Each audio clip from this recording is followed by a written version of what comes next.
Actually, you know what? Yeah, I probably put it over there when I'm done. There now, actually. Yes.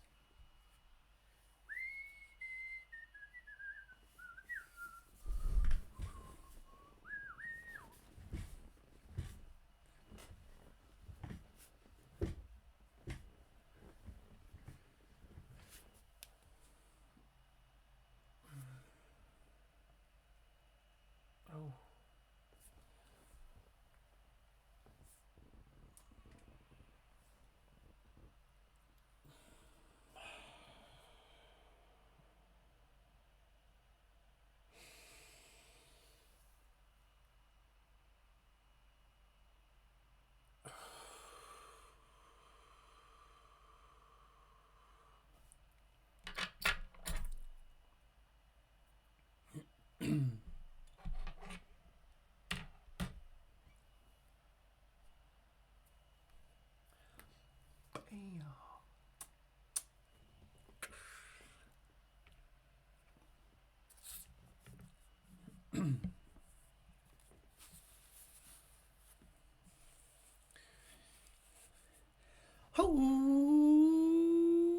What's going on, guys and gals? Your main man, Pete here, playing games and making gains.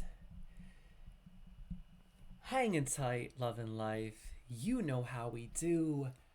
Back in town, back in business. Check this out. Boing.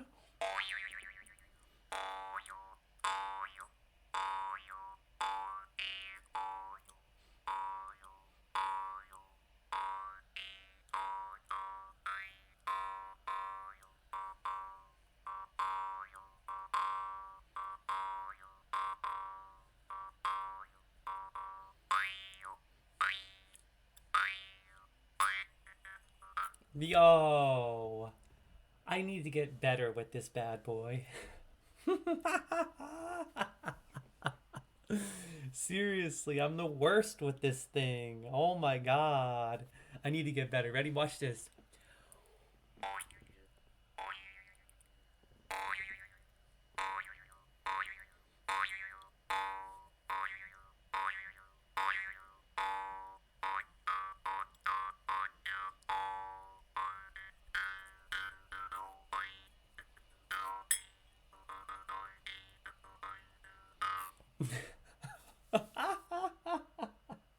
I don't know why it's so funny. It's just, to me, it's a funny instrument. Just listen.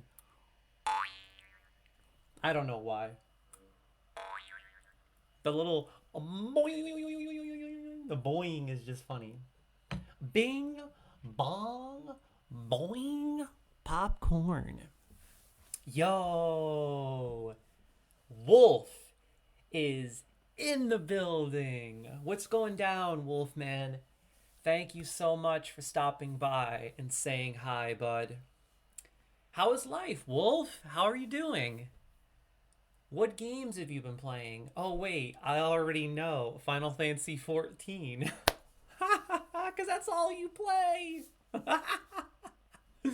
That's all you play. So I have so many announcements to make. My boy Wolf says, recovering from the flu. Oh, no way, bro. Wow, you got the flu?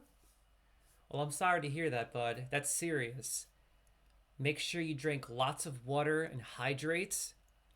Make sure you get lots of antioxidants. Vitamin C is good. Pomegranate juice is good. Load up on the antioxidants. And I actually recommend taking cold showers year round. But if you can't deal with cold showers year round every day, like myself, I actually take cold showers every day, 2 times per day, so I never get sick because it makes your immune system skyrocket. It boosts your immunity. But if you're the kind of person that can't tolerate the cold like that, at least take the cold shower when you're sick. Because the moment you get in the cold water and you're sick, your immune system skyrockets. and it starts immediately fighting that cold. And you will be sick for a much shorter period of time. Seriously, cold showers are the best thing you could possibly do for your body. Well, one of the best things. I also recommend olive oil. So if you ever get sick, if you ever get the flu again, take a few shots of olive oil and a cold shower, and you'll be good to go. I guarantee you that cold will be gone in just 2 days, 48 hours tops. Seriously, it's that impactful. I started taking cold showers about 2 years ago. I take a cold shower every morning when I wake up, and I take a cold shower every night before I relax and unwind. And I haven't gotten sick in 2 years since I started this. I mean that. I haven't gotten even the slightest bit sick. Can you believe that? How crazy is that? Not even a slight cold. Your body becomes like this powerhouse machine that can fight off anything. And I can always tell when my body is fighting off a cold because the only thing that happens to me is for one day I'll get really tired and then the cold is gone. It's like my body says, okay, you rest, you take it easy. Let's get rid of all this bacteria and sickness.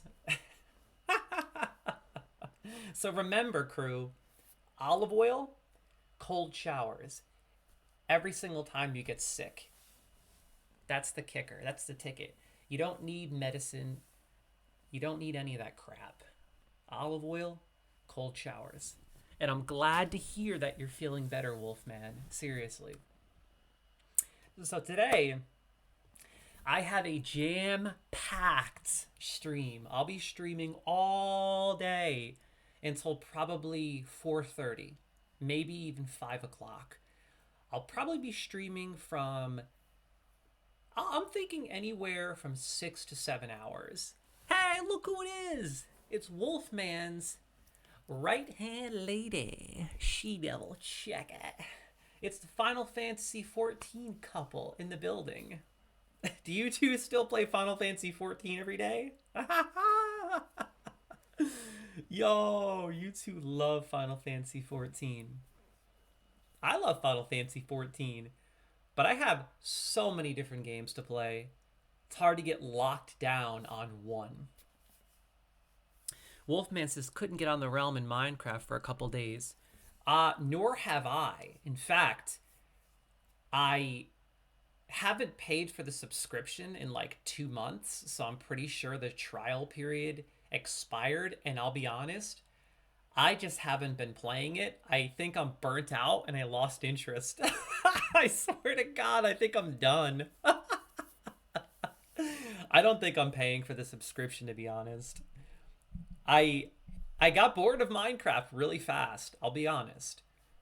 So I think I'm done. There's so many other survival games that I would personally rather play, such as Valheim, Enshrouded, Pal World, games like that I just prefer ultimately. Minecraft was fun, but I'm bored, and I think I'm ending that chapter. So, but I'll be honest, I don't even know if the realm is still up and running because I haven't paid for the subscription in probably 40 days.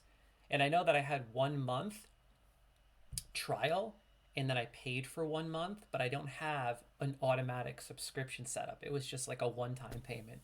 So, plus every time I logged in, I didn't see that many people playing. So it's like, why? What's the point? I'm not paying for that realm when like no one ever decides to log into it, if you know what I mean. Plus, like I said, I'm just bored of it. I don't know. With Minecraft, it's weird. I get into it for a few weeks and then I get bored of it really fast. I don't know why. Am I the only one that's like that? It's like that kind of game that sinks its hooks in deep for a few weeks and then you're over it. I can't explain it. It's strange. The only survival game that I ever got truly addicted to and couldn't stop playing, and still to this day have not stopped playing, is Valheim. Valheim will always be my favorite survival game. It is that good.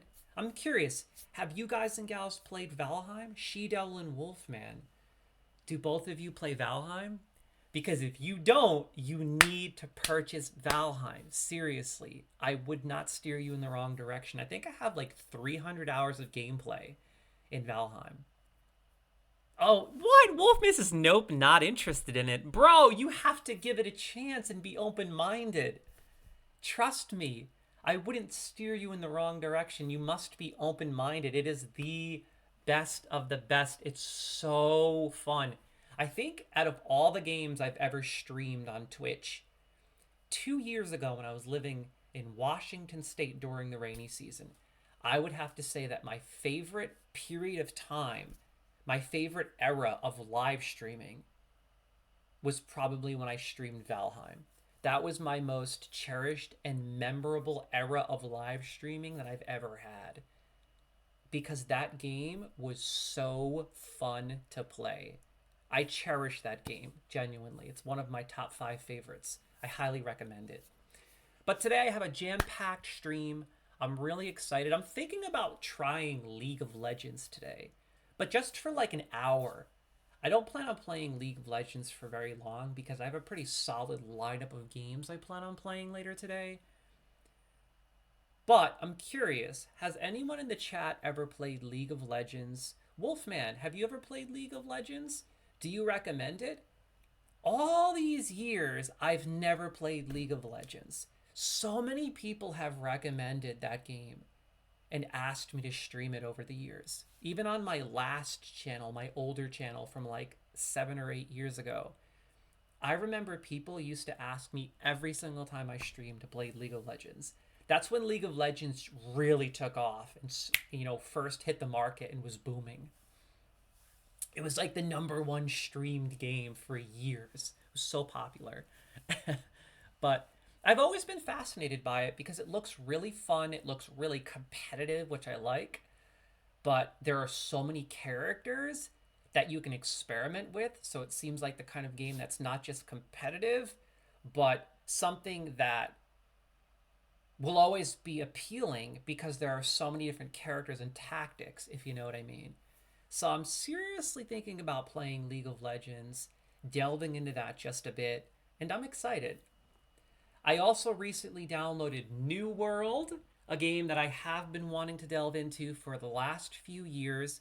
It's a massive multiplayer online game that I have played in the past briefly, and I really enjoyed. I decided to download that bad boy, and I may or may not finally start my character today. Well, I actually already started my character. I just haven't played that character much. I played it just a little bit. I got my foot in the door so that I could start that series without having to waste an hour creating the character and going through all the introductory stuff. So I may stream New World today, but I have so many games I want to play. I still have yet to continue playing Enshrouded. I played Pal World a lot offline, and I made 2 of these massive mansions in the mountains. I haven't even been catching pals. I've just been building mansions that I can't even put anything into because I didn't unlock any furniture yet, but I'm obsessed with building things, so. So yeah, I don't know what I'm playing today, but for the first hour or 2 of the stream, I'm really excited because I'm going to be sharing some really exciting upcoming games and content releasing throughout 2024. I'll probably be spending anywhere from 1 to 2 hours going through lots of content and just sharing with you some of the games that I'm really excited about. And I'm really curious what you guys and gals think. Are you looking forward to any and all of these games? Feel free to share your opinions as I share, and let me know what you think. Okay, so let's get started. The first game that looks really appealing to me is a game called Pokemon Trading Card Game Pocket. This looks fascinating. Okay, so if you're a Pokemon fan and you grew up playing the Pokemon games, or even if you just play the newer ones, collect the cards, this looks really appealing because apparently it's an app on your cell phone that enables you to open up packs every day. Packs that have really cool digital art infused. And you'll see in just a moment when we watch this announcement trailer. I just thought it looked really fascinating and fun. Like you could just whip out your phone in a pinch when you're bored or you're waiting to do something or you're just taking it easy and you can open up a pack. How cool is that, man? You can build up your digital collection of super cool and super smooth Pokemon cards.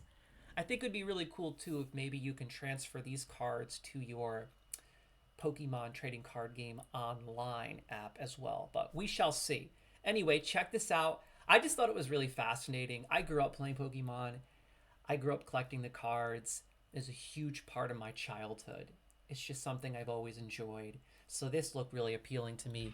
And by the way, a wild Butterfree appeared. Heck yeah, that's an OG Pokemon. You know I gotta catch that puppy for real. So yeah, today's gonna be a fun stream. I'll be sharing different games I'm looking forward to throughout the next year or so. Lots of really exciting announcements, games that I think you might be really interested in. Thereafter, I may start New World. I may play League of Legends. I might even continue World of Warcraft. Northern Adventure. I may or may not. I haven't decided yet. I feel like if I'm going to play Northern Adventure, I need to invest at least 6 to 8 hours and not just 3 or 4. I think I'll have 3 or 4 hours left to stream after I share all these games. So, oh, and I forgot to mention, I wanted to share one more thing quick. So, I got these really cool game pads for my Nintendo Switch. And I had to shout out these game pads because I like them so much. If you have a Nintendo Switch and you like playing your Nintendo Switch on the couch, okay, in handheld mode, and you like taking it easy, I don't know about you, but I cannot stand how the Nintendo Switch feels in your hand with the Joy-Cons. Okay, so I decided to get these really cool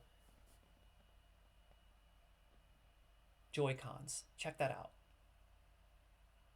Okay, and the brand is called Hori. Hori. I purchased these on Amazon for right around $40, and they are so comfortable. I can't even believe how comfortable and effective these bad boys are, considering they were so cheap. The buttons have a really nice sound to them. Listen, a satisfying click. The joysticks feel really durable and they're big, which is great for someone with big hands like me. And overall, I just have to say, these things are awesome. So, if you're looking to buy some new Joy-Cons or something a little more comfortable for handheld mode, definitely check these out. And you can find them on Amazon for cheap. Hori, Hori. I got the black ones because I really liked the design with the red letters and whatnot. Just look really cool. Yeah, and it's really comfortable. I find that it's comfortable in any position because my wrists would start to hurt utilizing the Joy-Cons that come with the Switch. Maybe it's because my hands are so big. So these are actually very satisfying and comfortable in my hands. Yes, I've been enjoying my Nintendo Switch sessions, which leads me to my next announcement. I finally got my Elgato HD60 Plus, baby, and Tears of the Kingdom. So I do plan on live streaming The Legend of Zelda Tears of the Kingdom sometime in the next few weeks. I'm so excited about that because I've been wanting to play that game so bad and I've been wanting to stream it even more. So stay tuned. I have so much content. And one other announcement I wanted to make really quickly. So, well, actually, two announcements. I have a lot to share, obviously, today. The first announcement is Final Fantasy VII Rebirth is amazing. Holy crap. If you're thinking about purchasing Final Fantasy VII Rebirth, think no longer. It is one of the most fun and ambitious games I have ever played in my entire life. The story is spectacular. The characters are amazing. The graphics are unbelievable. And they infused so many different mini games into the story that it's impossible to get bored. The game is just masterful. Words cannot describe thus far how absolutely spectacular Final Fantasy VII Rebirth is. I highly recommend it. Sincerely, if you're thinking about purchasing it and you're not sure because it's expensive, stop thinking and just buy. And if you're curious what Final Fantasy VII Rebirth is, it's basically the sequel to Final Fantasy VII Remake, which released, I believe, 3 years ago, 4 years ago. So, but it is by no means anything like Final Fantasy VII Remake. Final Fantasy VII Rebirth is when the game story actually starts to get really good. And they masterfully represented that in so many ways. So I highly recommend it. Also, I just want to say, I will be continuing my Just Gameplay series and streaming Final Fantasy VII Rebirth on my PS5, but it will be just gameplay. No microphone, no webcam. So stay tuned for that if you're curious about more gameplay. Another quick announcement I wanted to make. I just beat Final Fantasy 16. Yes! Woo! I beat Final Fantasy 16, crew. Oh my god. I think I have a new favorite game. And I mean it. Final Fantasy 16 might be my new favorite game ever created. It pulled my heartstrings so hard.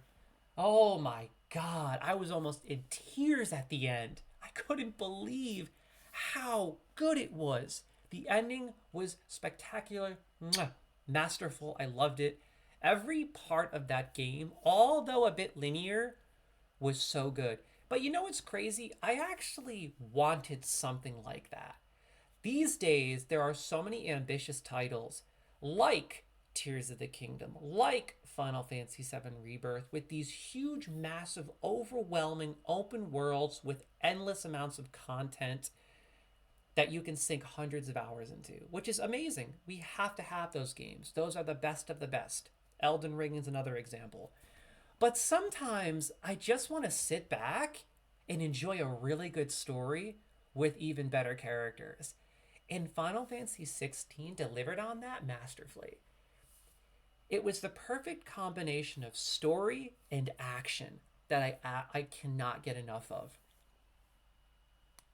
Yo, my boy Wolfman says, I cannot wait for the second DLC for Final Fantasy 16. Can't wait to see Leviathan. Bro, I actually just started Echoes of the Fallen.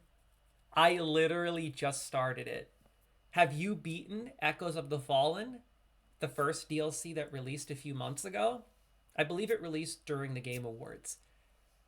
Have you beaten it? Have you tried it? How is it? I just started it, bro. I'm so excited. I am so excited. Oh my god. And I took all these amazing screenshots during the final battle against Ultima.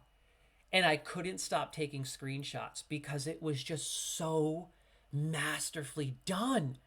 I mean, I can't express to you how good Final Fantasy 16 is. And I'm a little upset because I feel like the game didn't get the attention it deserved. I don't know if they didn't market efficiently, or maybe people just didn't want something that story driven and linear, or maybe it was a little too dark, which is crazy because that's exactly what I wanted. I got Game of Thrones vibes. It was much more mature than any other Final Fantasy I have ever played.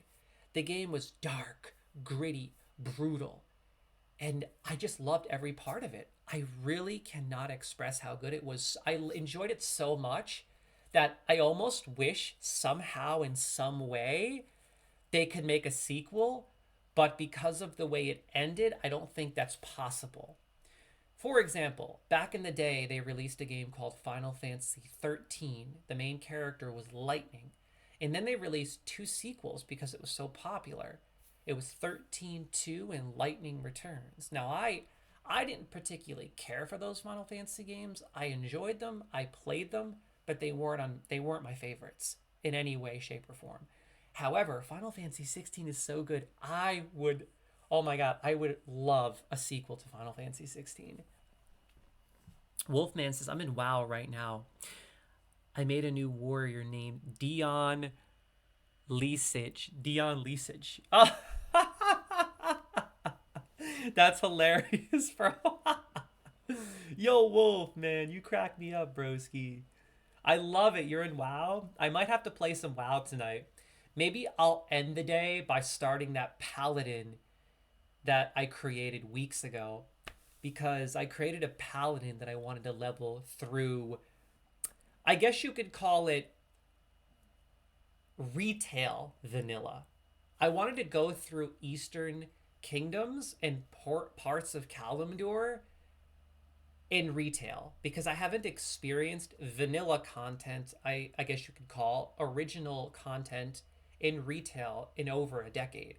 So I'm just curious if anything changed. If it's any better, if it's any worse, if they changed the quests. I'm very curious. So I created a paladin for that reason. I wanted to level through Eastern Kingdoms. But I also have to continue my druid in Northrend and my hunter, obviously, in the Dragon Isles. So I have so many different tunes that I'm currently juggling and playing in World. I almost called it Final Fantasy 14 because I've been playing that lately, but World of Warcraft. Anyway, as I was saying, ultimately, I beat Final Fantasy 16 crew. I love it. It might be one of my top favorite games ever created. It's that good. I highly recommend it. If you're thinking about buying it alongside Final Fantasy 7 Rebirth, get it. I highly recommend it. It's that good. A 10 out of 10 masterpiece. Now, the reason why I'm sharing this is because I unlocked New Game Plus, okay? And I didn't stream Final Fantasy 16 because I wanted to get through the story and unlock New Game Plus so that I could stream Final Fantasy 16 with everything you beat the game with, which will kind of make the game more interesting for people as they watch me stream it. And also, I can play in Final Fantasy mode. It's the hardest difficulty.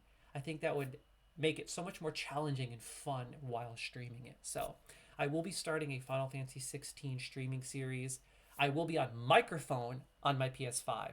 So if it says just gameplay, which is my Final Fantasy 7 Rebirth streaming series, no microphone, no webcam. But if it says Final Fantasy 16 gameplay or any gameplay ever, then I'll have my headset on and I will be communicating, but no webcam. Unfortunately, I don't have a webcam attached to my PS5. I don't know if you can attach any old webcam to PS5 or if you have to actually purchase a PlayStation webcam in order to use a webcam on your PS5. Let me know in the comments, can you do that? Can you just plug any webcam into your PS5? I don't know. I'm thinking about purchasing a webcam for my PS5 because I have so many games I need to stream on that bad boy. Anyway, let's get to some juicy content. I'm so excited to share a handful of games I'm looking forward to playing in 2024 and beyond. So, check this out. This game looks so cool. Pokemon Trading Card Game Pocket. I thought this looked really fun. Seriously. And I'm not a fan of Pokemon Go. I don't really play that. So I don't have anything on my phone Pokemon related that I can play in a pinch when I'm bored. And I think Pokemon Trading Card Game Pocket will definitely scratch that Pokemon itch throughout the day that I tend to get. This looks really fun. Let's check out this trailer together. And as always, feel free to share your thoughts and comments below. Are you looking forward to this app? Will you be downloading this bad boy? Are you a fan of Pokemon? Let me know what you think.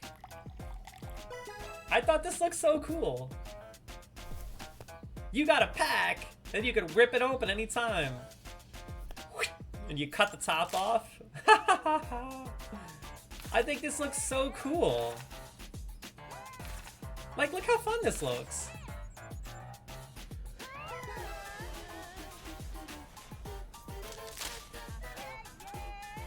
I have to say, Pokemon, Nintendo, they really know how to market.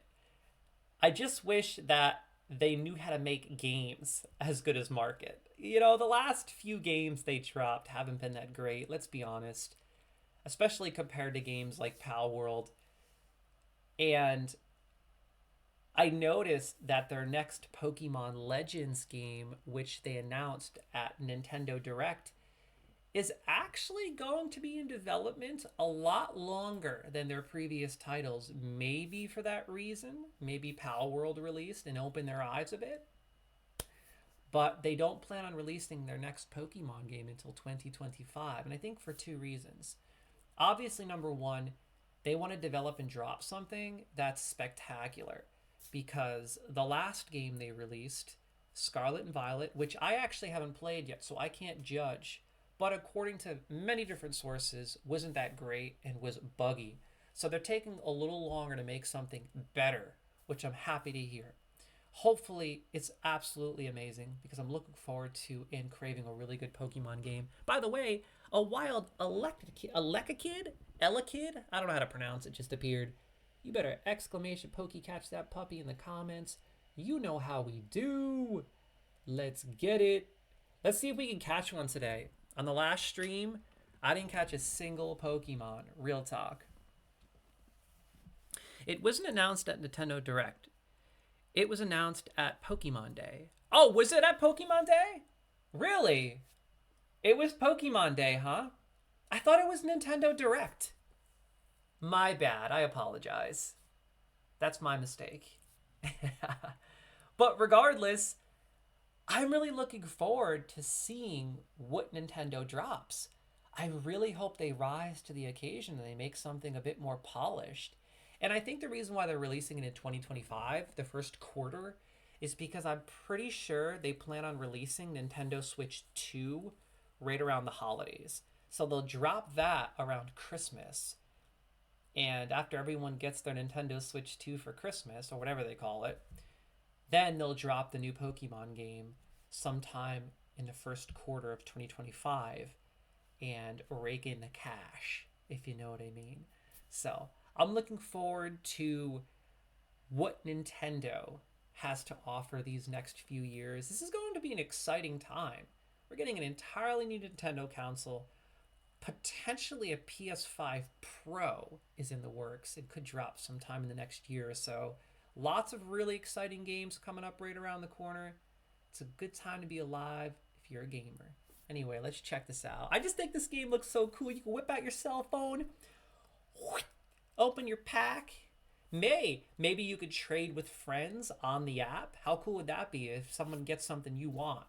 They got that Charizard, you know what I'm talking about, and you want that Charizard. You'd be like, hey, I'll give you this for that card. That'd be so cool if you could just like trade in the app, right?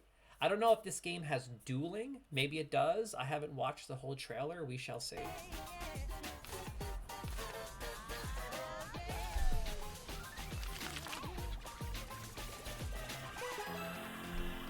Oh, hey, yo. Whoa, Moltres! Yo, he just lost it. He's like, yeah. I love it. Yo, see how fun that looks? Like, how fun is that? It's a rainy day. They're at a coffee shop sipping on some espresso, and they're just opening packs on their phone. That's a genius marketing tactic. Seriously. Like, I'm sold. Seriously. My only concern is this. Oh, you can trade with friends. It says it. I was just wondering that.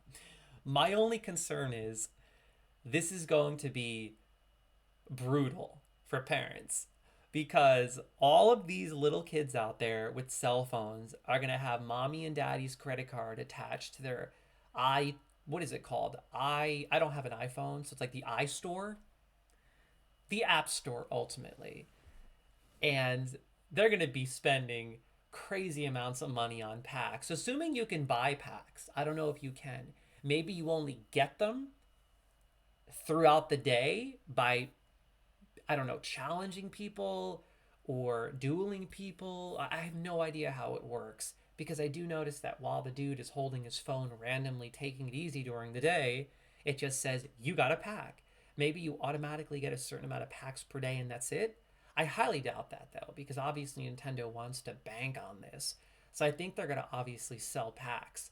But man, oh man, think of all the little kids out there that are gonna be sitting there just spending away on digital packs, and their parents are gonna get a huge bill. That's gonna be seriously controversial. But I'm looking forward to it. I'm actually really excited about this. It just looks fun.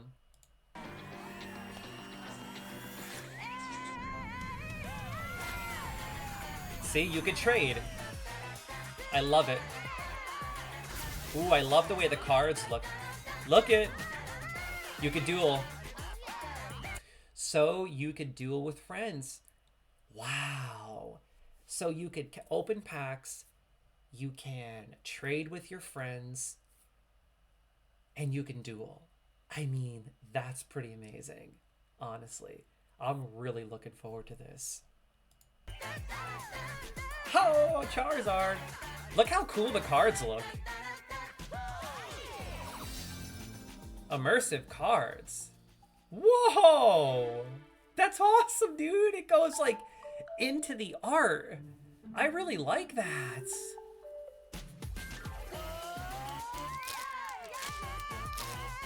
I love it.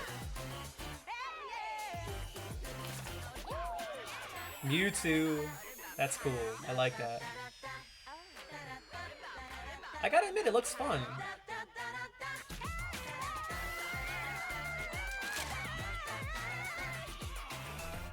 Okay, so it says open 2 packs per day at no cost, which means you can buy packs.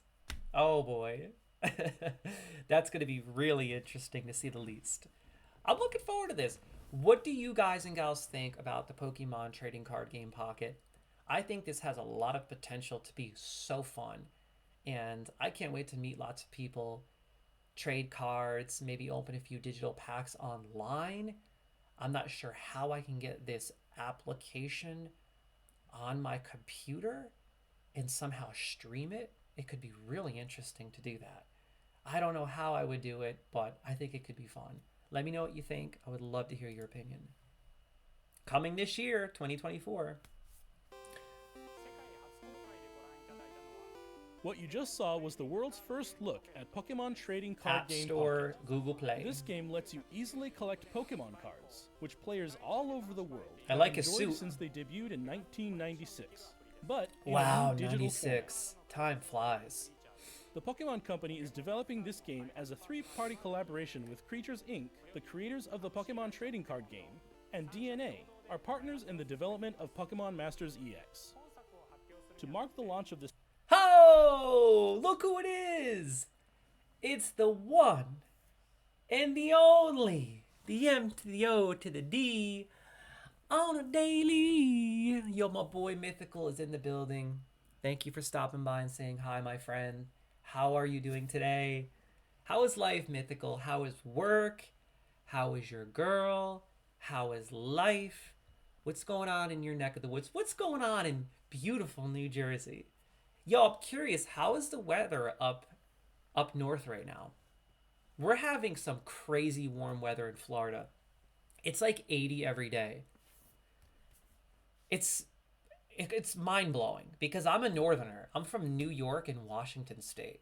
I'm still trying to adapt to this weather. It's March and it feels like summer already. It's so crazy. Yo, my boy says, I've been better. Your boy and his girl got the flu really bad this past week. Yo, what the heck is going on, bro? What in the heck is going on? Seriously. Wolfman got the flu. She-Devil got the flu. Mythical got the flu. Everybody that tuned in today is talking about the flu. You want to know why you heathens are getting the flu? Because you don't listen to your boy. You don't listen and take the cold showers. You gotta take the cold showers. Seriously. I'm living proof that cold showers work. I have delved into this. Okay? I have obsessed over this. I've read books about it. I've lived it. I've experienced it. Over 600, actually 700 straight days of cold water immersion. 700 plus straight days every morning and every night. I haven't gotten sick in over 2 years.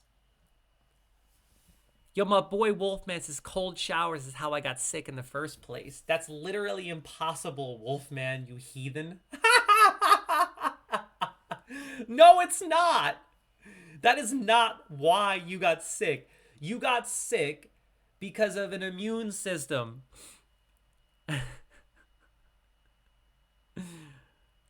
Yo, what is going on with my Pokemon community game? It's going buck wild crazy. I'll read that in just a moment. You did not get sick because of taking cold showers. They have scientific evidence and proof that your immune system skyrockets when you take even just one cold shower, one cold plunge. Okay? It skyrockets your immune system, fights off free radicals, and heals your body deeply and cellularly. Immediate results. Okay, I've read books based on this, and I'm living proof I haven't gotten sick in 2 years. Okay, Danielle, she used to get sick every 6 months. She'd get really sick. She'd get these horrible colds, the flu, you name it. She takes cold showers every day. Just like me, she hasn't gotten sick in 2 years. Seriously. We have not gotten sick in over 700 days. You probably got sick because you took the cold shower one time and that's it. What you need to do is make a habit of it, no matter how hard it is. It's a test of your integrity, your durability, and your willpower to just get in that cold water and get it done. Yo, my boy Mythical says, and it's been on and off with the warm weather. Like some days it's 40 and others it's like 65. Wow. Well, you know what? You're getting some warm days, which is amazing. I've heard that up north the weather has been pretty nice. 65 in March is pretty amazing, bro. Seriously, take it in. So something's wrong with our Pokemon community game. It says to avoid the bots service disruption in your channel, please assign it as a moderator by entering /mod Pokemon community game by March 30th. Alternatively, linking your Discord and Twitch accounts and our Discord can also keep the bot active. Once done, the bot will automatically update to the latest version within an hour and you won't receive this reminder again. So I guess I have to just do the /mod Pokemon community game. Let me do that really fast because I don't want any kind of service disruption. I really enjoy this Pokemon community game. Kind of awkward having this guy on the screen just staring at us while we're doing all this. Oh my god, dude. Holy Testicle Tuesday. I'm going to do this right now on my tablet. This is what I play the Pokemon community game on.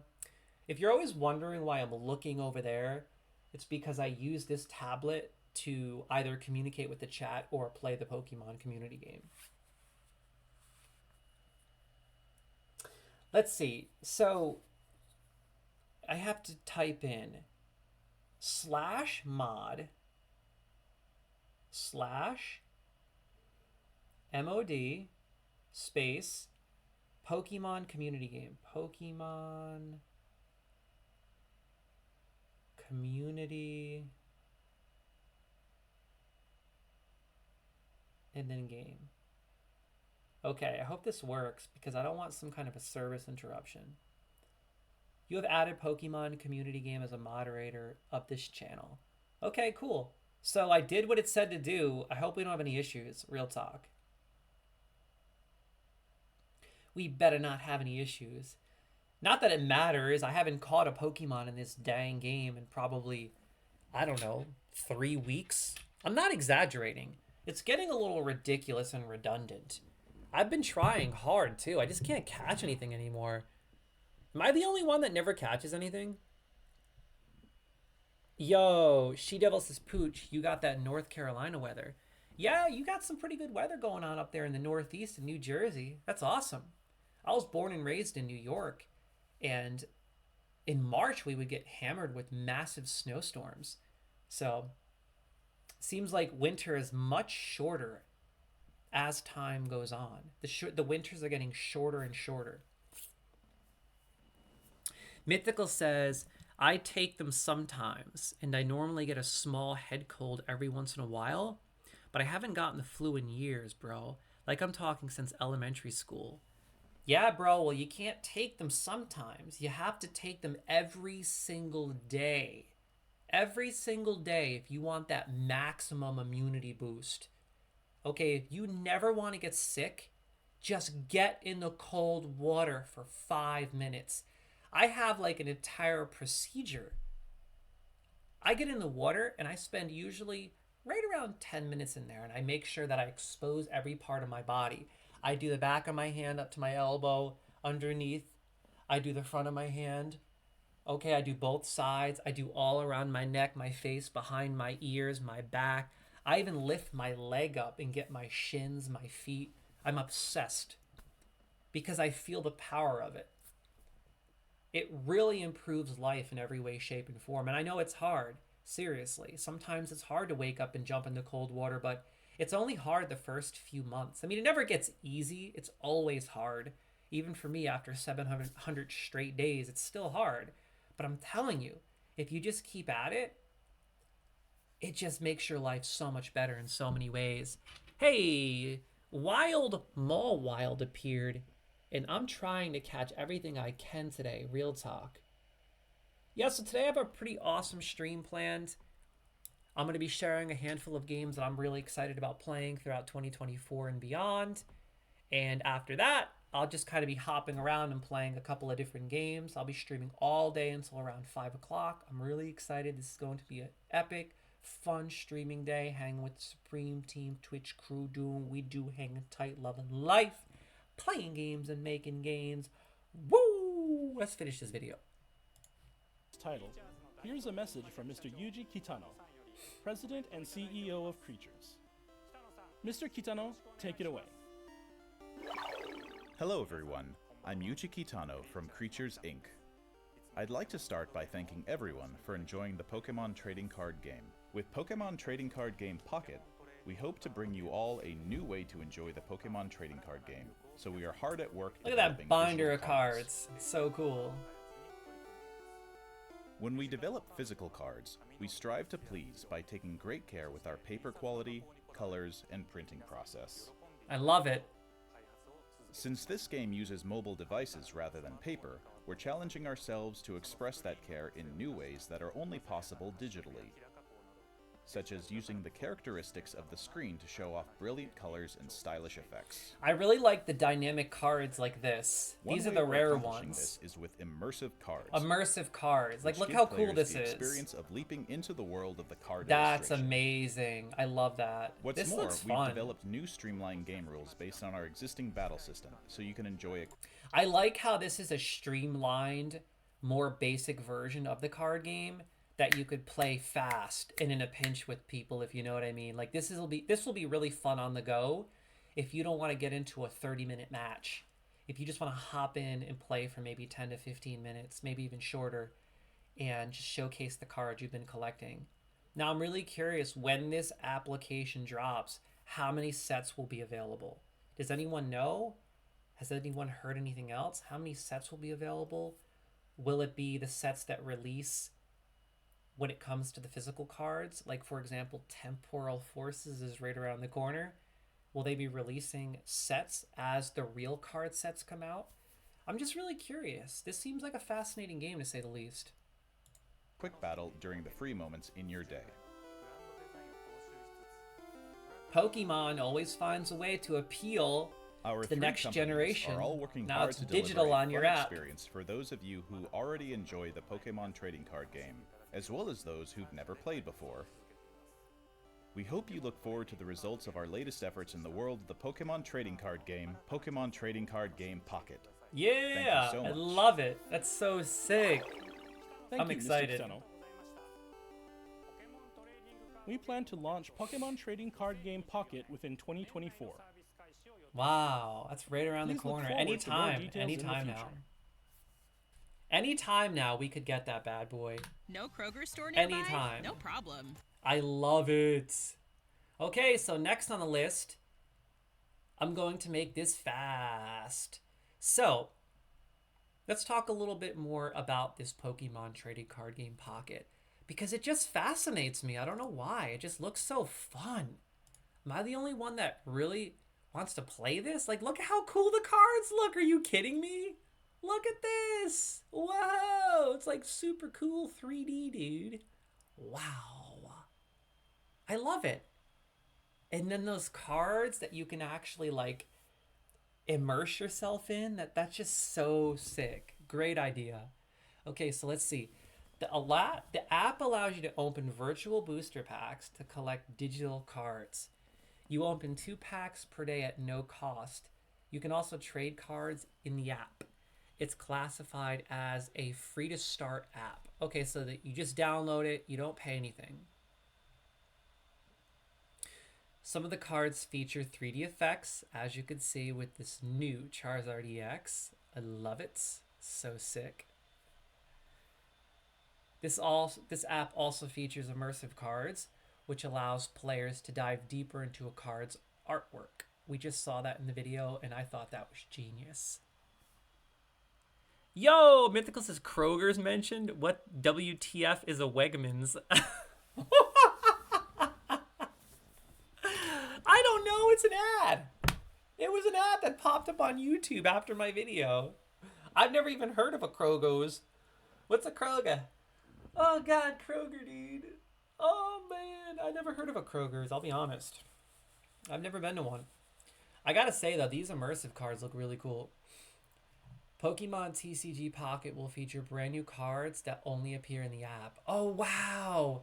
So they're going to release digital exclusives, cards that you can only get utilizing the app. That sounds so fun. And they look really cool too. Look at that. That's Moltres, Meowth, Lapras. Kroger is a grocery store that's big in the South. Makes sense because I'm in Florida, but I've never been to one. I've never been to a Kroger's. Many of its cards will use real card illustrations from as far back as base set. What? What? So you can collect the base set cards. Oh my God. Look at this. You can collect the base set in the app. Dude.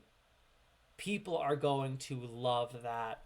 Imagine if the rarest card you can get in the App Store is the original base set Charizard design. However, the app's cards will not be the same as the originals. They have completely different stats. Oh, that's so cool, though. I love that idea. That's genius. And there's even a first edition on it. Additionally, players will be able to use the app to engage in quick battles featuring streamlined rules based on the classic Pokemon TCG battle system.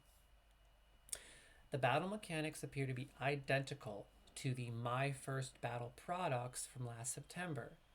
Presumably, the app features these simpler battles to entice fans to explore the real TCG. Okay. This is genius marketing. It really, truly is genius marketing because let's just say someone who has never collected the actual cards downloads this. They open a few packs, they enjoy it, so then they end up going to the store and purchasing real packs or playing the TCG Online more advanced card game. So it's a great way to kind of entice people to play the other games or invest even more money. So this is what I mean about Pokemon. They really are marketing geniuses. The app is being developed in collaboration with Creatures and DENA. Here are all the cards that have been revealed for the Japanese version of the app. That Charizard looks amazing. Wow, these are all the cards thus far. I'm just going to cruise through them really fast and stop at the ones that I think look really cool. These are all they revealed. The Moltres, I have to say, looks absolutely amazing. And the Lapras. Ooh, Mewtwo. Check out Mewtwo. That's so cool. I love how they have some of the originals from the base set. I'd have to say my favorite, though, is that Moltres. That thing looks so sick. Anyway, pretty cool. The next thing I wanted to discuss is Pokemon Temporal Forces, baby. That's right. Temporal Forces releases in just a week. I believe it's March 22nd. Correct me if I'm wrong. I think it's March 22nd. And Temporal Forces consists of 218 cards, 162 in the main set, and 56 secret rare cards. Wow. Wow. So this set is going to be loaded with amazing pulls. I'm really looking forward to Temporal Forces. In fact, I already pre-ordered a booster box. You know I'm going to be cracking that bad boy open. Let's just cruise down to some of the rare pictures, the rare cards, just to get an idea of what to expect. That's all I'm doing. Just checking out some of the cards quick. Looking forward to seeing what this set has to offer. Whoa, look at this one. The Deerling is colorful. This set is going to be amazing. There's just so many cool looking cards in this set. Wow, look how colorful these cards are getting. I have to say, Pokemon has been evolving in a really fantastic way. The cards just keep getting better and better and better looking. I love how they always find new cutting edge ways to appeal to the general audience. What the heck are you guys talking about in the comments? She Devil says, I would love to go to Atlanta. Why do you want to go to Atlanta? Mythical says they're everywhere in the Atlanta area. Well, I've never really lingered in Atlanta. I've driven through there a few times. I was stationed in Fort Benning, Georgia, which is not far from Atlanta, Georgia. But I've never really lingered in Georgia. I don't really care to explore the East Coast unless it's the Northeast. Like basically anything in New York, I love to explore because I love the lush nature, the mountains, the forests, all that good stuff. But I've never really explored much of the South. I don't know. It doesn't appeal to me. I'm not a Southern person. I didn't even explore much of San Diego when I lived there for almost a year. I prefer the North, especially the Northwest. I could genuinely explore the Northwest every day of my life and never get bored. It's just such a beautiful, gorgeous place. I love it, especially Washington State. Mythical says, Atlanta suburbs are nice, like Woodstock, Marietta, and Kensaw. The city itself isn't safe if you don't know where you're going. I have one really peculiar experience on the outskirts of Atlanta, Georgia. I could tell you something crazy that happened. So when I joined the Army back in 2008, my goodness, time flies. Actually, 2007, I apologize. In 2007, when I joined the military, I shipped out to boot camp. And my boot camp was in Fort Benning, Georgia. Okay? And when we arrived in Atlanta, Georgia, and we had to take a bus to a hotel. And then we stayed at a hotel that was about an hour from Atlanta. Maybe it was 30 or 40 minutes. We stayed at this hotel, okay? And the next day, the bus was going to pick us up and take us to Fort Benning for training in boot camp. And the weirdest thing happened. We were all lined up outside getting ready to get on the bus to go to boot camp. And we were right next to a door, okay? The door was like literally from me to that fireplace. That's how far it was. So the door opened and a prostitute came out. Okay, and she looked startled by the whole line of people getting ready to get on the bus. So she closed the door really fast. I'm not sure why. Maybe she was startled or embarrassed or something. I have no idea. But she didn't close the door all the way on accident. Okay, she left it open like maybe a few inches. And we had to sit there and listen to the guy who ordered the prostitute bang this chick. I swear. It was so bad.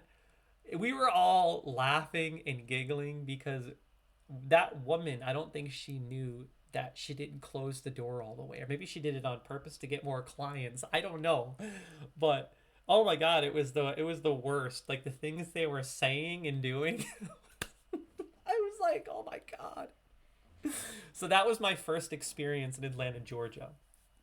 Fresh out of high school, a young buck getting ready for the army, spent a little bit of time in college, didn't really have much experience in life.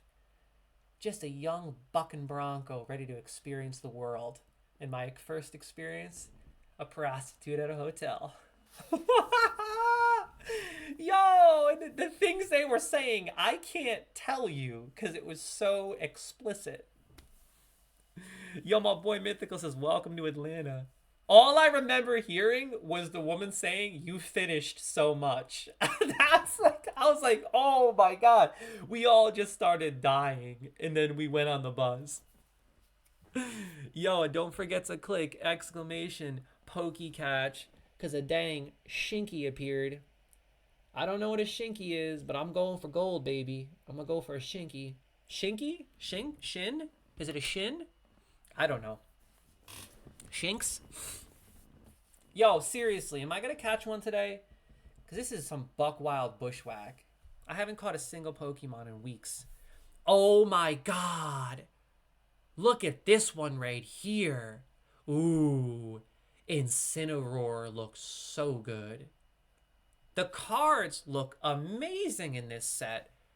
I think this might be the most anticipated set in a long time. Like, look at these cards. Iron Crown, the Walking Wake EX. Look at this bad boy. Woo! My goodness. Uh-oh. Look at these ones. Woo! Look at these. Wow. Oh my god. Look at this one. Holy crap. They're just such amazing looking cards. What is this one right here? It looks like a coffee shop. Look at the detail. I'm so impressed by the detail. Like the level of detail these days is just insane on these cards. Anyway, crew, I just wanted to discuss Temporal Forces for just a moment because it releases in a week. I'm looking forward to it. Are you looking forward to it? Shinx has been caught by She-Devil and Peter Brooks Gaming. Yeah, buddy! Finally! It's been almost 2 weeks. Thank you, Pokemon Community Game. I know you're rigged. Thank you. Thank you for hooking me up with one. I appreciate it. Congrats, guys. Shinx isn't a bad catch at all. I've never heard of Shinx, to be honest. I don't even care, man. I just wanted to get something. Okay, so are you guys and gals looking forward to Temporal Forces? You know I am. Anyway, next. The next thing I want to do is just share a couple of games I'm looking forward to. I'm going to try to go through each of these games as quickly as possible, as I do want to get to some serious gameplay today. I have quite a few games I'm interested in playing, like I had mentioned earlier. I really want to try League of Legends. I don't know if I'm going to play League of Legends or not today, because I really want to continue Enshrouded or Palworld. But I also want to start that New World character and my Paladin in World of Warcraft. What do you guys think I should play? I'm just curious, because I'll play any and all of them. Should I try League of Legends first for an hour? And then after that, maybe play some Enshrouded, maybe some Palworld. I could finally start that New World character. I already started the character, so we don't have to create one. And I'm really excited to show you the weapons I chose. My character has a staff and casts spells, but also a massive two-handed greatsword on his back that looks like Cloud's Buster Sword. So I cast spells, and then when something gets too close, I put my staff away.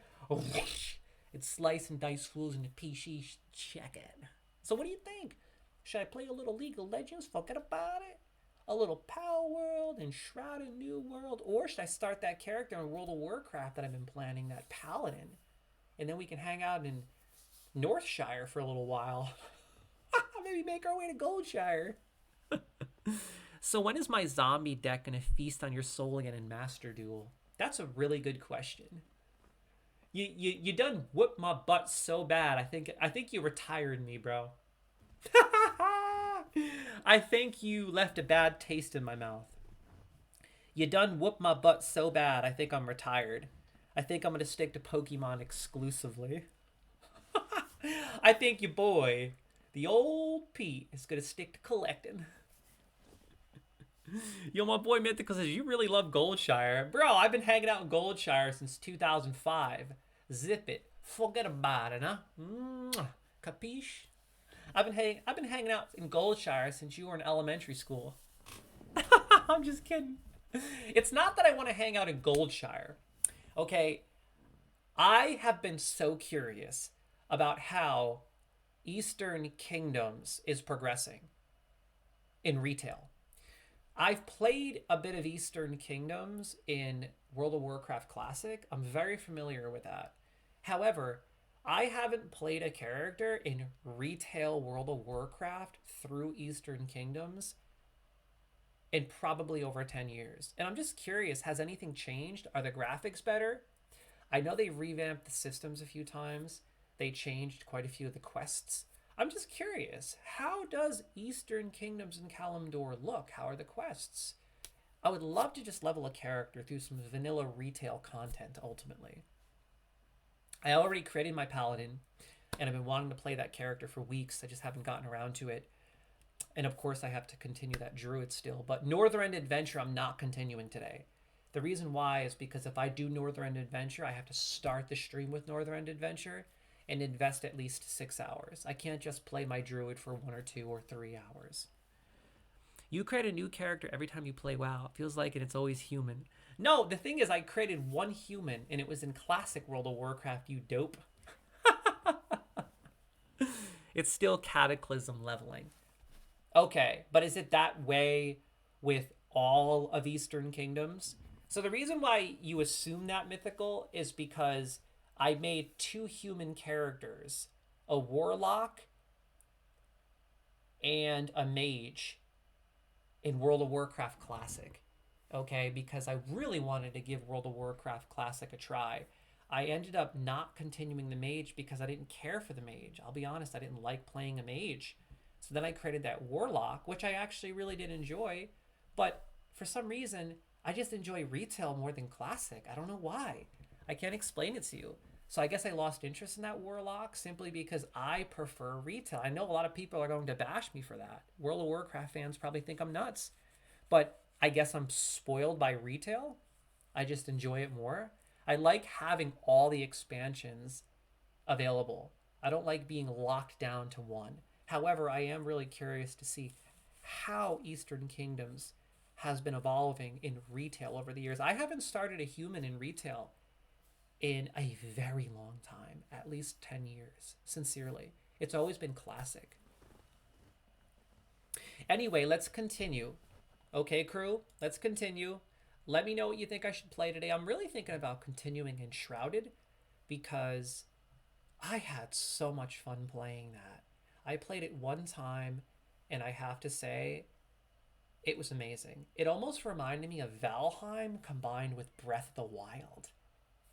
It literally reminded me of both of those games combined. So I'm really thinking about playing that again as well.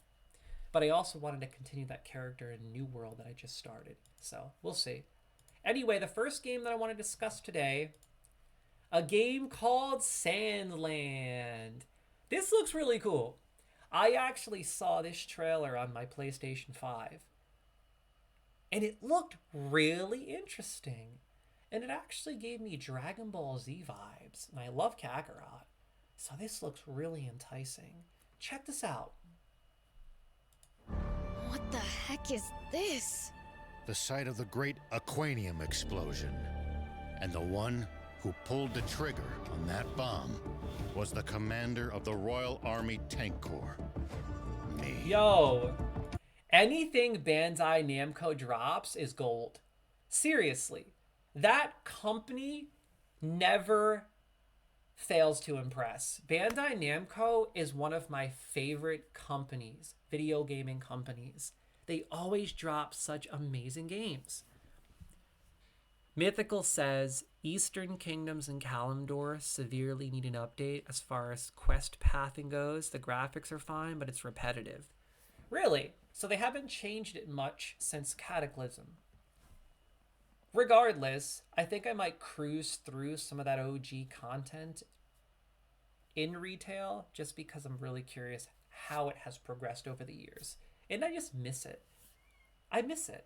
I would love to cruise through Badlands or just explore Darkshire again, Duskwood, Stranglethorn Vale, but in retail. I think that'd be so fun. Because then I could still queue for dungeons and all that good stuff. I love vanilla, but I don't know. I like all the amenities of retail, if you know what I mean. I'm spoiled. I like to queue when I want to queue. We can't let it cause yet another tragedy. This game looks so amazing. It looks so good. I can't wait for Sandland to drop. This looks like a lot of fun. I love the graphic style. I'm Anne. I happen to be an ace mechanic. Are you guys looking for the legendary spring? If Aquanium is involved, This looks so this is cool. a national emergency. It's getting dangerous. I think this drops next month. Spectacle indeed. Magnificent. The sheer scale of it makes you feel like less than nothing in comparison. Wow, look at this. It literally reminds me of Dragon Ball Z. Dragon Ball, rather. Look at this. It just looks so fun. Yo. Yo, since this trailer started, I've seen at least 7 different vehicles this character was in. Which means that this game is based around, I'm assuming, not just obtaining these vehicles, but also potentially modifying them. And ultimately, those weapons are your gear, are your weapons, are what you invest your experience into, I'm assuming. Which I think could be really interesting considering how many different vehicles I'm seeing just in this trailer. I think it looks so appealing. It looks so interesting and different. Mythical says, it's worth it if you haven't played through it in a while, but after you've done it once, you've done it all. Well, I disagree, because in World of Warcraft, once you've done it once, you want to do it again every couple of years. It turns into an annual tradition. World of Warcraft has this very specific and addicting pull that no other game has. It's very unique in its own way, and I can't say I've ever played another game that has that specific vibe that pulls you back in repeatedly, time and time again. I love World of Warcraft. It's one of my favorite games ever made. This looks sick. Look at this! Dude, that looks so cool. That light! That's Aquanium! Stand back, everyone.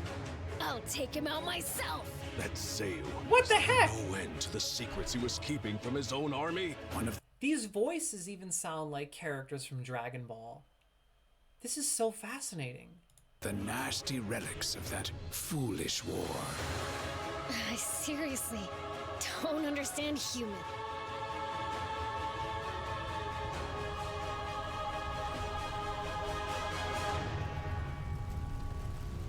Oh, wow. We get this bad boy on April 26th. Holy crap. I thought it was May or June. Sweet. Are you looking forward to Sandland? Do you plan on buying this bad boy? I'll tell you what. This game looks so fun, so fresh, so unique. I love games like this. I love refreshing games. Games that are different. And this looks good. My boy Mythical says, yeah, but I'm saying if you've done it once on one character, and you want to level another, and you doing the same quest path would give you major burnout. Well, that's the beautiful part of retail, though. Correct? That's the most extraordinary part of retail, which is why I like retail more than classic. Because let's just say or assume I did what you just said. I leveled through all of Eastern Kingdoms and Kalimdor. I indulged that OG retail content. Okay, I want to level another character, no problem. We got like 8 different expansions to indulge. I still haven't ever even tried Warlords of Draenor. That's the only expansion I've never played. I haven't even touched Warlords of Draenor. I'm so curious. Because I know you can expand upon a base and do all kinds of really cool things that they've never experimented with again in World of Warcraft. Yes, I mean there's always a different expansion to experience. You know what I mean? So it's impossible to burn out in World of Warcraft because it's been around for so long. Unless you're one of those people that just plays it day in and day out and literally has done every little thing. I've been playing that game since 2006, but inconsistently. So because I've been playing it inconsistently, I still have a lot of content to indulge. Hey, a wild Numal appeared. Don't you dare forget to exclamation pokey catch that puppy, check it. Oh, and by the way, I forgot to mention, I'm making just a quick announcement. So if any of you guys and gals are wondering why I deleted all the videos on my Peter Brooks Gaming channel, it's because I have a lot of additional content that I'm working on. I felt like the content that I was uploading wasn't good enough. I wanted to edit my content a bit more rather than exporting. I wanted to put a bit more polish into my content, and I wanted to expand upon that channel so it's not just gaming. So I decided to clean up that channel. I will be uploading a bunch of content on that channel, but it's not just gaming. So that channel, which was previously called Peter Brooks Gaming, I have altered and changed to Peter Brooks Vlog. It's going to be everything. Anything and everything. Traveling, fitness, workouts, video games. You name it, I'll be uploading it. Okay, but I wanted to put more polish into my videos rather than just exporting like I was. I wasn't happy with the content I was uploading and providing. So, stay tuned. Just informing you if you're wondering why I deleted a lot of those videos. Hey, I caught my second one today. Wow. Ho-ho! I caught my second one today. What? Dubs, baby. I'm having a lucky day. Are you guys and gals looking forward to Sandland? It looks so cool. I'm getting it on PS5, baby.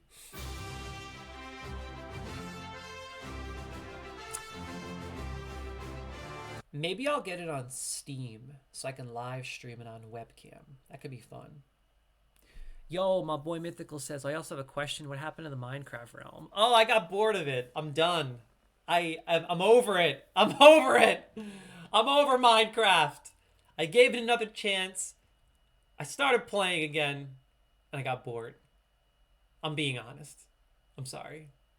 God bless. And I forgot to pay for the subscription fee.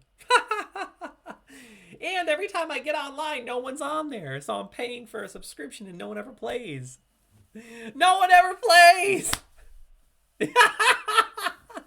What do you mean, done?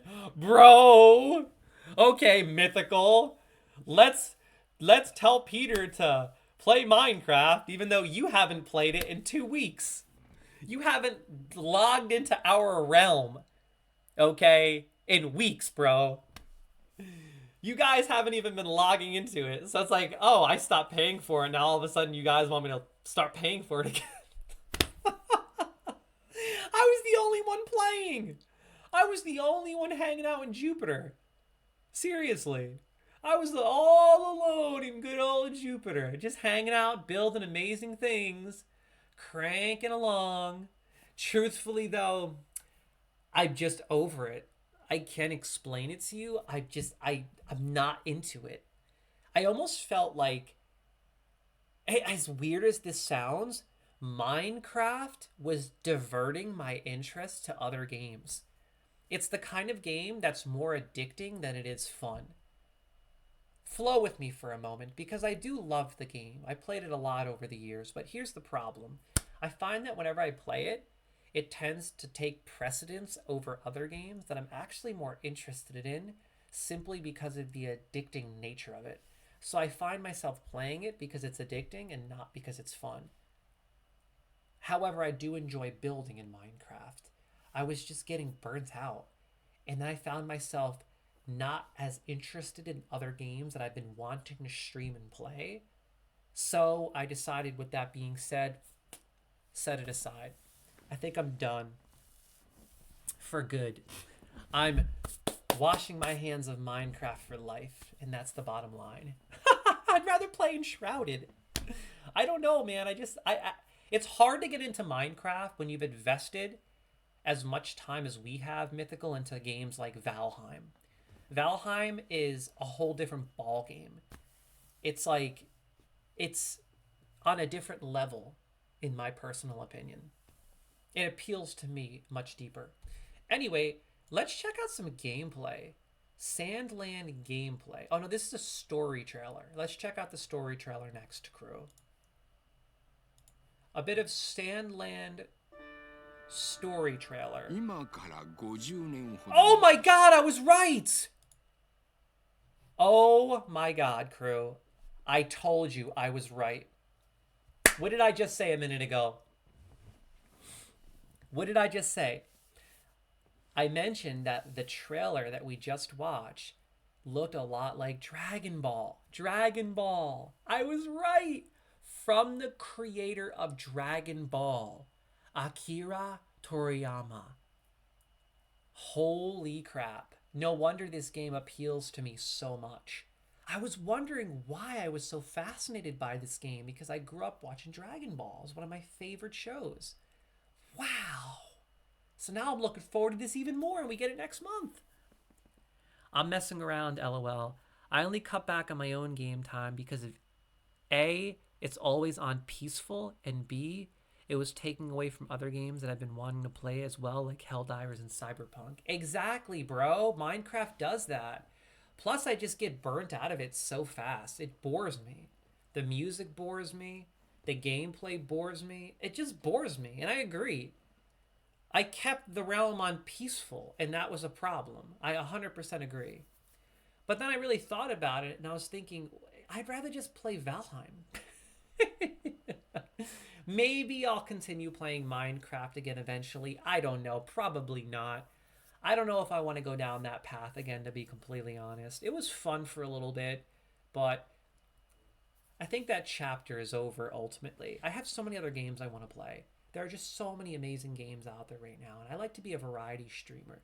I don't like getting caught up on the same game repeatedly. I don't like doing the same thing. I like to change it up. Variety is the spice of life.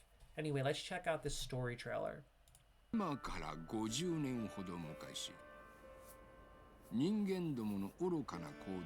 Man's May... Wait. Oh man, is this all in... No! Okay, let's see if we can find the English story trailer. Sandland English story trailer. Let's see if we can find the English story trailer.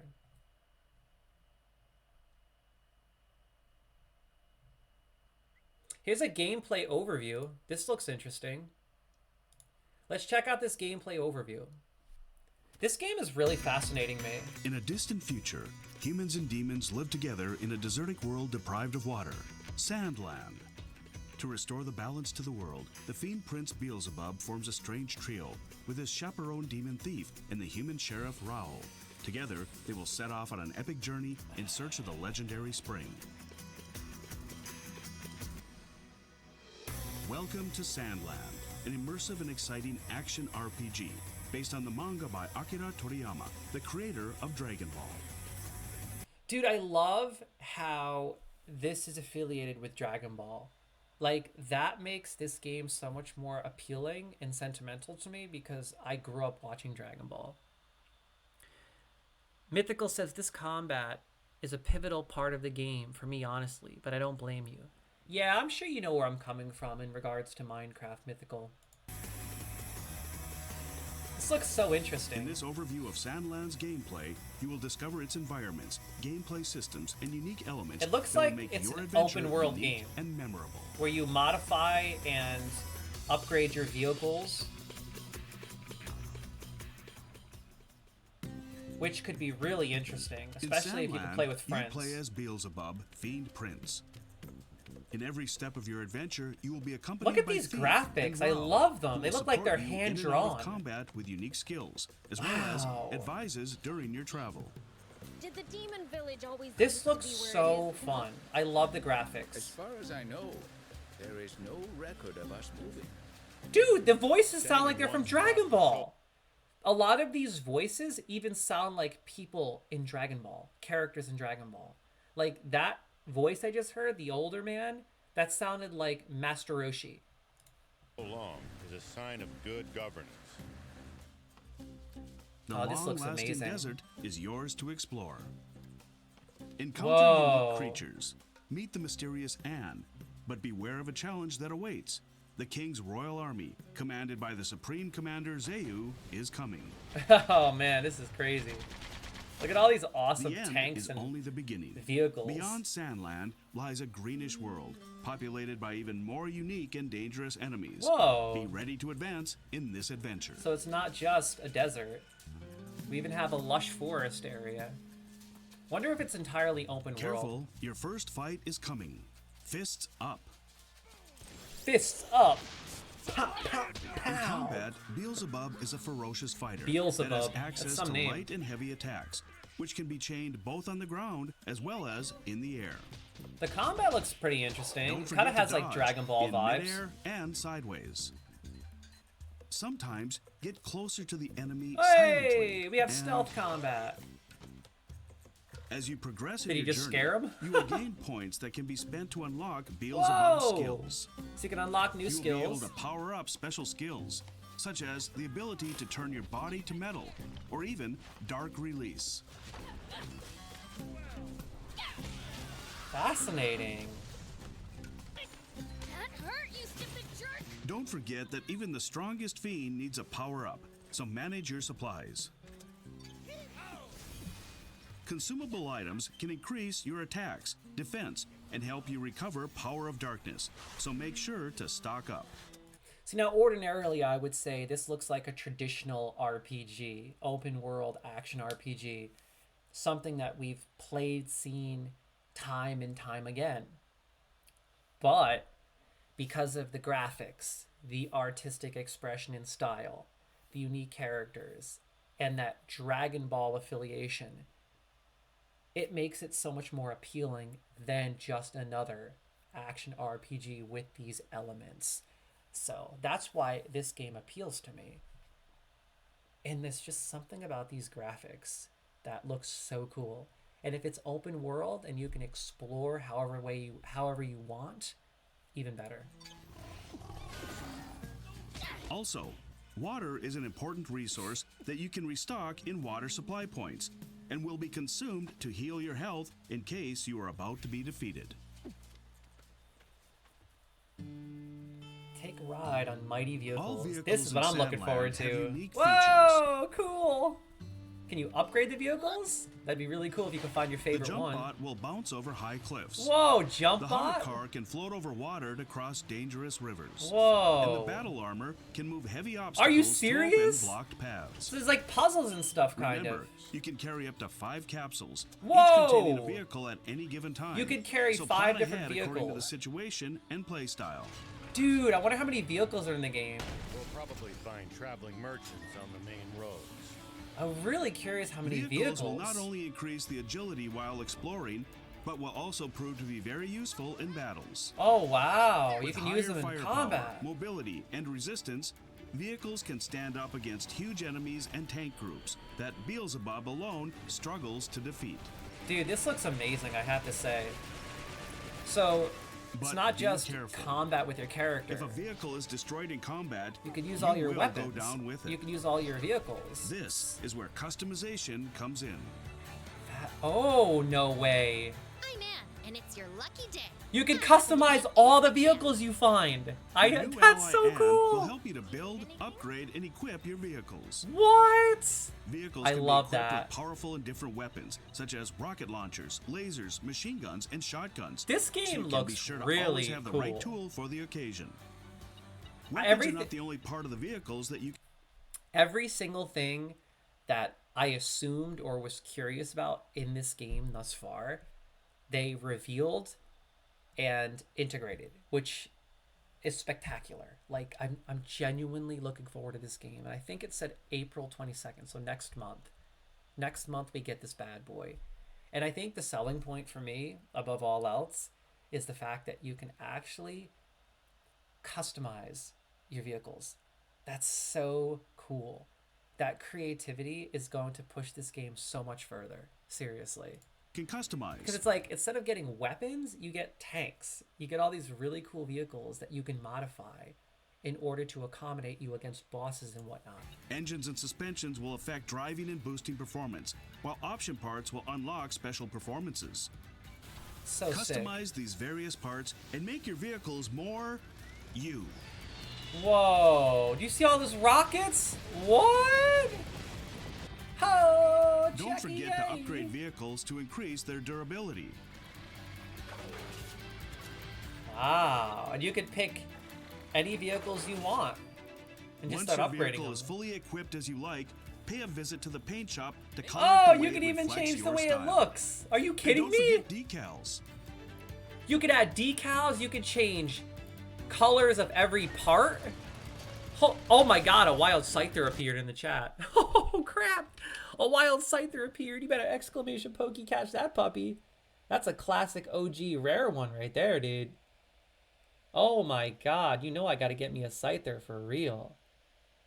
I've had good luck catching Scyther. I think I actually caught 2 of them already in the Pokemon community game. I gotta get this bad boy.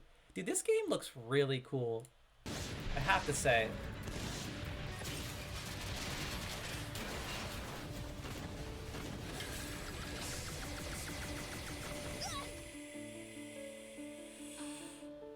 Another important thing in the exploration and battles is to unlock skill trees for your Whoa. friends.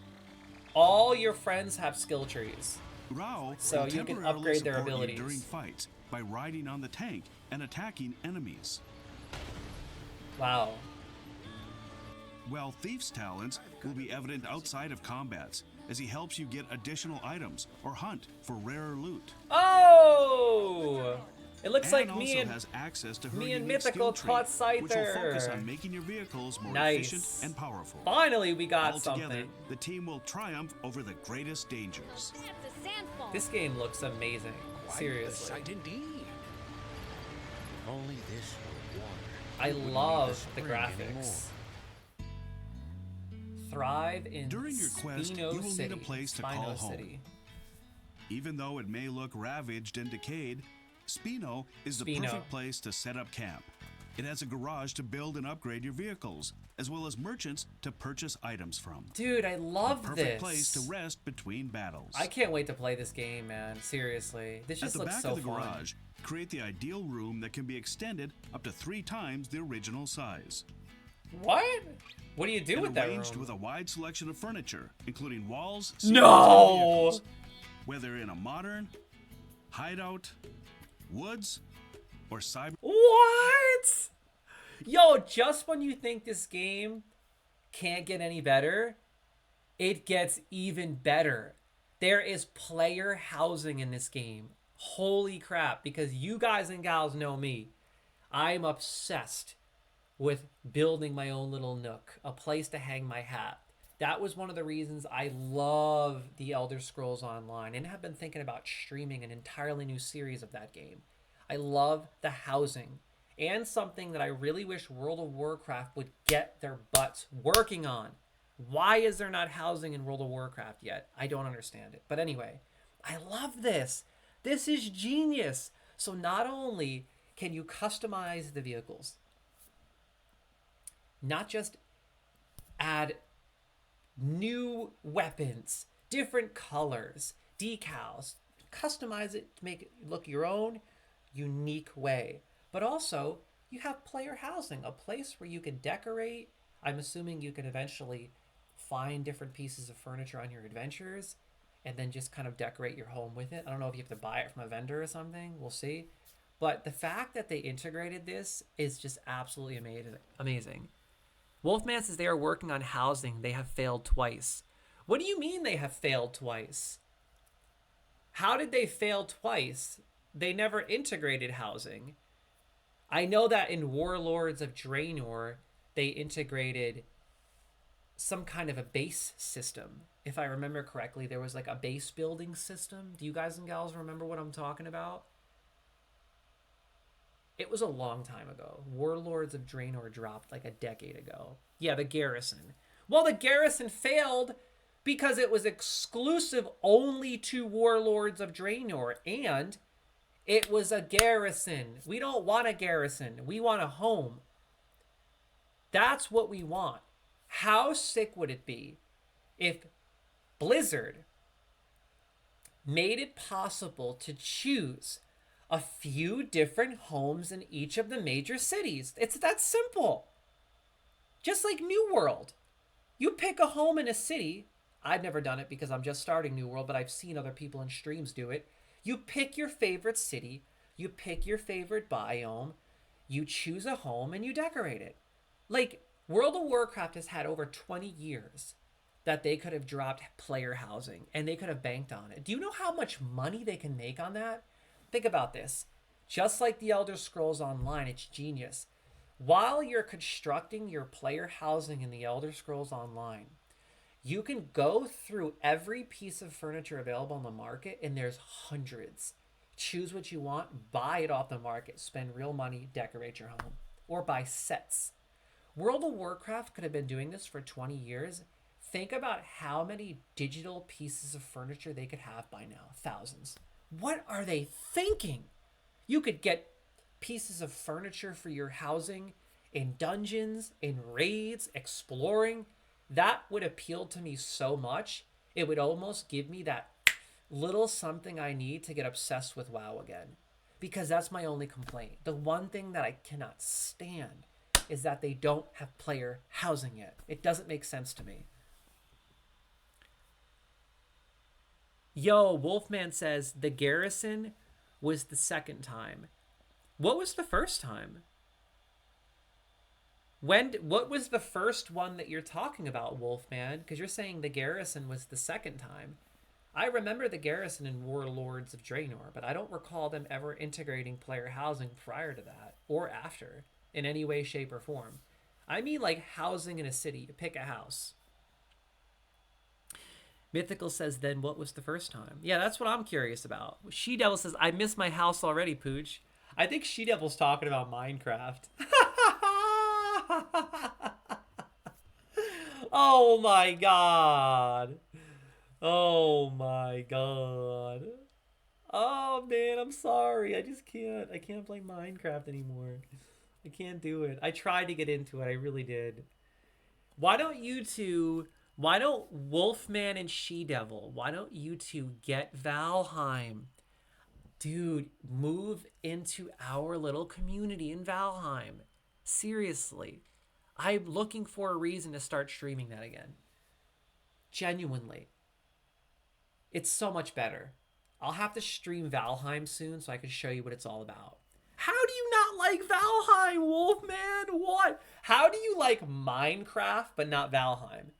Valheim is like the legend of legends. It's like the best survival game ever. I love it.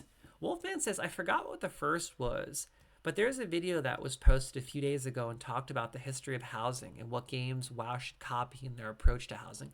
So have you heard something about Blizzard potentially integrating housing in a future expansion or something? I don't know if they're going to do that. I don't know if they're going to do that. I just have this weird feeling that Blizzard isn't going to integrate player housing, which is disturbing to say the least because there's so much money to be made there, especially with digital goods. That's an excuse for them to just have a team designated to just creating furniture every day. and putting it all on the market, and then people can just buy it. I mean, do you know how many people would buy all of it? Like, I would buy furniture if they sold it on the market. Seriously. Mythical says, I don't blame you. Valheim is very niche. And, oh, Ian Hazakost said they are working on it. No way! Ian says they're working on it? Yeah, buddy! Woo! I really hope Ian Hazakost is right, man. Oh, Blizzard, I hope you done do it. Hey, Mythical, watch your mouth in this live stream. Don't you curse. I don't want to see any of that F-U-C-K baby back bushwhack, okay? We do not use foul language. We do not curse. We do not swear. Period. Mythical says, Pete and I personally love it, but I know it's not for everyone. If it's not for everyone, then why is it one of the most highly rated and reviewed survival games on the market? It has some of the highest rated reviews ever. It's got like an immaculate record. It's that good. I can prove it to you right now. I'm going to pull it up on Steam if you don't believe me. If you don't believe me, I'll show you. In fact, I'll show you how many hours I've invested because I love it so much. It's one of my favorite games. I think it's like 200.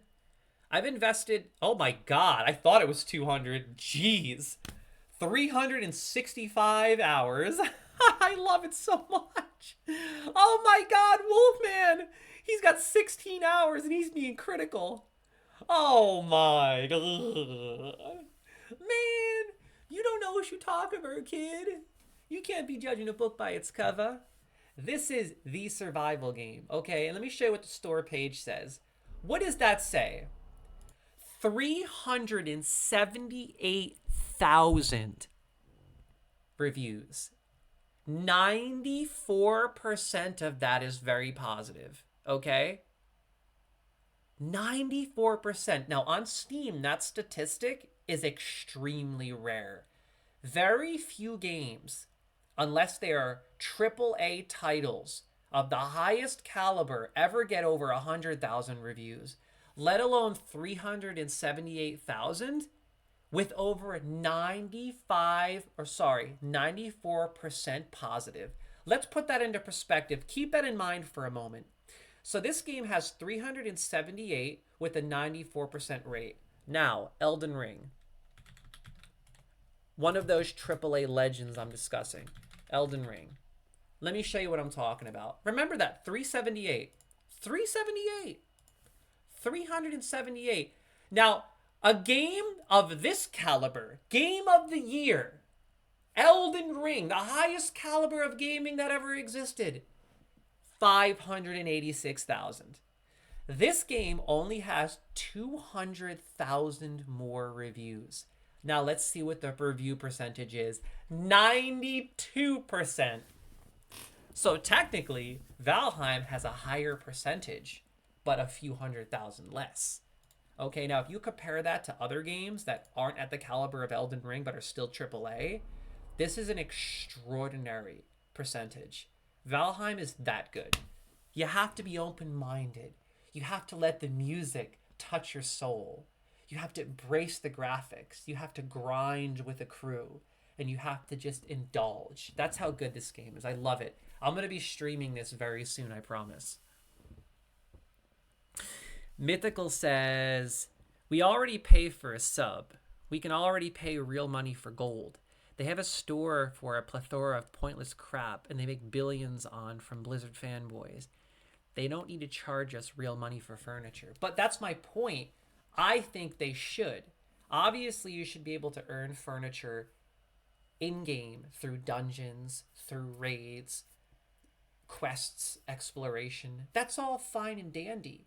But for people who love to build and don't have the time to do all the raids, do all the dungeons, or defeat every monster, bang out every quest, but still love to have a really cozy home, it would be nice to have sets available of furniture on the actual market. I actually would not mind those microtransactions. I would buy them. I want both. Yo, Wolfman says, I recently bought Final Fantasy 15 on Steam. So now I have it on PS5, Xbox, and Steam. Bro, come on, kid! Final Fantasy 15! Oh! That's like the one Final Fantasy game that I didn't enjoy, unfortunately. I'd hate to say it.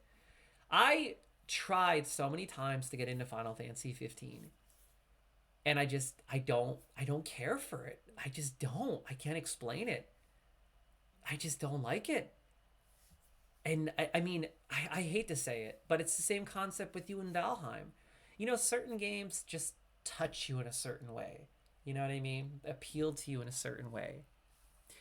And for some reason, Final Fantasy 15 just didn't do it. My boy Wolfman says, I hate Final Fantasy 13 and its sequels. I don't hate any game. Hate is a strong word, especially when it comes to gaming, because devs put their heart and souls into games. However, I agree, I didn't like Final Fantasy 13 at all. I thought it was the most linear and boring of all the Final Fantasy games I've ever played since number 1 on Nintendo. Yeah, and I didn't like Final Fantasy 15 at all. I just didn't enjoy it. For some weird reason, I just couldn't get into it. But Final Fantasy 16, however, I just beat it. I don't know if I told you guys and gals yet. I think I did tell you earlier in this stream. I just beat it a few days ago. I put 40 hours, and it took me 40 hours to beat Final Fantasy 16 because I took my time. I didn't do any of the side quests, but I took my time in the story. And I can honestly say it's one of my top 3 favorite video games of all time ever created. Final Fantasy 16 is a legendary masterpiece of all masterpieces. Now, I understand most people don't like it because they're spoiled with open world games with too much to do, like Tears of the Kingdom, Breath of the Wild, Final Fantasy VII Rebirth, all legendary games, some of my favorites. However, Final Fantasy 16 is more linear and action-oriented, and that's actually something that I've been wanting for a long time. I wanted something that was strictly story-driven, so I could sit back and indulge an amazing story with incredible characters, but also this action-oriented gameplay that's just so impactful and so intense that after those story-driven moments where you're just like completely nostalgically caught up and allured in the story, all of a sudden your blood is pumping and you're like, oh my god! Final Fantasy 16 is the only game I ever played where every single hour of that game, all 40, I would get on the edge of my couch and be like, oh my god, this game is too good. Oh my god, I can't believe this is happening. This is unbelievable. I was sitting there talking to my TV every time I played that game. That's how good it is. She-Devil says Final Fantasy 15 is my favorite. Wow, really? I almost feel like I owe it to myself to replay Final Fantasy 15 now, out of respect. Maybe I will give that another chance for you guys and gals and stream it live. I haven't decided yet, but I might have to do that. Maybe I'll download it on my PC and I will stream that live.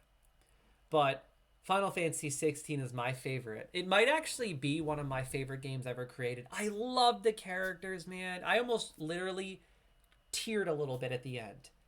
I literally almost teared a little bit, and I just kept taking screenshots because I wanted to solidify and document the memory forever because it was so good. Now I'm really excited because I unlocked New Game Plus, and I'm going to be starting a streaming series on my PS5 very soon. I promise. I'm so excited to share that because when you unlock New Game Plus, they actually release a new difficulty called Final Fantasy mode. I've never tried that yet. Apparently it's harder than the hardest mode. So that could be really fun. We can turn Final Fantasy 16 into a challenge, almost like Elden Ring. So, and I played through on easy mode on my first playthrough. So I'm used to it being super easy. I would love to experience it in a challenging way. Oh no! I didn't try catching him a choke. Dang, man. Mythical says, I deplore anything that comes from Activision. They are extortionists. Where did that come from? Oh my god. Where did that come from? Seriously. Anyway, let's continue this Sandland gameplay overview because I can't even believe Sandland is integrating player housing. I gotta rewatch this. I am getting this game the day it releases, and I'm streaming it. I cannot wait to play this, crew. I'll probably stream this on PC for you guys and gals. Bean battles. At the I back gotta of the watch garage, this again. Create the ideal room that can be extended up to 3 times the original size. And you could put wallpaper, And carpets. arranged with a wide selection of furniture, including walls, ceilings, and vehicles. Whether in a modern, Wow. hideout, woods, or cyber style. I love it. That is so cool. When starting out, Spino may not have many citizens, but it has the potential to grow. No. So this is perfect. Are we talking city building as well? This game just keeps delivering. Nice. This is one picturesque town. As you complete side quests, recover items, or defeat enemies, the town will evolve to the next stage, and you can purchase rare components, hire new What? services, and allow new Oh my opportunities God. for adventures. You could have your own house, decorate it, customize your vehicles, upgrade your vehicles. There's talent trees, skills. You can customize each character in your party. And on top of it, you can build a city. This literally has Dark Cloud. I don't know if you ever played Dark Cloud. It's a retro classic. Dark Cloud mechanics. This is unbelievable. It's crazy because when I had thought about buying this game and wanted to watch these trailers, I just assumed it was a really cool looking RPG and was affiliated with Dragon Ball in some way, shape, or form because of the graphics and the style. Little did I know that this is like an extraordinary experience. I can't even believe what I'm seeing right now. More adventures await you in the Sandland world. This looks so fun. Hey, we Join got races. to test your vehicle's speed. Oh, this looks so cool. Try bounty hunt or battle arenas. What? Put your strengths and abilities to the test against strong bosses. Is there any multiplayer? I really hope there's some multiplayer. In some way, shape, or form. This looks amazing. Step into a world where your adventure is dictated by your bravery and imagination. Time to embark on an epic adventure.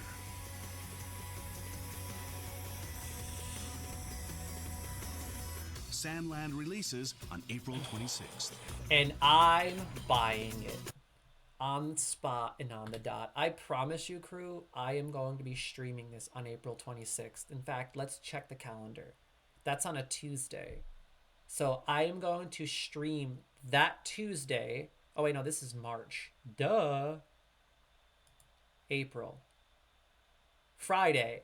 I'm going to be streaming Sandland that Friday on my Twitch channel, live. I cannot wait. So I think I'm going to buy this for my PC because I really, really want to stream this with webcam and microphone. Wolfman says, I'm not surprised that the art looks like Dragon Ball since Bandai Namco publishes the Dragon Ball games. Yeah, and it's affiliated with Dragon Ball. It even said in the beginning that I believe it was the writer. I don't know if it was the writer or the creator of Dragon Ball partook in creating this. You gotta love Bandai Namco. Bandai Namco is legendary. It's such a great company. It really is. You have to love it. What else do we got here? Sandland. 12 minutes of PS5 gameplay. Oh, we gotta check this out. It takes a different approach. Sandland gameplay, baby. I'm sorry for the With Capella advertisement. University's game-changing FlexPath format, set your own deadlines and access coursework anytime. Woo! I'll be streaming till 5 o'clock today, crew. So I'll probably spend another hour or so just cruising through a couple of the different games I'm looking forward to in 2024 and beyond. If we don't get through all of them today or by 1:30, 2 o'clock, then we'll finish them on the next stream because I want to squeeze in at least 2 to 3 hours of gameplay at the end of this. So Let's do this. come on, let's skip this bad boy. I want to see some gameplay, dude. I'm so excited to play this. It's like ridiculous. Oh my god, I just really want to play this game. I can't wait to start like working on my house. Expanding my city.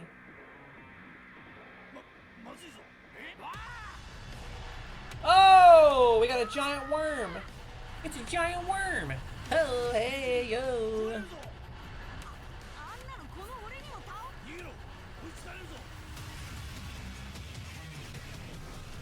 Oh, dude, that's so cool. You have to actually...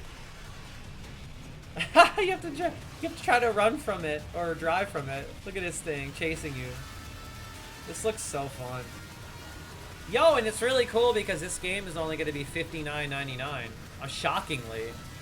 Why is it only $59.99? These days, games are always 70 bucks.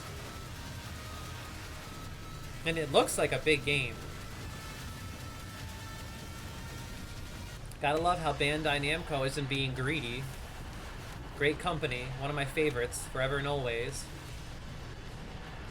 So the game starts with a pretty epic chase.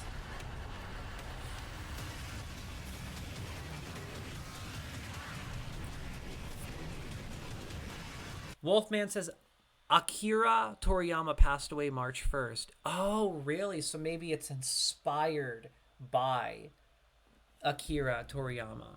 Maybe there's inspiration coming from that. That's what they meant, because they didn't mention his name on the last video. $70 is too much, honestly, for what you get nowadays. Yeah. Dude, I couldn't agree with you more. Obviously, there are some games that are worth 70 bucks.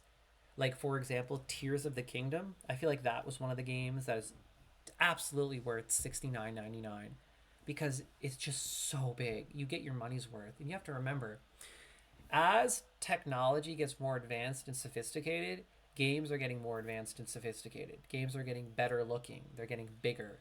And it costs a lot more to make those games. So they have to charge a premium, you understand? So games are always going to get more expensive as the technology continues to evolve.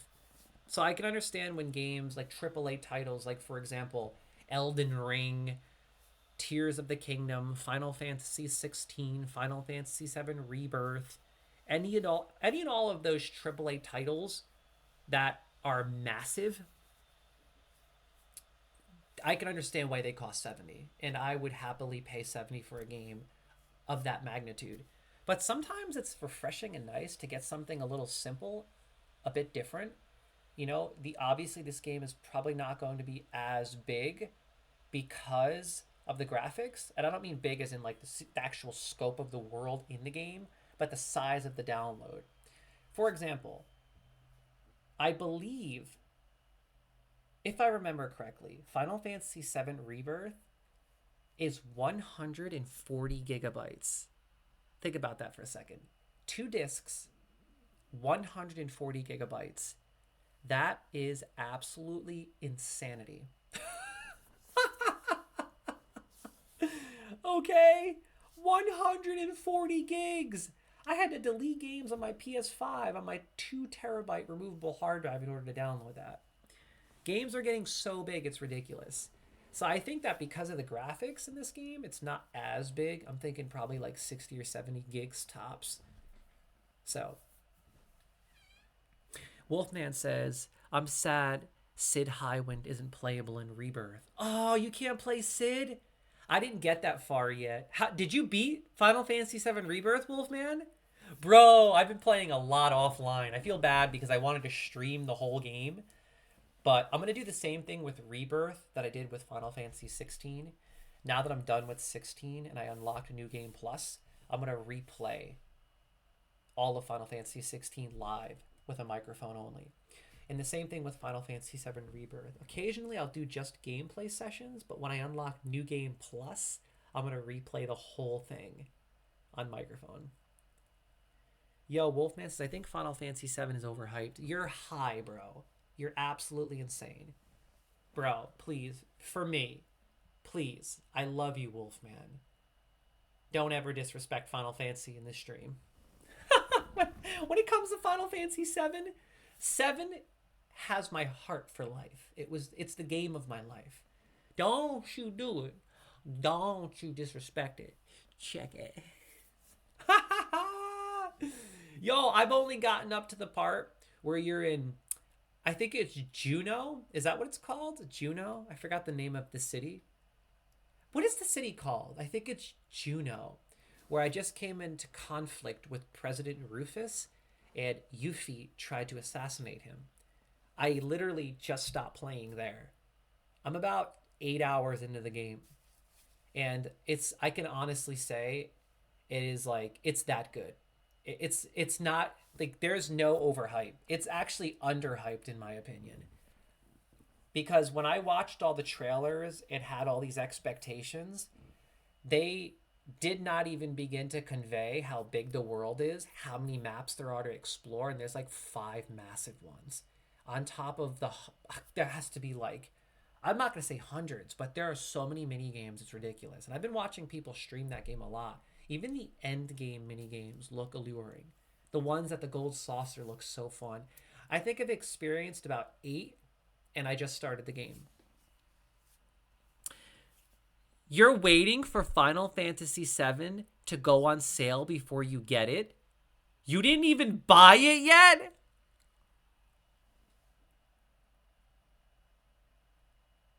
Yeah, I'm about to walk out of this room right now, bro.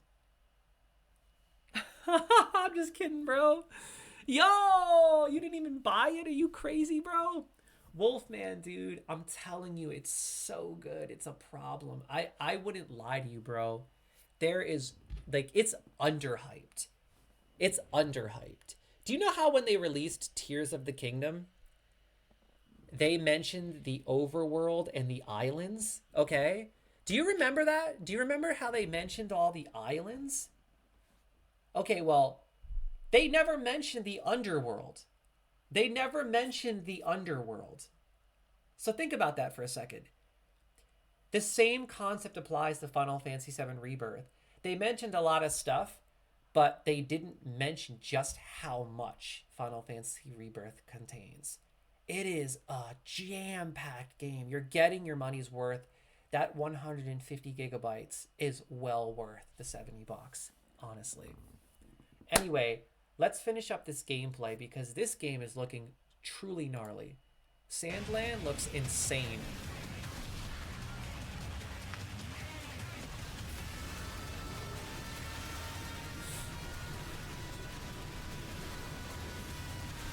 Yo, I love the music. They have like rock and roll playing while you're trying to escape from a worm in a Dragon Ball game. Oh, hey, yo, look at this gluttonous worm. I wonder if you have to fight that eventually. I love the music. This is intense.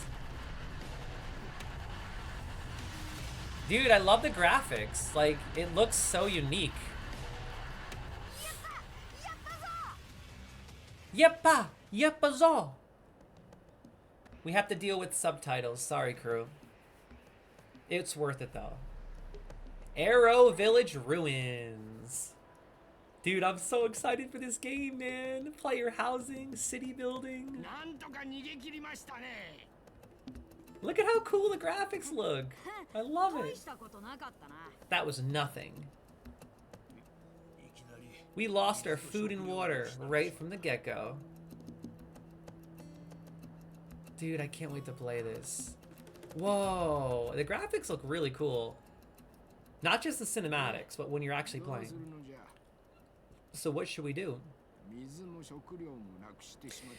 Without provisions, our only choice is to turn back. Look at his hair. I like the little spike on his head. It's kind of funny. Oh my god, I just caught my 3rd Pokemon of the day. I can't even believe it.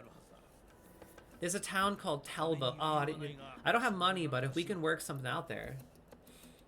I like how he has a pistol. He has a pistol. You see that?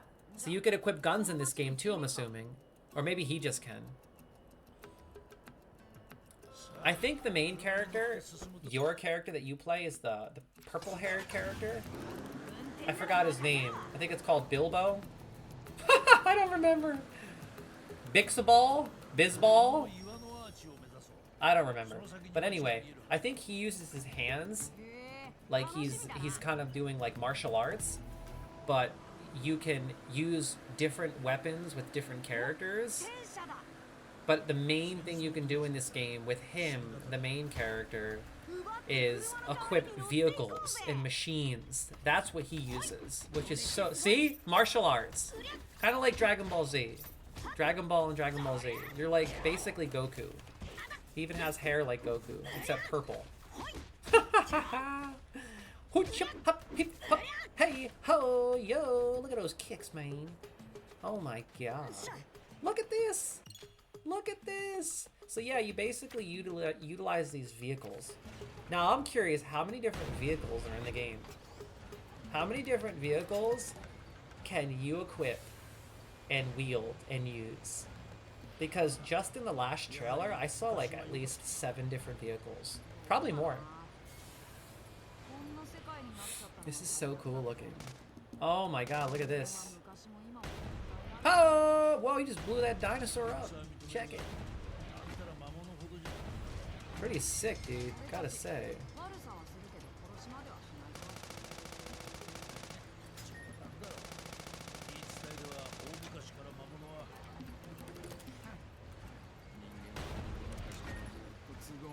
Why is he attacking him from afar? Get up there in his face. There you go. Blow him to pieces. Whoa, there you go. Oh, you know why? It's an Alpha Raptor. This thing's a powerhouse, apparently. The aiming looks a little sketchy, I'm not gonna lie. The aiming looks like a little funky, but then again, maybe it's because you have to upgrade the vehicle. It's a little sketchy at first. It's a little, you know, weaker, not as accurate, and then once you upgrade it with better cannons, better weapons, better specs, boom, it becomes more efficient. They have to make it like that, especially if there's customizable options. You know, it makes sense. And that's what one of the most notable things about this game that I like that's appealing is the fact that you can find all these different vehicles and like customize them. Almost like a GTA, you know what I'm talking about? How you could take your cars that you steal or earn or buy or whatever, and you can customize them at the garage. I think it's so cool. Yo, I caught 3 Pokemon in the Pokemon community game today. I'm getting lucky for real.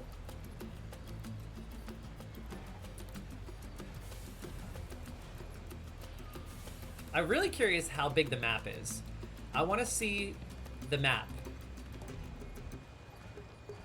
I'm hoping that at some point during this gameplay, they open the map so I can see how big the world is. And there are multiple biomes you can explore. It's not just a desert biome. Apparently, there's a lush forest environment as well at the end of the game. So this whole game isn't just based in a desert.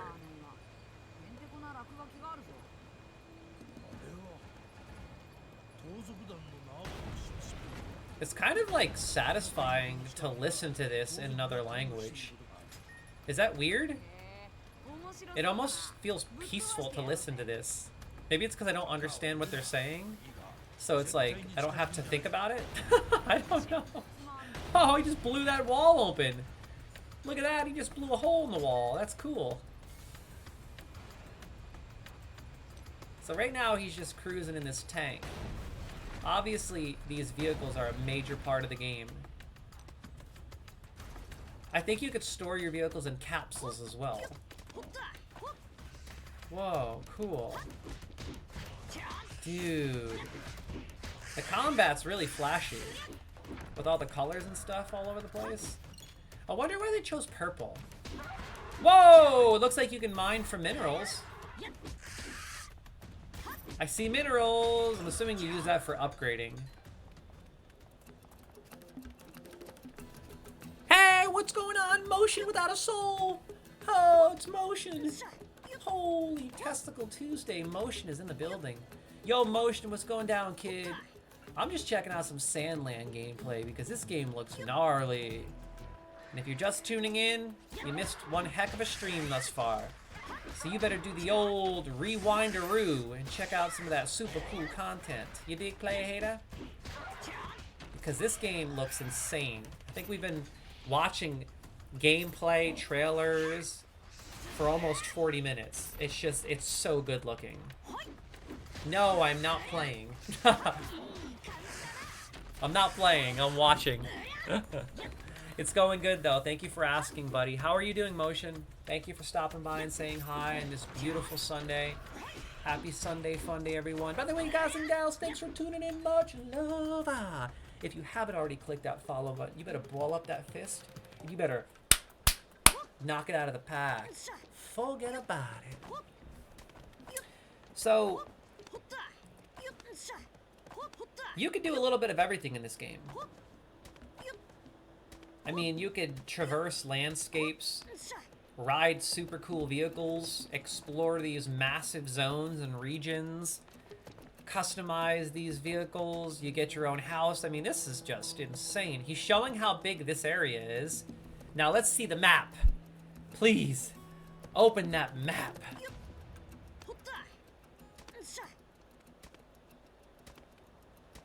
Yeah, I'm definitely playing this on day one. That's how much I think this game appeals to me. This is a day one game. This is definitely a day one game. It's funny because I just discovered this. I accidentally discovered this on my PS5. I saw like an advertisement a few weeks ago. And I was like, wait a second, that looks a lot like Dragon Ball. Like, this looks like Dragon Ball. So then I started doing the research and discovered, wow, this looks really cool. These guys look pretty funky, not gonna lie. Emo play haters. Oh my god, look at the guy with the spiky hair. Look at the guy with the gray spiky hair. He's got some funky dude. Check it. Whoa. I'll tell you what, look at his combat. You see that spinning back kick? He's got a little tail too, it's kind of funny. So these are like the thugs. These are some thugs that are jumping my character. It's a little bit of everything. Literally everything.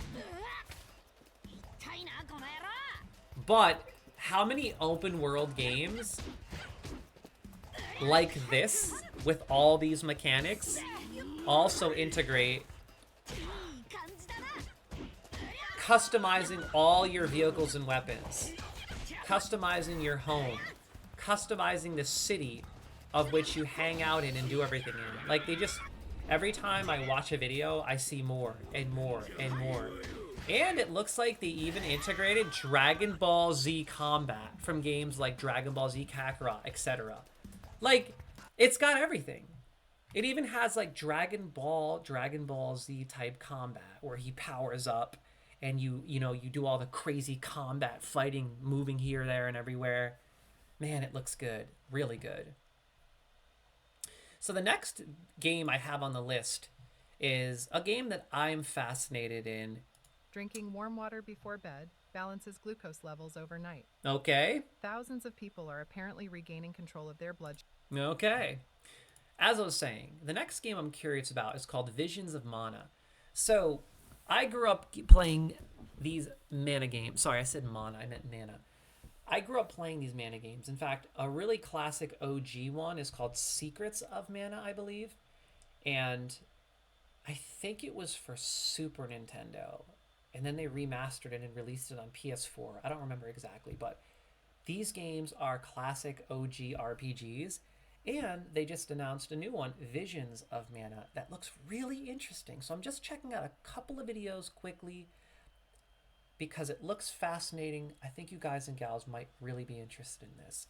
She-Devil says, I might want to get it. Which game are you thinking about getting, She-Devil? You talking about Sandland? You know, I think it's really cool how Sandland is also only going to be $59.99. I wonder if it's going to be on Steam. Let's check quick. Because if it's going to be on Steam, I'm going to add that to my wish list. I think I might want to stream that on webcam and microphone. Rather than getting it on my PS5, I think I'm going to get this on PC. Let's see. Oh, Sandland will be on Steam, baby. Oh, look at this. Hey, look at this. A Bandai Namco Steam Spring Sale. Up to 90% off right now on Steam. Holy crap. Wow. So if you guys and gals are thinking about purchasing some new games, you better head on over to Steam because Bandai Namco has a pretty solid blowout spring sale right now. So Sandland is available on Steam and it drops officially on April 25th. Now, I'm just trying to figure out if I'm going to play it on PC or if I'm going to play it on PS5. I feel like I want to play this on PC. This is the kind of game that I think would be really fun to stream and play live because it's colorful, it pops, and it looks really fun. But my question is, will Sandland be multiplayer in any way? I don't think it's multiplayer, though. I think it's single player only. We should probably look that up real fast, right? Let's look that up really quickly. Let's go to Google really quickly and look this up. Will Sandland be multiplayer? It'd be cool if you could play with your friends. Oh, no! No! Sandland is a single-player RPG based on Dragon Ball creator Akira Toriyama's 2000s manga of the same name. Oh, wow! Wait a second. So here, I figured it out, crew. Whoa, a wild Galvantula appeared. I don't know what it is, but it sounds pretty big and strong and extraordinary. So I'm going to catch it. Yeah, buddy. Yo, as I was saying, so I figured it out, crew, in regards to Sandland. Akira Toriyama created Dragon Ball, but he also created a manga in the 2000s based on this game, Sandland. So this game, Sandland, is actually based on a show. A manga. Oh, no, not a show, a manga. A manga is like a magazine, right? Is a manga a show, or is it like one of those books you read? I think it's the books you read. Regardless, Akira Toriyama, who created Dragon Ball, also created this, and they are turning it into a video game. It all makes sense. Anyway, let's check out Visions of Mana, because this looks good. Real good. And you know if Square Enix is dropping it, it's going to be good, because Square Enix always drops the good. Visions of Mana, it looks colorful, it looks fresh, it looks magical. Like, look at this! Look at these graphics, man! I'll tell you what, this looks fresh. Check it. I think it looks cool. I love these graphics. I love how these new games releasing have these colorful, vibrant, artistic graphics. Sandland, Visions of Mana, amazing. I love it. The combat looks really good too. I get Fortnite vibes from these graphics. It kind of looks like Fortnite a bit. Like, look how cool this looks! Wow! I'm really looking forward to this. Visions of Mana. I don't know when this releases, but you know I'll be getting this bad boy. Oh, this looks really cool. Oh my god. Wow. Obviously the world is pretty big. The adventure begins in 2024, so we don't have a specific date yet. Let me just look this up on Google. Visions of Mana release date. Oh, there's no date. It just says 2024. So it's the summer of 2024. So we should be getting summer of 2024. Okay, so like I said earlier, I had mentioned Secret of Mana. That's the one for Super Nintendo that I used to play. Look at 1993, right here. And then they released a few other ones, Dawn of Mana and Trials of Mana. I don't think they were as popular. They looked good, they looked fun, but I didn't play them personally. However, for some reason, Visions of Mana just appealed to me. It spoke to me. It looked really intriguing. Let's check out the next clip. Maybe some gameplay? I don't remember which tab I found. Game overview, even better. Cool. Let's check out a game overview clip based on Vision of Mana. I apologize for the advertisement. However, I do like Home Goods. I always go to Home Goods. I get snacks from Home Goods all the time. Hey, Square Enix is hard at work on Visions of Mana. I love it. Whoa. God bless Square Enix. Players. My name is Masaru Oyamada, producer for the Mana series here at Square Enix. God bless you. 聖剣伝説ビジョンズ・オブ・マナの情報を Xbox ユーザーの皆さんにいち早くお伝えできる機会をいただけて大変光栄です。 Whoa, look how they're drawing it. I love it. 聖剣伝説シリーズの完 I love when the devs are actually drawing it on the pads and you see that you're playing their personal artistic expression. That makes a game so much more sweet and appealing in my opinion. Wolfmance's manga is a Japanese style comic book. Okay. So it's not like an actual show. I don't think they ever actually made a show. It was just strictly a comic book series. Makes sense.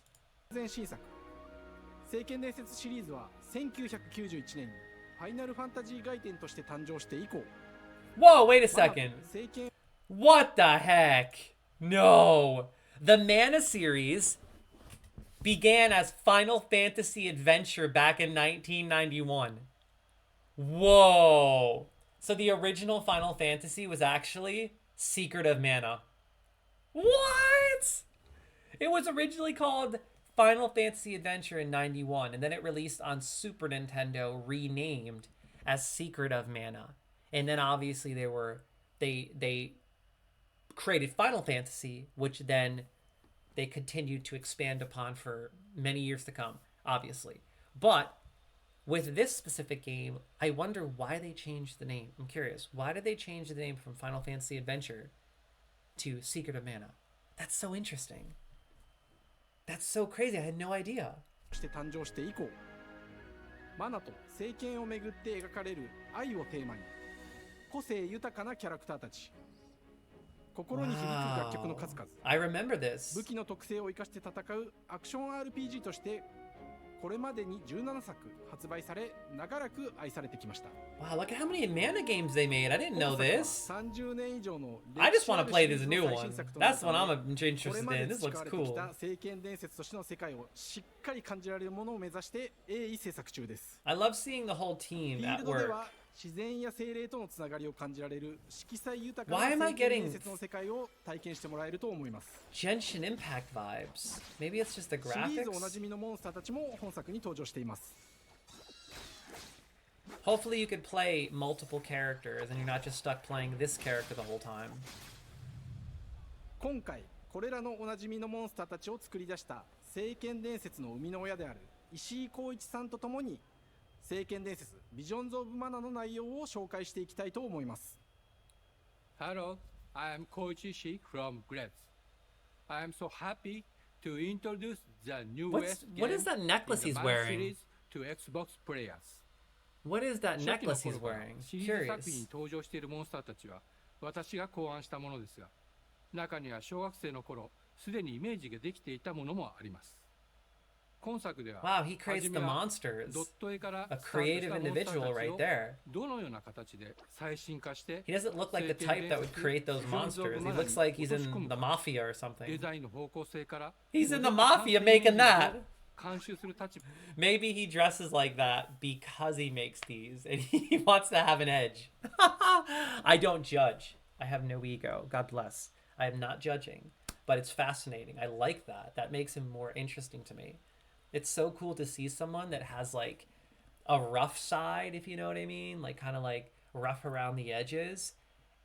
And they're also really into kind of immature things. It makes someone so much more interesting and appealing, in my personal opinion, rather than just like someone who's is exactly what you would expect from looking at them. So that's what I meant about him. He doesn't look like someone that you would think would make characters like this. He looks like he's in a Tokyo mafia or something. He's a mafioso.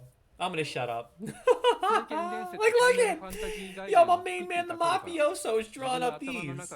モンスターたちは立体的に生き生きと動いて、 Oh, I like the pumpkin one. 携わった作品ではそれらをどう This や is って hilarious. 当時の He 技 drew 術 these when he was a で表現で kid. きるかにこだわって作ってきました。 A lot of the monsters in this 最新 game he 作 drew で as a は kid. 聖剣伝説のモンスターたちのただ可愛いだけではなく恐ろしさの部分もしっかりと表現できているので、バトル中はモンスターたちの表情にも注目してください。 I have こ to れま say, で it looks 聖剣 fun. 伝説シリーズには空を旅する海を渡る手助けをしてくれる頼もしい仲間たちがいましたが Oh, you can collect the 今作には companions? 広大なフィールド関係に No. 欠かせない新たな仲間が登場します。 Cool. 陸上を猛スピードで駆け回って You くれ can る ride ピックル them and all ピック kinds ル of も stuff. 石井さんが新たに考案してくださっています。 That's 新 really たな仲間を考 fascinating. えるにあたっては、今作のマスコットキャラクターになるくらい可愛い動物にしたいという漠然とした思いがありました。 I'm trying to figure out what necklace he's その上 wearing で though. It's ヨークシャ interesting. テリアの毛並み、見た目はアルマジルによく似た仙山港や古代エジプト神のアヌビスの子供といった So 具 they were 体的なイ going メー with ジが like 浮かんできて、それぞれの特徴を取り入れながら That's ラ really グデザインを cool. 書き起こしました。 I love seeing the original concept arts. デザイナーにもアイデアを出してもらいながら、足の長さや丸まった時のイメージなど、ゲームの中での見え方も考えながら調整を重ねていき、ピックルは More than 誕生しまし anything, た。 I love the graphics thus far. It もう looks 一つの so 挑戦 magical. は楽曲面です。過去さまざまなコンポーザーが携わられた楽曲の雰囲気が感じられつつも、 Of course, the music's going to be amazing. Square Enix never fails when it comes to the music. They do such a great job on their soundtracks. 過去シリーズの楽曲を手掛けたクリエイターたちが全100 Their musical creators are some of the best in the world. Wow, 100 songs in total for this game. I love it. Final Fantasy XVI had some of the best music I've ever heard. Ever. And I mean ever. Final Fantasy XVI had the best soundtrack I've ever heard in gaming. It was so good. Sometimes I actually listen to that song when I'm walking on the treadmill because it sounds so motivational. Like that combat song, oh my god, I love it. And I'm pretty sure that Final Fantasy XVI also won the award for Best Music in 2023. Correct me if I'm wrong. I might be wrong. I'm pretty sure it won Best Music. インタラクティブミュージックを導入しており、冒険の没入感を高めてくれます。探索中の BGM がバトルに入った瞬間、アレンジが切り替わる様を I 実際 love に聞いて seeing み the ましょう。 teams working together to make this project come to life. I've always been fascinated by that. Like the devs at work, hard at work. I like to see their teamwork, you know what I mean? That's just really cool. They put a lot of passion 今 and 作は time into アク this. ション RPG 聖 Seriously. 剣伝説のアクション部分が強化されていま It's す。 art. Gaming is art, especially games like this. 空中でのアクションがバトルの鍵となっており、武器での攻撃だけでなく Oh! 魔法 I'm での攻 seeing 撃も different 可能になっていま characters. す。 Maybe you can use different characters. そして本作ならではの特徴として聖剣伝説シリーズではおなじみの精霊たちがいますが、 The battle effects look really その cool, 力を like the 宿した lightning 武器を bolts 使うとバトル and を手 that 助け fire してくれるよ spell. うに Everything looks なります。 really, really colorful and cool. 精霊によっては様々な特性の違いがありますので、その効果とともに聖剣伝説の世界らしい Wow, fire 不思議な sword, 力で sick. 爽快なバトルを楽しんでいただけます。 Nice. オリジナルモンスターや It's the mafioso who draws cute little critters. 聖剣伝説 Look at this ジョン guy. ズマナは聖剣伝説 Oh ら my しさを God. 感じてもらえる作品になるよう小山田君を中心にチームのみんなが頑張って作ってくれていますので、ぜひ発売日を楽しみに待っていてください。私自身もプレイ This する summer. のを楽しみにしています。聖剣伝説シリーズとして初めて Xbox ユーザーの皆さんにお届けする本作聖剣伝説 Hey, it looks like Xbox users will be getting this as well. な情報をお届け Not してい just きますので PlayStation 5. ぜひご期待ください。 Nice. この夏 Cool. Okay, well, I have to say, I'm looking forward to Visions of Mana. Are you looking forward to this game? Let me know in the comments. Share your opinions. Have you ever played any of the other installments? If so, let me know. I would love to hear your opinion. I'm looking forward to this game, and I will be playing this the day it drops. But I'm more interested in Sandland, I have to be honest. Sandland looked really, really cool. Now, the next game I'm looking forward to discussing is a game dropping, I believe, on PlayStation only. I think it's a PlayStation exclusive. And I'm particularly interested in this because I loved Ghost of Tsushima. I love those open world samurai games, and Ghost of Tsushima was actually one of the best open world games I've ever played. In fact, if you haven't played that because you don't have a PlayStation, you can actually buy that on Steam. Correct me if I'm wrong. In fact, I'm going to check right now just to confirm that. Or maybe it's going to release on Steam. Oh, you get the director's cut, and I believe it releases May 16th. I knew it. So if you're someone who doesn't have a PlayStation, you have to buy this. Sincerely. I actually bought this on PlayStation 4, and then I bought it again on my PS5 because they released a better, more polished version for the PS5. In fact, I think I just had to pay for the upgrade, which was like $10. I don't remember exactly, but this is worth every penny. Ghost of Tsushima is legendary. You have to try it. And that's cool. I love how Sony is releasing a lot of their games on Steam. It's amazing. Like Sony or PlayStation, they have a page of their own, and they're releasing all their exclusives on Steam. For example, Until Dawn, Ratchet & Clank. You got Horizon Forbidden Dawn, or is it Forbidden West? Yeah, Forbidden West. I haven't played that yet. Spider-Man Remastered. I mean, look at this. You can even play The Last of Us on Steam. And this is the remake. The good one.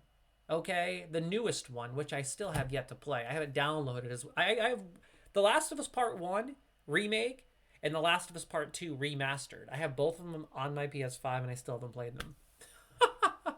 Unbelievable. So God of War is even on here. Actually, I purchased that. I forgot about that, to be completely honest. Which means they're probably going to drop God of War Ragnarok sometime in the next year. So that's amazing. Anyway, the reason why I said that is because another game dropping for PlayStation, this one is called Rise of the Ronin. Another samurai game that looks really fascinating. So let's check out some gameplay because this looks good. Really good. It is said. I love samurai games. I respect samurai so much. I admire them. I love their discipline. I try to live just like a samurai. Always doing the right thing. Living according to the elements in nature. Disciplined, training hard, strict. Look at this. This game looks cool. Team Ninja. The only thing we know for sure. Oh. Is that time marches forward. I think this game is based in the 1800s, towards the end of the samurai era. Maybe I'm wrong and it's the 1700s. Without hesitation. Oh my god. Look at that! Holy crap! Whoa! Did you see that? Drives the rhythm. Oh my god. And you thought Ghost of Tsushima looked good? This might top it. Holy crap, this combat looks insane. Hey, you can use a pistol too, so it must be the 1800s. How many mountains must you move to alter the river below? Let us not forget the pain of Master Shoin. Oh my god. Countless others who have suffered. Look at the graphics, dude. This looks crazy.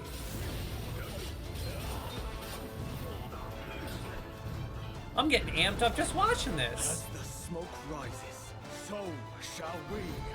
Oh my god, I gotta play this. This looks good, crew. This looks really good. And I'm pretty sure this releases next month. Will sacrifice their partner for duty.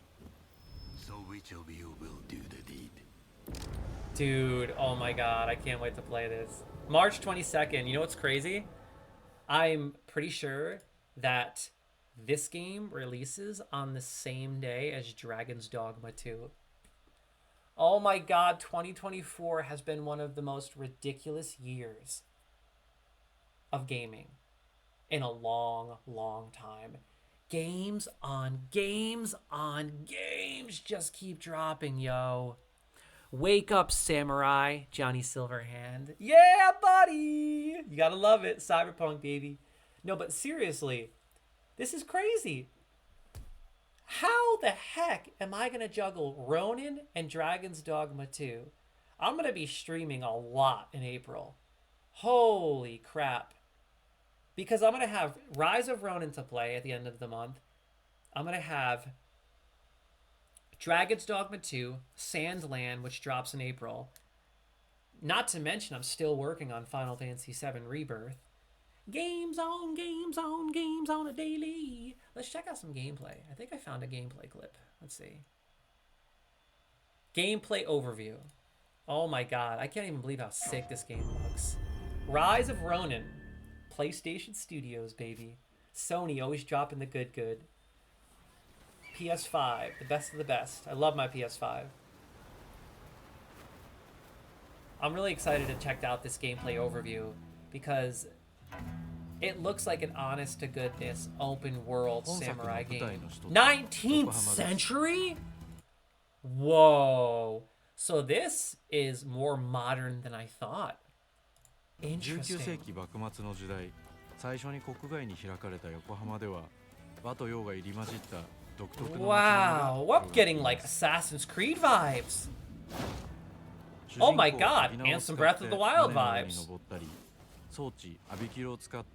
Dude, this looks insane. Oh my god, look at, you can see how big the actual world is. He just flew in a... What the heck?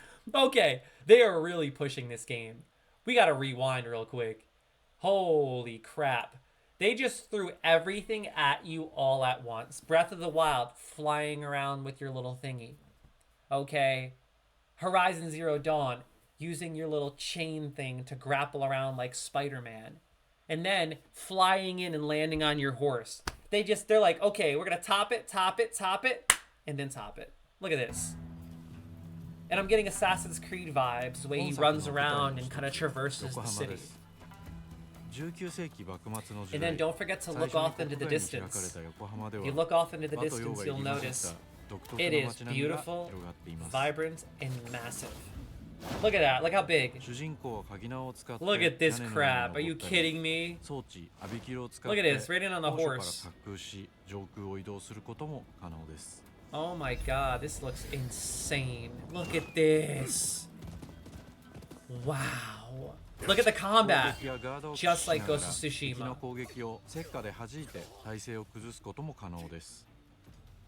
Oh yeah. Very realistic samurai combat. Look at him wield that katana like a boss. Oh. Woo! Oh my god. Gruesome. That's serious. I can't wait to play this game. Seriously. This looks amazing. Wow.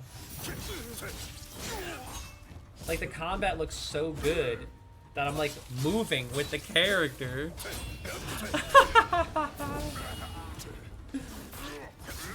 I love his grappling hook. Look at this guy he's fighting with blades on his hands. Wild looking.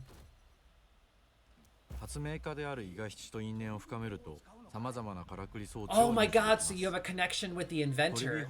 And because it's in the 19th century, you can wield these really cool weapons. That's so sick. He's got a rifle, a pistol, flamethrower. Look at this! You know what?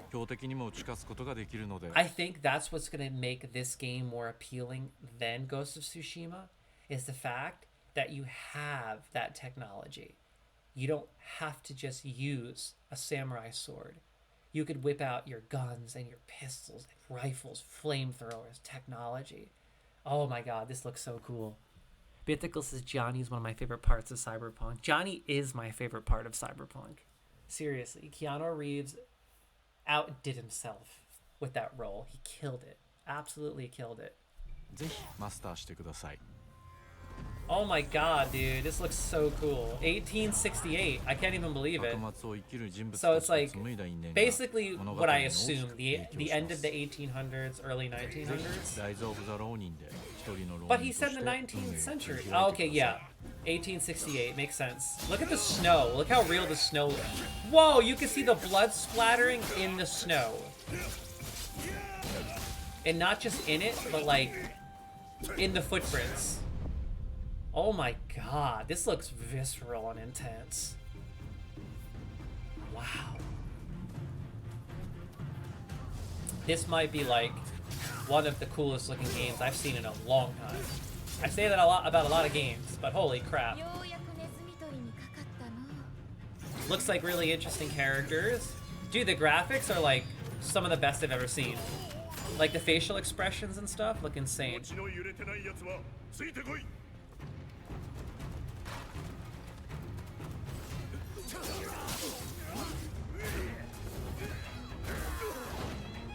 Oh my god, look at this. Wow, you saw that building blow up? Oh, look at the fireworks! Oh my god, this looks... Whew, look at this guy! Like a legendary, super cool and super smooth samurai checker. Yo, March 22nd, baby. March 22nd. I wonder if it's going to be strictly like open world RPG Ghost of Tsushima mechanics where it's like you choose your difficulty, or if it's going to be a bit harder, kind of like Nioh, if you know what I mean, where it's open world, Dark Souls style. It doesn't look like that.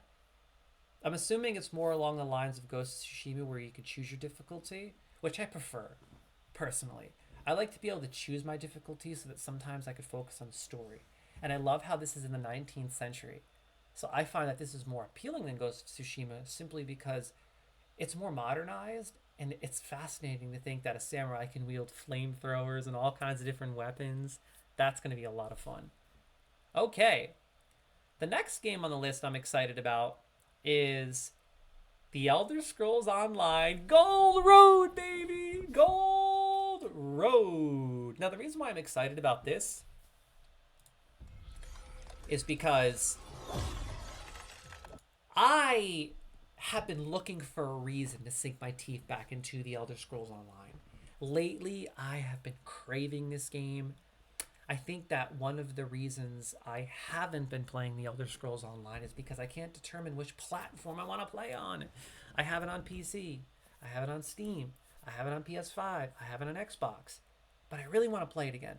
So I decided officially to play it definitively and officially on my PlayStation 5. I have it installed. I have every expansion. I purchased every single one that released, including the collector's editions. So I will be starting a streaming series very soon, and I'm thinking I'll probably end up playing the newest expansion. I forgot the name of it, actually. Let me look that up really fast. Curious, because they released a lot of expansions in the Elder Scrolls Online.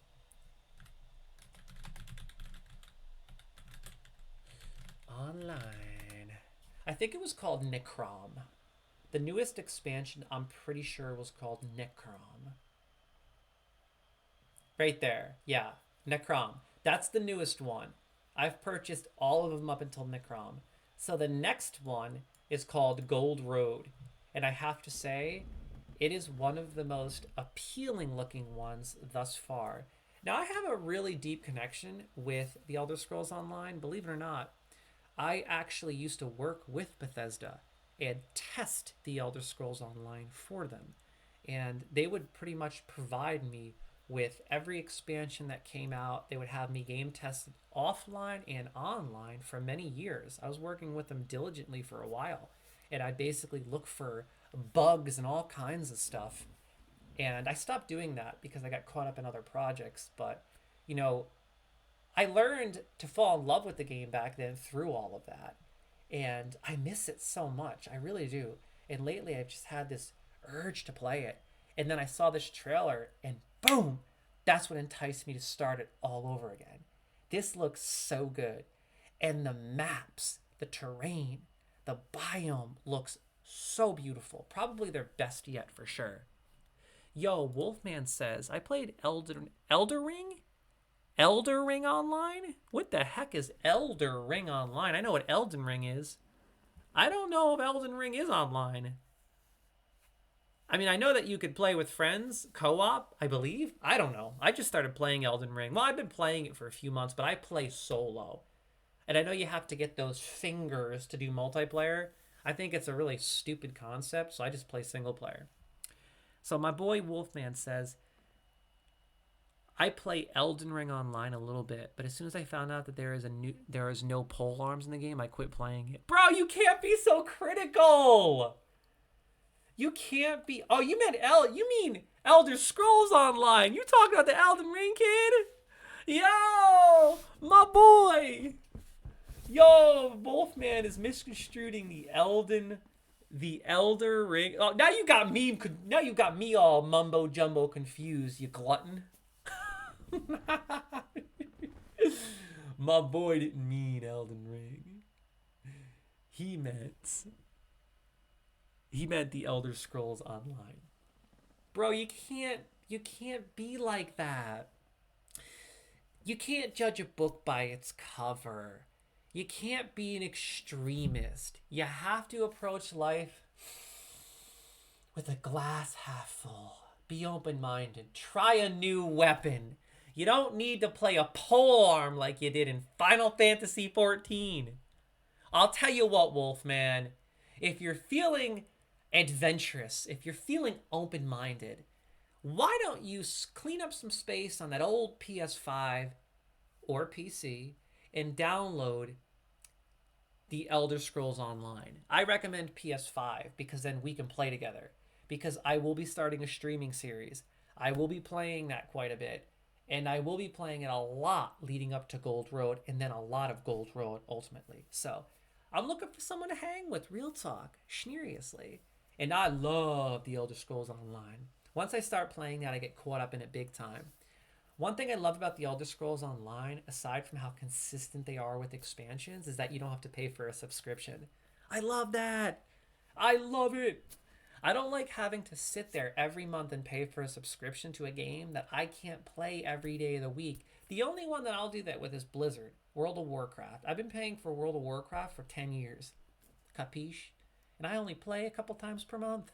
They can take my money because I love World of Warcraft for life. And I want that game to continue evolving, so I don't mind investing.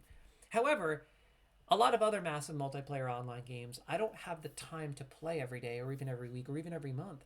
So it's nice to have a game where I buy the expansion and then I play it when I want, and I don't have to worry about paying subscription fees and then forgetting that I'm paying subscription fees, and then I'm paying for that subscription fee for a year and I'm not playing that game. I did that with Final Fantasy XIV so many times. I got 300 months or 300 days of subscription, and I only played for maybe a week of it. I accidentally subscribed for a year like an idiot.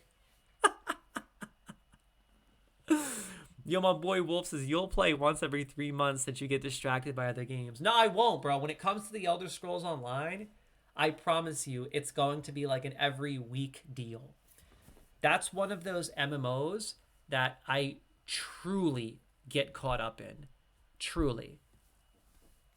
Like, I get so consumed by it, and I'll tell you why. I love the player housing. I am so addicted to that crap. It's not even funny. Oh my God, it's a problem. Because you could go in your house, access the online market of hundreds of pieces of furniture, go through hundreds of them, buy what you want to use, buy sets, decorate your home, make it customized to your liking, and create your own little nook that's yours, your own, unique, amazing. I love it. That is such a huge piece of the pie for me. It's the biggest piece of the pie. I have to have a place to hang my hat in MMO and feel at home. That's the only complaint I have about World of Warcraft. I just wish WoW would get it together and integrate player housing. And that's one thing I'm looking forward to experiencing in New World, because New World has player housing. Have any of you guys and gals played New World? How is the player housing? Let me know in the comments. And do any of you guys and gals play the Elder Scrolls Online? If you do, feel free to let me know in the comments. And if you're on PlayStation 5, don't forget to add me. My username is PJ Brooks. PJBROOKS. Shoot me a friend request.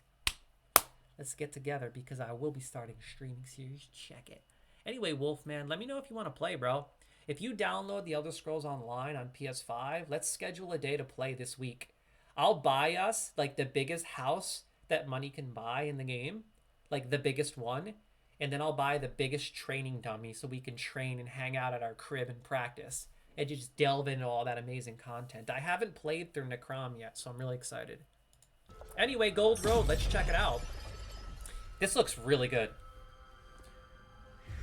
Gold Road looks so cool. This cinematic was legendary, by the way. One of my favorite. It looked so dark and creepy. This was probably one of my favorite looking biomes I've ever seen in the Elder Scrolls series. It like has these beautiful autumn vibe. I'm jiving with it. Look at that. This will be my go-to zone to hang out in. I'm buying the house that they sell for this zone on the market instantaneously. Yeah, this game will always have a place in my heart.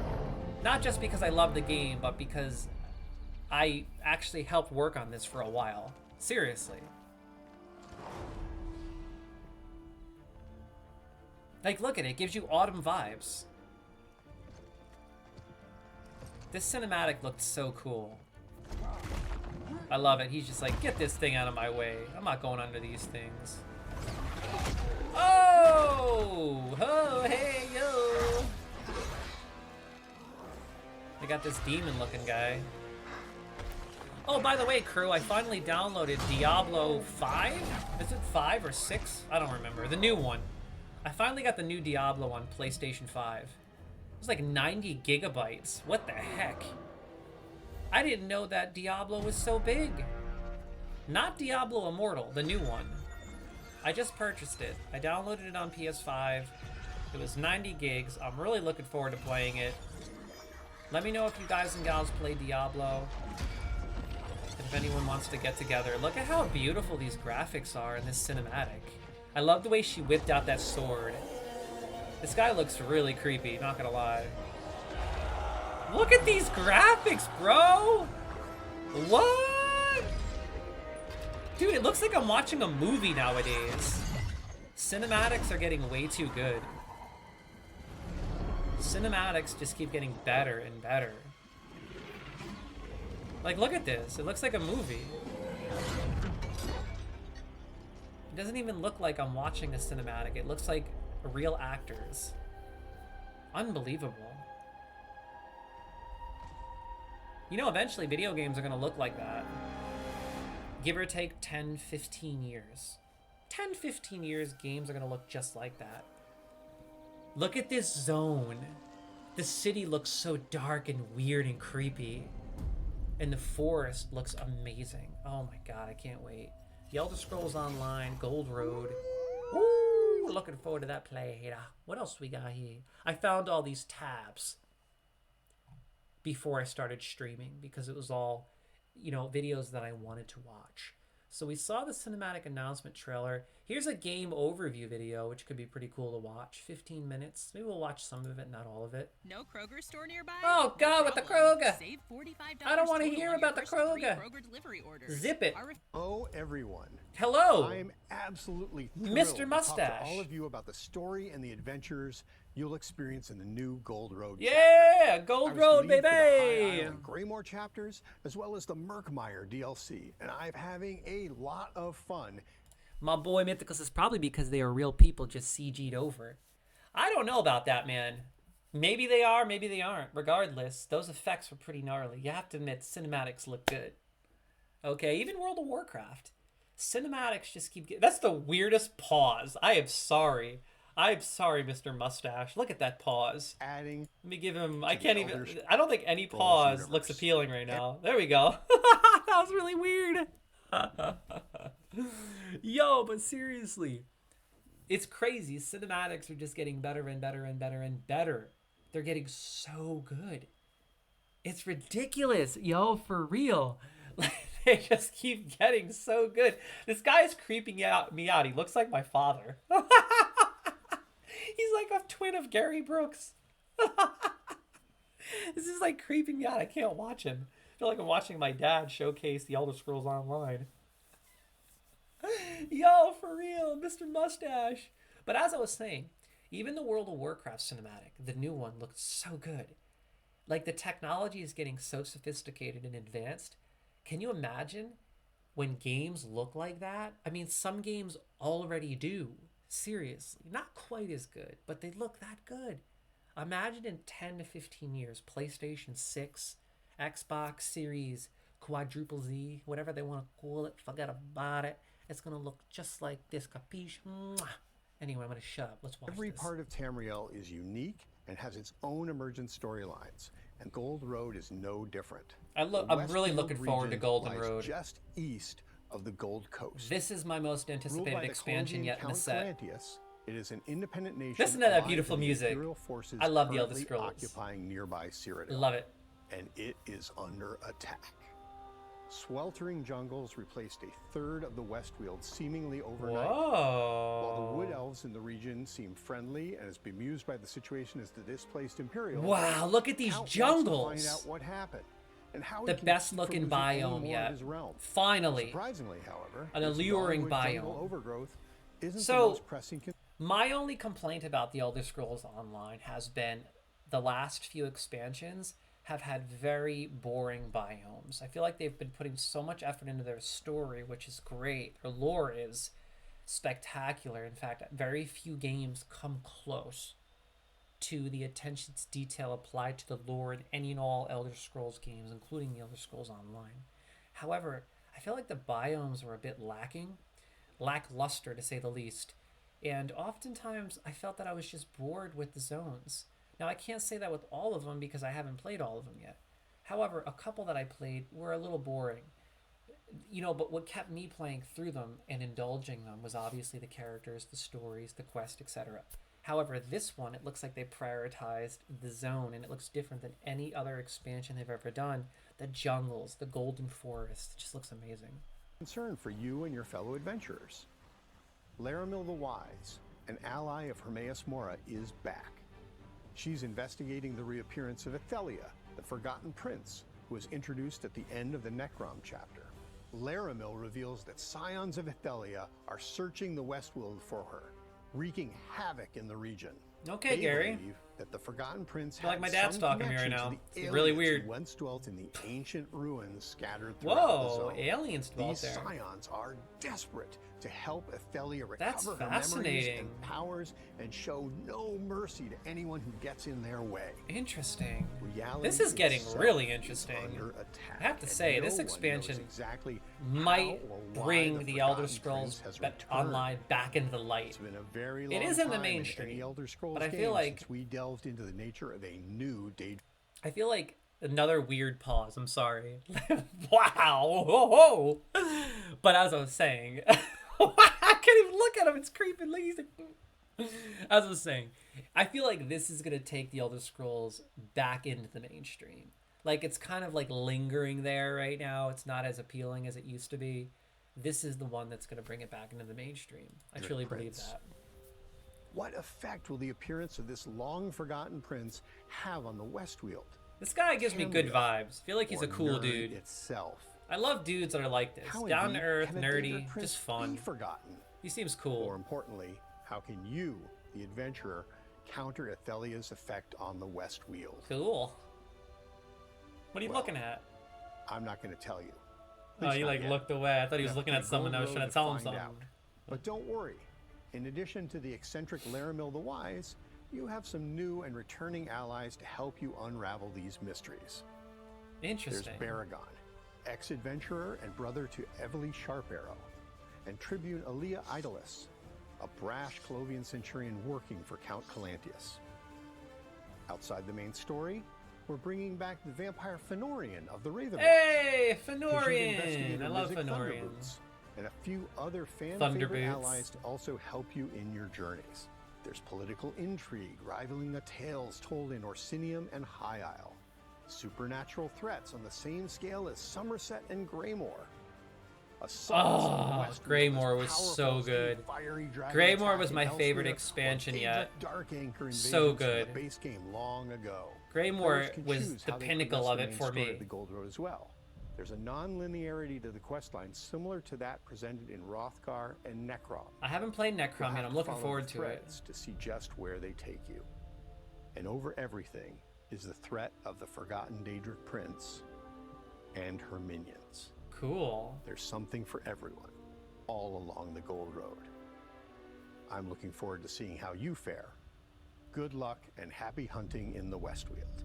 Westweald. See, Since for me, ESO's launch, it's the only problem with the Elder Scrolls Online is there's too much lore. I mean, just look up how many books there are to read in the game. There's novels worth of lore to get through to understand every expansion and what's going on. Like, I've been playing it on and off for years, and I couldn't tell you what's going on, to be honest. It's deeper than World of Warcraft in many ways. The lore is just outrageous. There is so much happening all over the world, so many different... I don't even want to get into it. It's overwhelming, to say the least. But that's my only complaint, is sometimes I feel like it's a little bit overwhelming. And I almost wish that Bethesda, the Elder Scrolls Online, would release novels like World of Warcraft does. Like full-length novels, books, based on each expansion. That way, I could go back and read a couple of the other ones, learn the lay of the land, kind of get the gist of what's to come. And I believe that would be a really cool way to upsell their game, right? I remember when World of Warcraft used to do that. Do you guys remember that? Do you remember when they used to release a book before every expansion? I don't know if they do that anymore. I think they stopped doing that at Legion, unfortunately. But I used to buy every book before the expansion dropped, and I'd read through all of them, which is why I was so proficient at the lore all the way up until Legion. And now I don't think they do that, so I'm kind of lost. You know what I mean? When they stopped dropping the books, I kind of stopped absorbing the lore. I need to read to learn. A wild binnacle appeared. I don't know what a binnacle is, but I'm going to go try to catch that puppy. A wild binnacle. Oh my lord.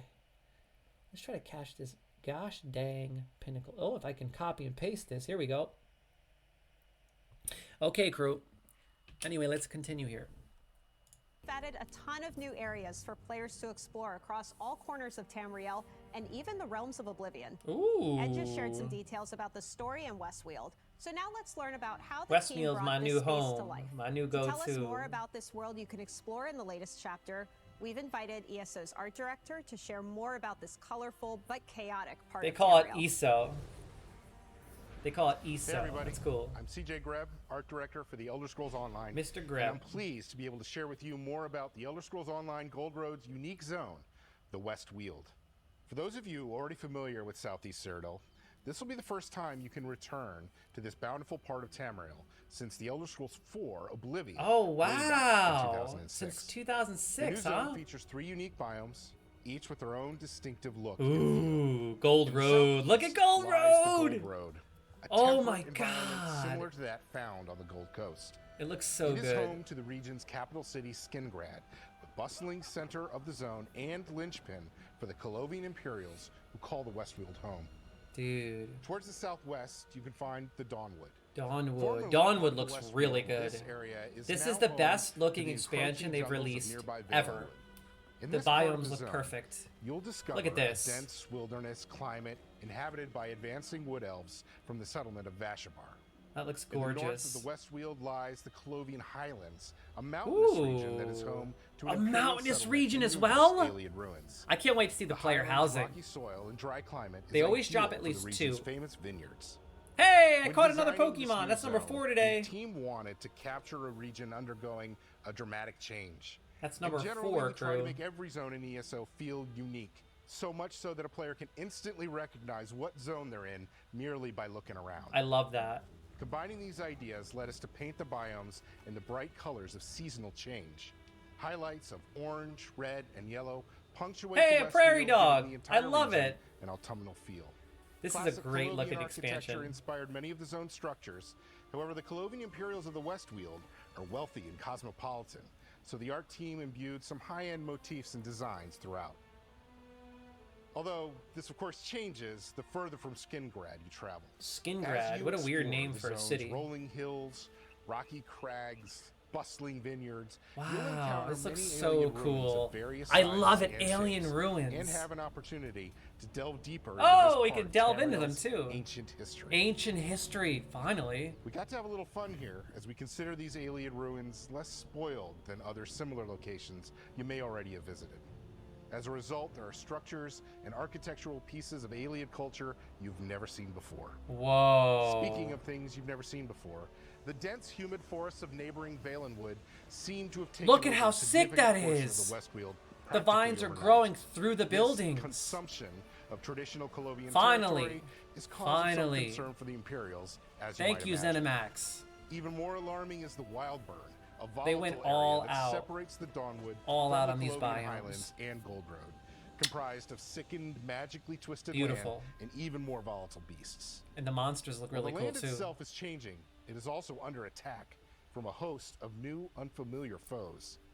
Daedra, never before seen in the Elder Scrolls, roam the Whoa, countryside, look at these things. including Shardborn and aspects of Athalia that herald from the realm known as They've been Mirror. working overtime All on this that wasn't expansion. enough. Wow. The Wildburn has taken to magically corrupting the indigenous beasts of the land, resulting in danger around every turn.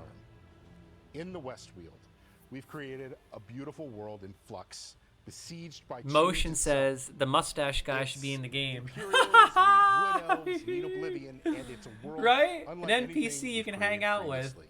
We can't wait for you A to quest explore giver. I can't wait to explore it. Oh my god, I'm losing my I always mind. love when we can share behind the scenes info about all the research and care that goes into creating a new zone. Rich, why don't you talk a little bit about what else players will encounter in Westweald? In addition to the main storyline, the zone contains new delves and public dungeons to explore, side quests to experience, and world bosses to contend with. World Everything events, you would nice. expect from a chapter.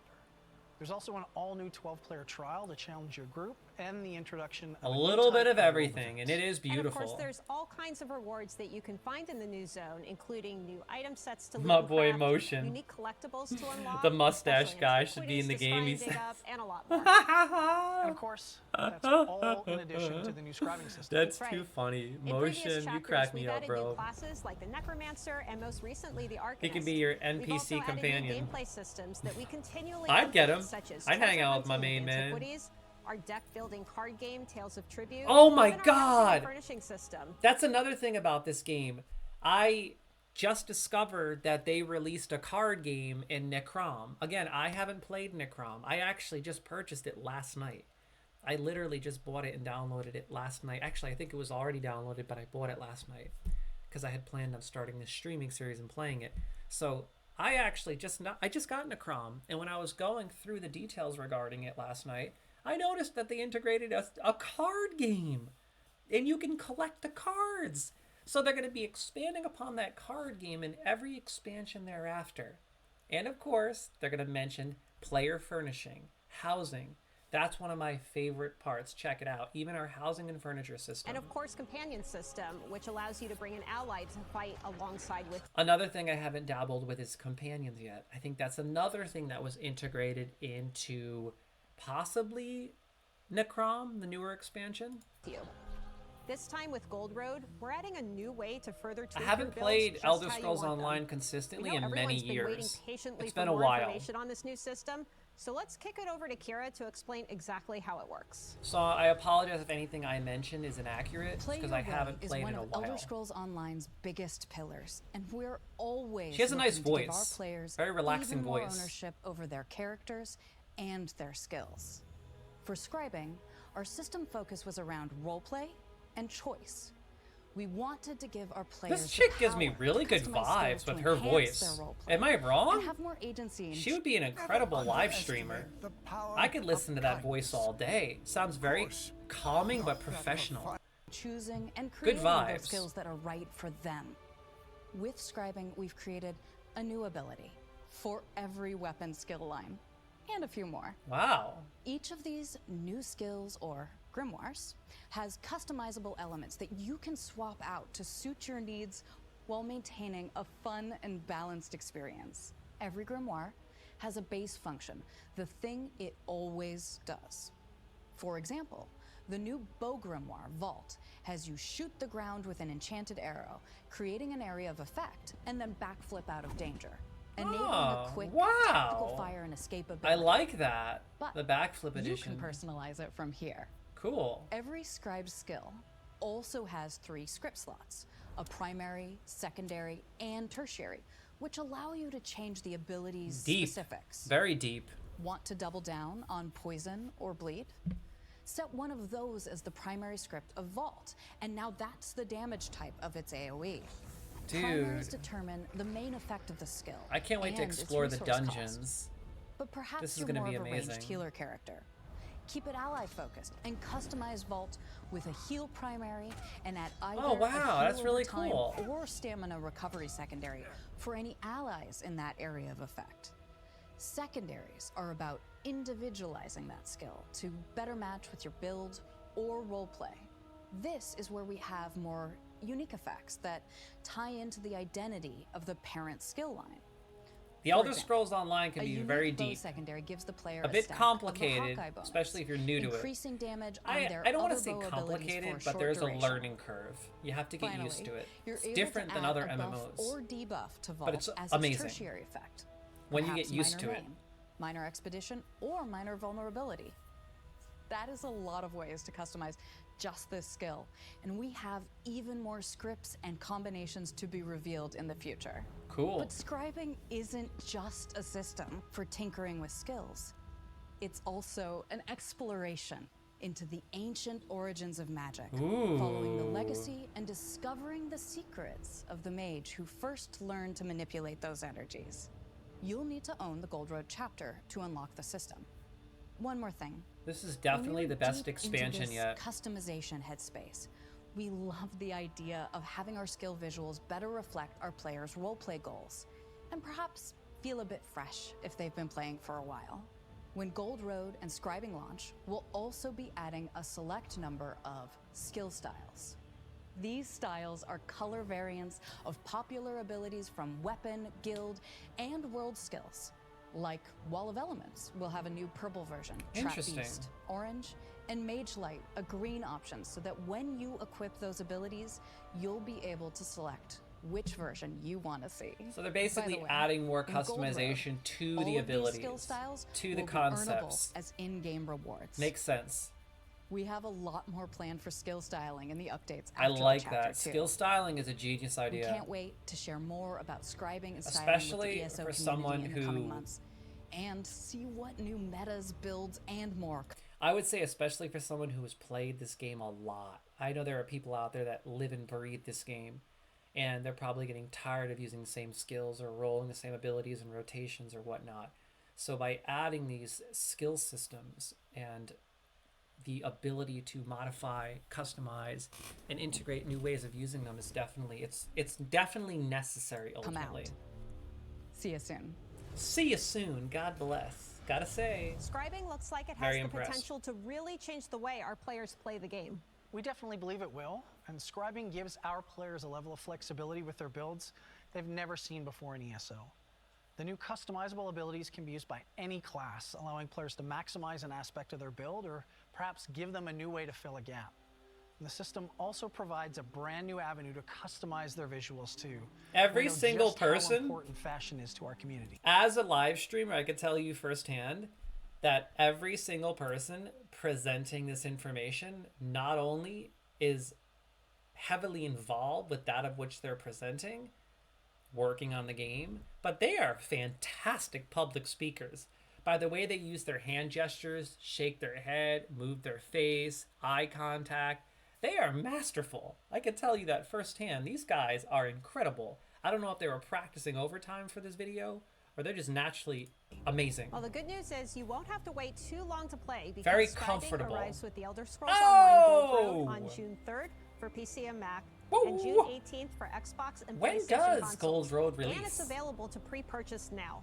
You can Is that visit when it releases? ElderScrollsOnline.com for more details. Let me check this real quick.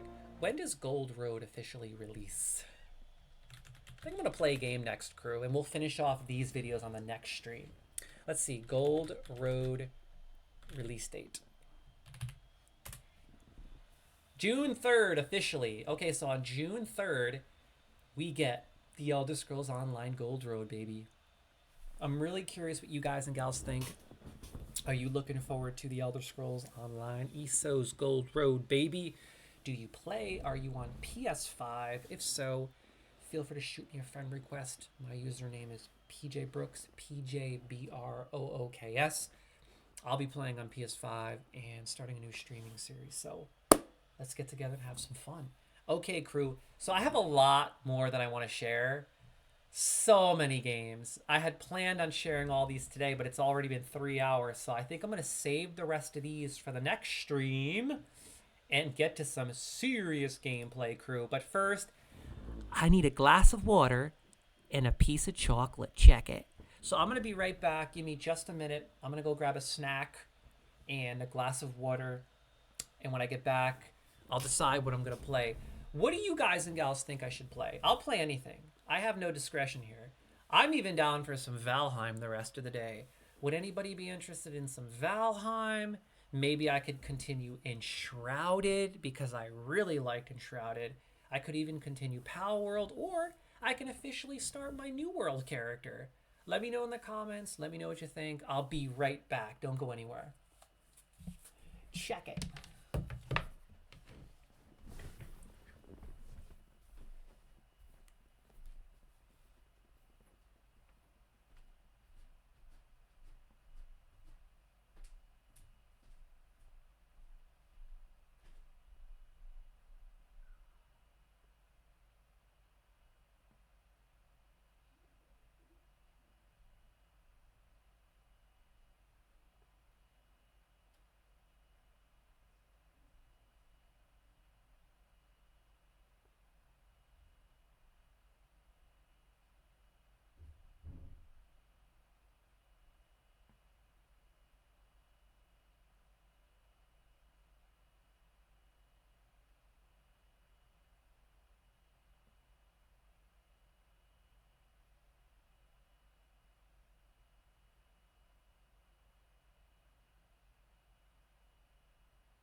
Okay, let me see.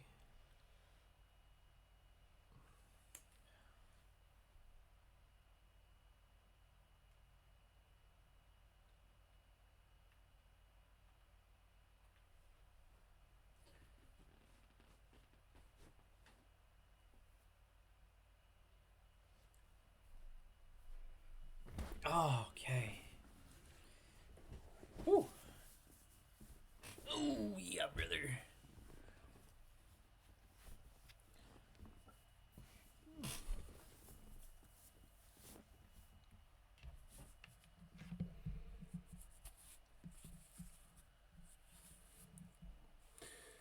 Okay, crew.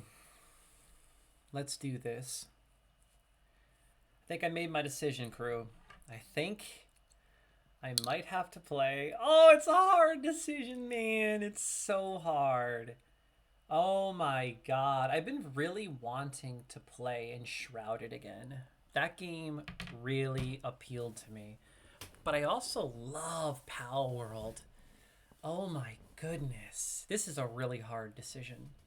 But then we have New World. I've been wanting to delve into that so bad. I think I'm going to play Enshrouded. Also, I really want to try League of Legends. I've been wanting to try League of Legends for years. Sincerely.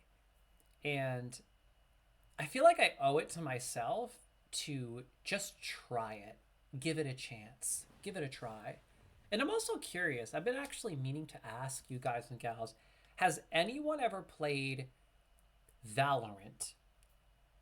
I hope I'm pronouncing that correctly, but it's another game that Riot released. The same company that made League of Legends, they made a game called Valorant.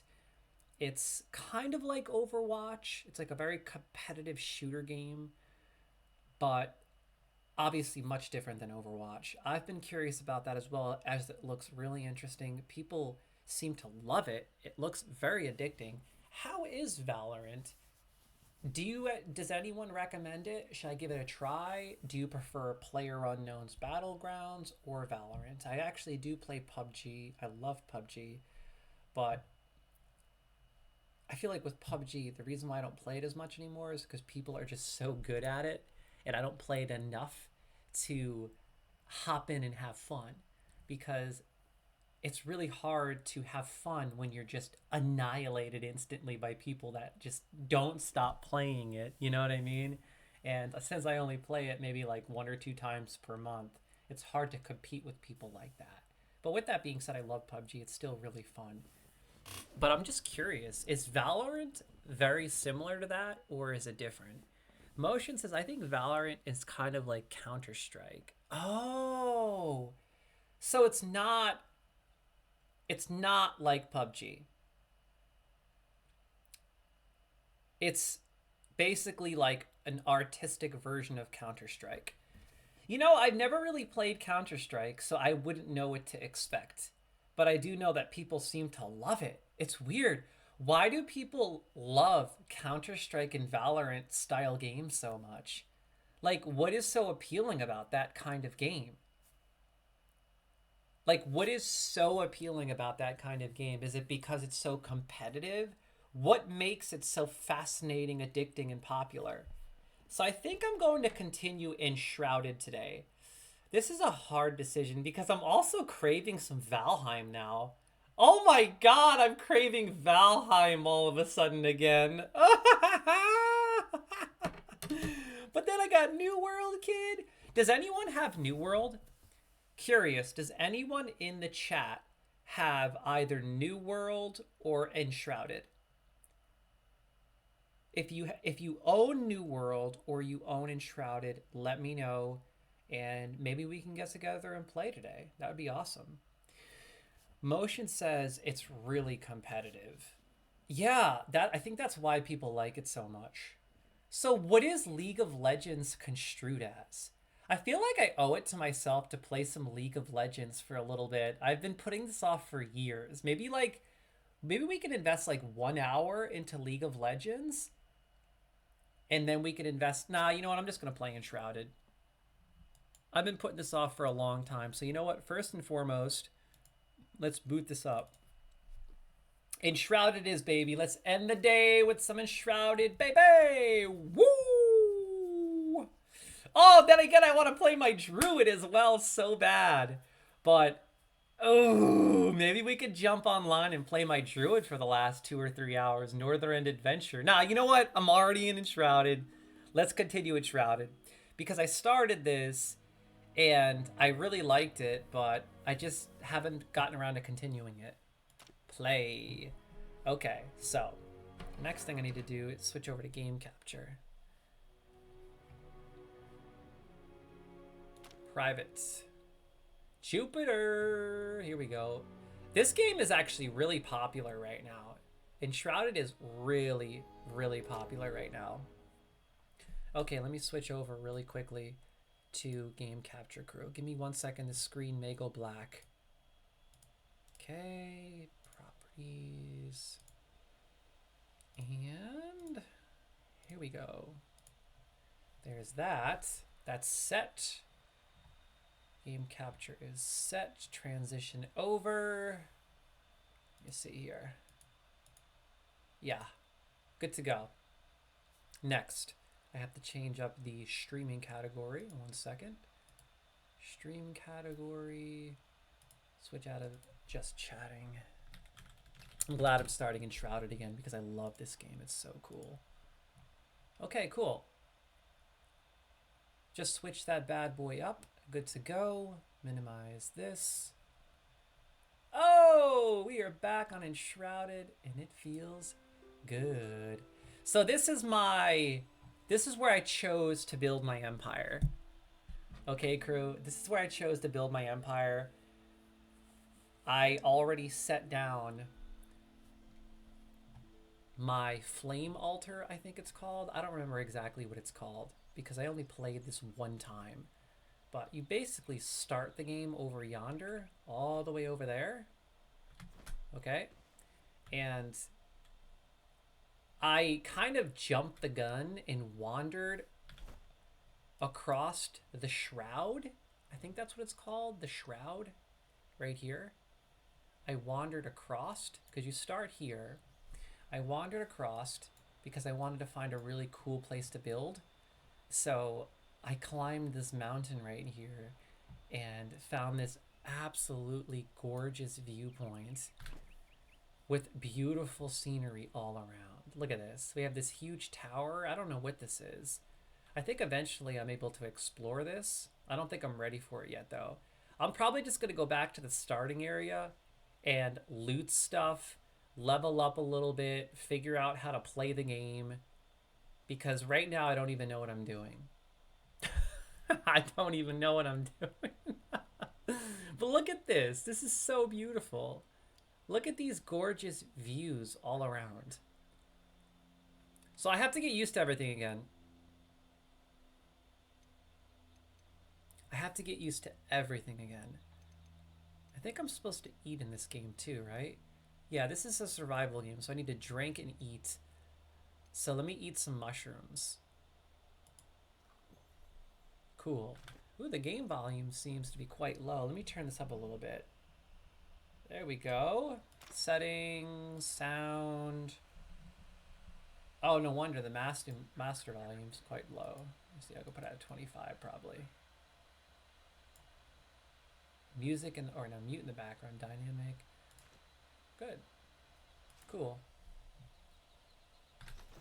Yeah, I actually really enjoyed this game. The last time I played it, I was completely consumed by how beautiful the game is. I love the graphic style, the gameplay, the way it feels, the way it runs. It's very smooth.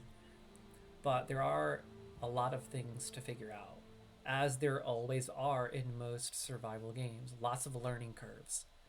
So I think the first thing I need to do is go back to the beginning of the game, because I can always fast travel here. But this is where I'm going to be building, okay? This is where I plan on building my empire. This entire area right here.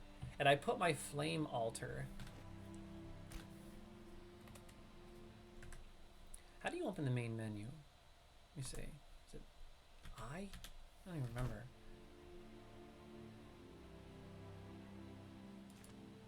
Yeah, it's called a flame altar. Place this flame altar above the shroud to mark your home. Build inside the marked area around the flame altar. So yeah, this is basically where I dropped my flame altar. I know that now that I placed my flame altar here, I'm almost 100% sure that I can actually mine in and around it. So I can mine through here and mine into the earth, into this mountain, and build like an empire within the mountain, if you know what I mean. But I think I'm going to build something of a castle eventually. I don't know if I'm ready for all that yet. I still have to learn how to play the game before I even think about all that. Ooh, mushrooms. What is that? Is that a mushroom? Yeah, look, little rabbit creatures. Oh, mushroom action right here, check it. Like, think about how cool would it be to build my entire empire on the side of this mountain range, right? All around the altar. I can make like little cabins, little buildings. Rather than a huge castle, I could just make like little cabins all around this area, like on the hillside. If I remember correctly, you can climb, right?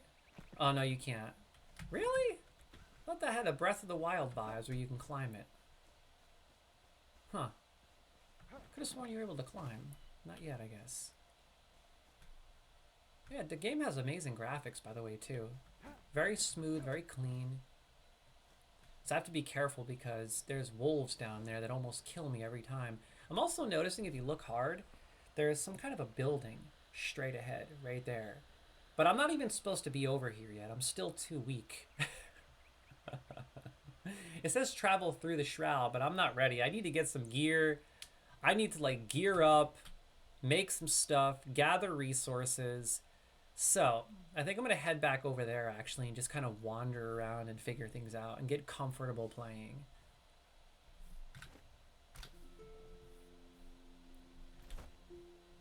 So here we go. This is the backpack. All my goods. I have to build some kind of a chest soon so that I could store stuff ASAP. Gotta stash stuff. Also, I have to figure out how to repair because it looks like my torch and my axe, hatchet, need to be repaired. I don't even remember looting all this stuff. What is this? Resin. Wax. What is this thing? A wooden arrow. We got crafting.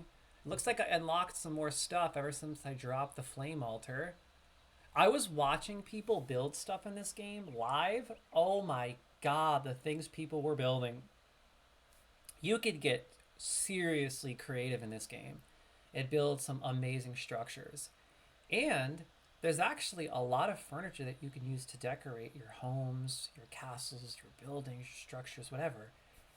And the game is actually quite deep. You know, aside from all that, it has some really awesome combat mechanics, leveling up systems, all that good stuff. It has a little bit of everything ultimately. It has a little bit of everything I'm noticing thus far. It looks like I have 2 points to spend. 2 skill points. I haven't decided which direction I want to go in yet. I haven't decided yet.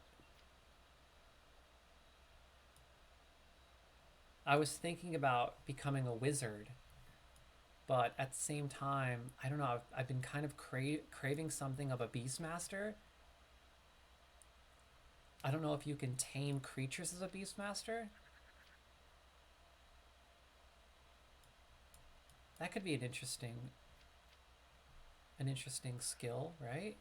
Eagle Eye and whatnot. We'll figure it out. Right now I'm just kind of dabbling. You got the character sheet, character panel, where you equip all your gear. Obviously, you can equip lots of stuff. All kinds of good stuff. You got the crafting page. And then the journal. So the next quest I have, I gotta start reading the tutorials offline as well.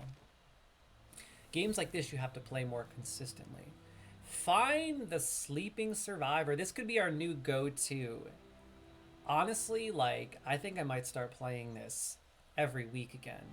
This will be my go-to community game. Maybe we can get lots of our friends and people together to I think you can invite people. I'm pretty sure you can. You could start a realm, or you could just invite them individually, I'm pretty sure. I don't know how to yet, to be honest, but I know you can. Control bindings. Nope, it's not on there. I think that when you start playing, like before you actually log into play, you create the realm like in Valheim when it asks you to start a server. So you do it then, and I think you have to start a public server, and then you can invite your friends, or they can just join. Does anyone recommend a specific direction I go on the skills tree?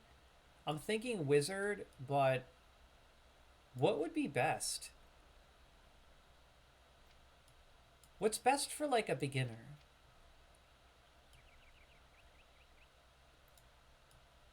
I don't know, barbarian sounds kind of cool too. I don't know. I haven't decided. Athlete, that's interesting. Survivor? You gain 1 additional food slot. Survivor could be handy. Archer, assassin. What is a trickster? Magic powered punch? Interesting. What the heck?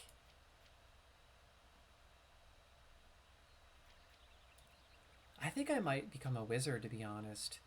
Wizards are always OP. Very powerful. That might be the direction I go. Okay, so next.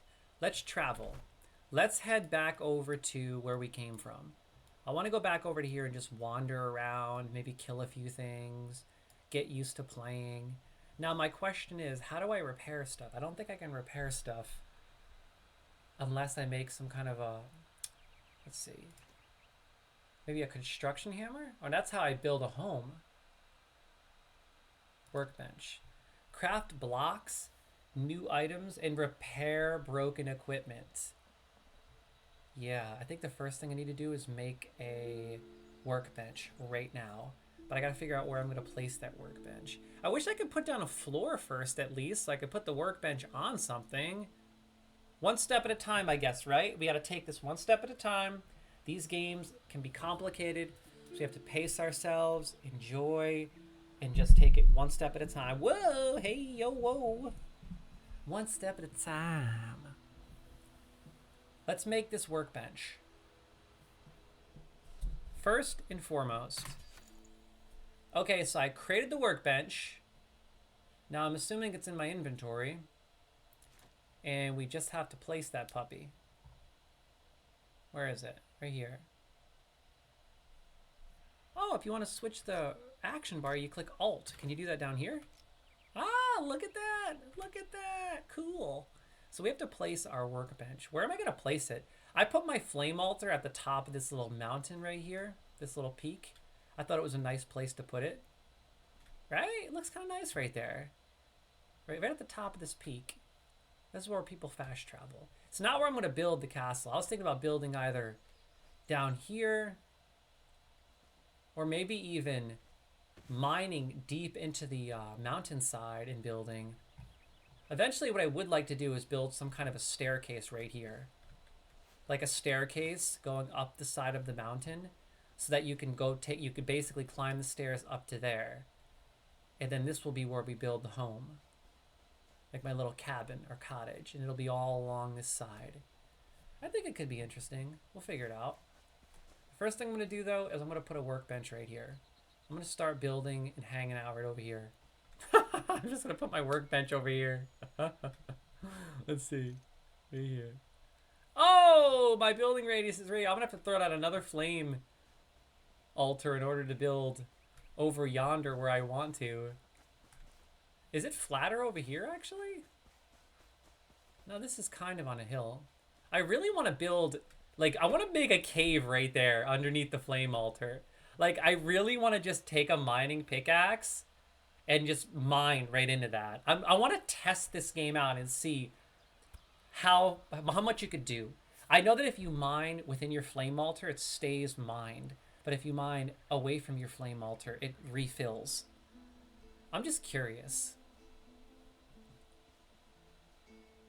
I think I'm going to start by putting my workbench right over here maybe.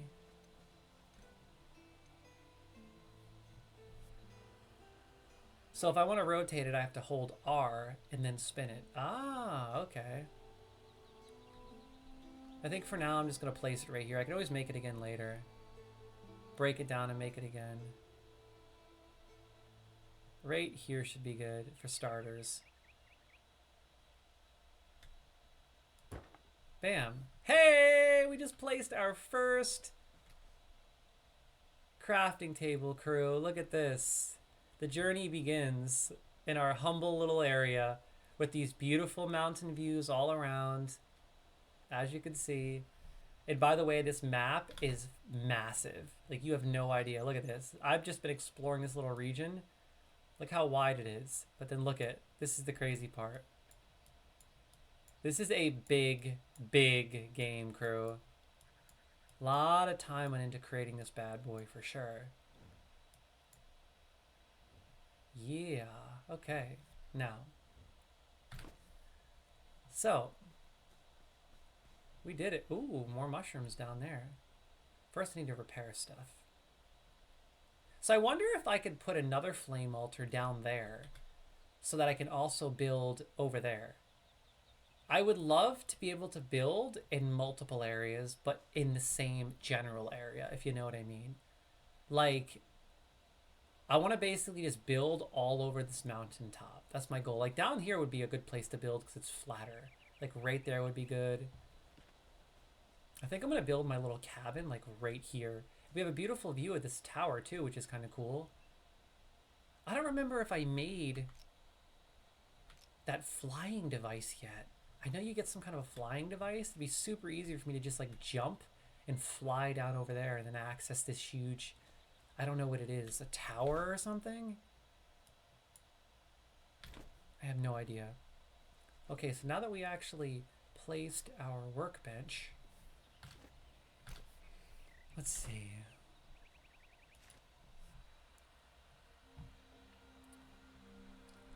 Construction hammer. Oh, I can make the construction hammer. Hammer of the Ancients. An archaic building tool fueled by the flame. Capable of quickly erecting various structures around your home. Can only be used within the range of a flame altar. So this is what you need to build. Just like in Valheim, you need a hammer to build. Yeah! I built my hammer, crew.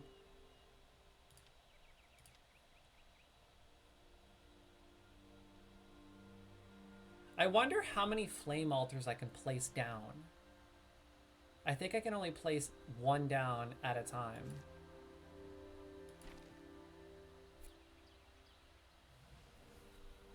The flame watches over the fallen. I love the graphics. Look how cool that looks. The flame watches over the fallen land and provides the Flameborn with the power to defy the shroud. Deepen your connection to the flame with sacrificial resources, and its blessings shall further amplify. So I think that means if I put everything it asks into the flame altar, maybe the radius of which I could build increases. Altar activation capacity. Oh, so that means you can basically build more than one altar if I level it up. Interesting. That's really cool. I wonder what the maximum level is for your altar. That's really cool. I like that.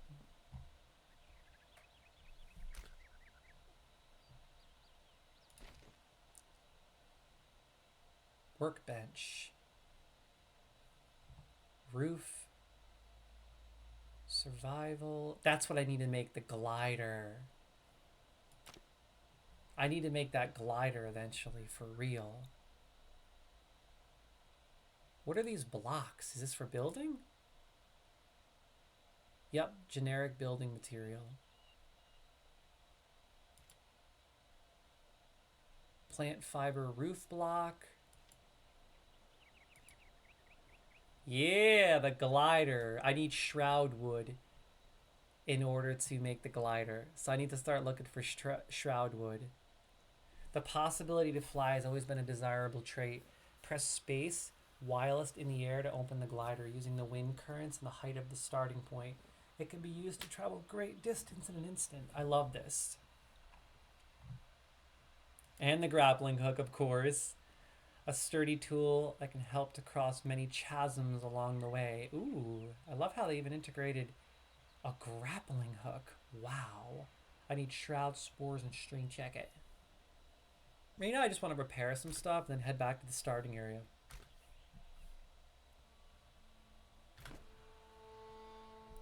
Okay. Love that music.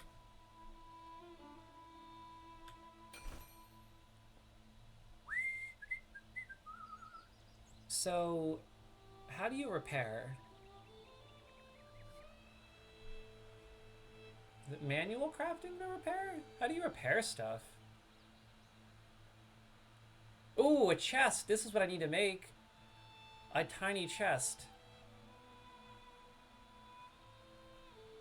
I need string. Where the heck do I get string? I really need to go back to the starting area and get more supplies. Where do you... I don't understand. Where do you repair your gear? Is it right here? Axe? Oh, I see. Wow. I need to gather a lot of string. It seems like I need a string for pretty much everything. So that's one of my next objectives, is to look for string. Thus it begins. Craft a simple item. I can make a campfire. Yes, a pickaxe. Oh, I can make one right now. A basic mining tool made of the simplest of materials. It's not very durable or efficient, but it does what it's supposed to do. Yeah, buddy! My boy Wolfman says, I'm back. Had to get me a Supreme Pizza for lunch. Whoa! What's Supreme Pizza? I don't think I've ever had that. Is that like a pizzeria near you? I've had Domino's and Pizza Hut. Those are like the only two takeout pizzas that I ever get. But I very rarely do that because I typically only have pizza if it's in upstate New York. Because no pizza comes close to New York pizza. The fiesta, la resistance. The fiesta, la resistance. No pizza comes close to New York pizza. I'm going to tell you what. Hey, Wolfman, you really need to consider downloading the Elder Scrolls Online on PS5. Let me know if you do and message me on PlayStation and we can get together and level up, bro. And maybe, if you're interested, check out Enshrouded. Or if I gift it to you, would you play? Like if I bought it for you and gifted it to you, would you join me and play with me? I'm looking for people to play Enshrouded with. My boy says mushrooms, green peppers, olives. Ain't nothing like veggies all over that pizza. That sounds good, but when it comes to pizza, I like it with just plain cheese. Extra cheesy, baby. Oh my God. New York style pizza, extra large, extra cheese. Man. Oh. Man, now you're making me hungry, Wolfman. You leave me alone. You leave me alone, Wolfman. I don't want to talk about pizza. I've been streaming all day and I'm hungry. You dig, man? I'll tell you what. Dude, I'm really, really liking this game. So I think I might start integrating this into my weekly streaming routine because I need to play it more consistently in order to get really good at it. Like we did in Valheim. I want to build an empire. I want to make memories. My only complaint thus far is where's the dang music? I want more music while I play. Maybe you can adjust that, like the frequency of music. Look at this day and night cycle. It's stunning. The day and night cycle is absolutely gorgeous. I gotta cut down trees and go mining. Look at all this beautiful lighting. Like, look at this. Look at how my flame lights up that mountainside and those mountain peaks and the towers in the distance and the shroud down below and the moonlight shining that mountainside right there. Look at this. This is gorgeous. The game is beautiful. For considering this is a survival game, it is very beautiful. It kind of gives me like Breath of the Wild vibes. So what I need to do first is, ooh, you know, I should probably repair my torch as well. Let me repair my torch. Manual crafting. Torch. Yes, I can repair it. Thank God. I have twigs and I have plant fiber. Well, you enjoy that pizza, Wolfman. Enjoy, my friend. Indulge that delicious pizza. Because man, oh man, that sounds good. Pickaxe. I thought I made a pickaxe. I didn't make one yet? Made of the simplest of materials. It's not very durable or efficient, but it does what it's supposed to do. Oh, actually, I didn't make it yet. I need to make this. Rake at workbench. Okay, so now the first thing I want to do is dabble with mining, because I want to start building my empire within the mountain. So this is going to be my empire. I'm basically going to be building around this flame altar. Okay? I'm going to be building all around it. All over here. I'm going to be building down there. My empire is just going to be all over this mountaintop. You dig? You know what would be even cooler is building my empire down there by the tower. Like in between that tower. Nah, actually I like it here because I have a really nice view. My only concern is it's not very flat, if you know what I mean. It's going to be tricky building on the side of a mountain. Unless I just build in specific places, like right here where it's kind of flat. And then over here, it's kind of flat as well. I think I can make it work. Yeah, I'm pretty sure I can make it work. Look how beautiful this game is. Considering this is just like such a small piece of the pie, it seems so expansive. Maybe it would be even better to build over there on those peaks because it's flatter. Ooh, right there. I'll have a beautiful view of all that. But right now I'm in like the highest area I can find over here. And I just like the vibes I get over in this area. I don't know what it is. I just get good vibes here. I'm gonna stay here. Whoa, fireflies? Cool. I just caught some fireflies, dude. I'm just running around having me a good old time. Gotta love it. I'm gonna place flame altars all around this area. The next one I'm gonna put is over here on top of that peak right there. I'm gonna place flame altars all around here so that I can just basically take over the entire top of this mountain peak. I need to put a staircase right here as well. Eventually. Somehow, if I can. And then what I'm gonna do is I'm gonna mine right here. Right underneath the flame altar, I'm gonna mine this spot right here. Yeah, that's gonna be my mining area right there, dude. Yo, I'm loving it, man. Getting good vibes playing this. I'm glad I decided to play this again. I gotta start consistently playing it. I've heard so many good things about this game. I love it thus far. So what I need to do next is whip out my pickaxe for real. I need to whip out my pickaxe. Where is it? Right here. Cool. Let's equip it, shall we?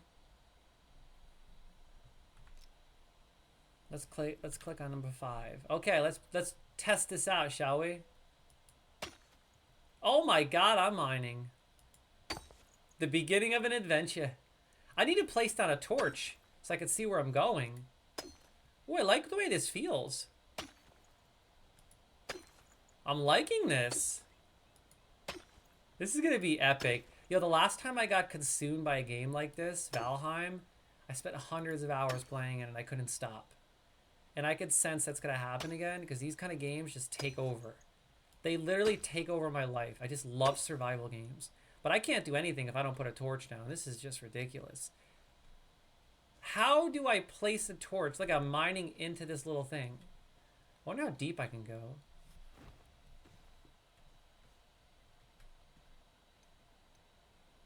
Is it possible to place a torch? Or is it too early? I'm getting a lot of stone, that's for sure. Bear with me, crew. I'm just getting my foot in the door and figuring out what the heck I'm doing. So right now I'm just testing everything out. Right now I'm just basically mining a hole in the ground. I'm gonna mine. I'm gonna make a nice little cave right there.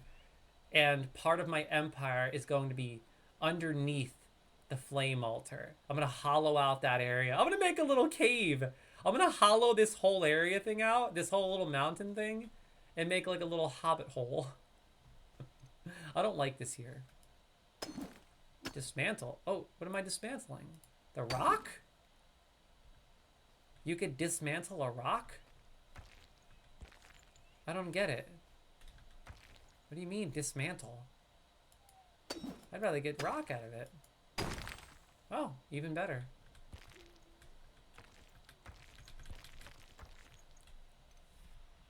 I am loving the vibes in this game, dude.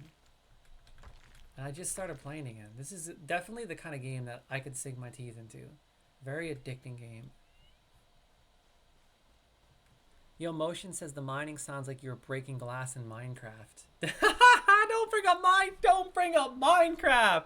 No, don't do it. Oh, no, no Minecraft. No more Minecraft. Never again, never again. I'm blocked off. I'm not playing it ever again. I'm done. Minecraft is over. I'm only about Enshrouded and Valheim. I play Pal World, Valheim, and Enshrouded. Hey, Motion. I don't remember if I asked you or not. Do you have a PlayStation 5, bro? Or are you on Xbox? I think you're on Xbox. Do you have a PS5, dude? Because if you have PS5, we should get together and play some Session for real. We need to get together and play some Session. Me and you need to have a serious skate session. We have some tricks that need to be had, that need to be landed, player. I'm going to make a hole in this here mountain as my first test in the game, as I learn the lay of the land and build me empire. What? I don't even know what accent that was. I apologize. Yeah, this is the kind of game that is going to cause a serious situation. When I played Valheim, we had a real problem. I couldn't stop. I can't log into that game because if I log in, I can't stop playing it. Well, now we got another situation. Enshrouded, check it. Oh no! You got a PS4, but you don't got a PS5? You hound dog. You need to get yourself a PlayStation 5. Seriously. What are you thinking, bro? You gotta get a PS5. Because then we can get together and play some games, man. We can play games and make all sorts of games. Basically, I'm just carving a hole in this mountain. And I'm going to live in it. I'm going to live in a hole. This is my home. Okay, there we go. Time to sleep. Take a nap, wake up. Live caveman style. Live like a caveman. I'm building a hole underneath my flame altar. I'm gonna build a sweet cave, dude. Oh my god, this is cool. I didn't know you could actually like mine into the earth like this, like Minecraft style. No, I just brought up Minecraft. That's not good. Do not compare any games to Minecraft. That's not fair. This is a different kind of game. I got my hole. It's looking cozy. I think this is sleep-worthy. I'm like a hoodlum, hanging in the mountains. Doing whatever it takes to survive out here. Forget about it. Well, I'm getting a lot of stone, that's for sure. I really need to... I really need to set down a bed. I think my character's starving. Is he? I haven't eaten anything since I started playing. Do you need to eat to survive in this game? I don't remember. I really don't remember.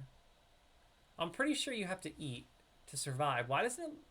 Where does it identify if I'm hungry or not? Hey, that's how you crouch. I accidentally found out how to crouch. Look at this beautiful sunrise. Wow. You know what? I think I can actually flatten the land myself to build on. Sweet.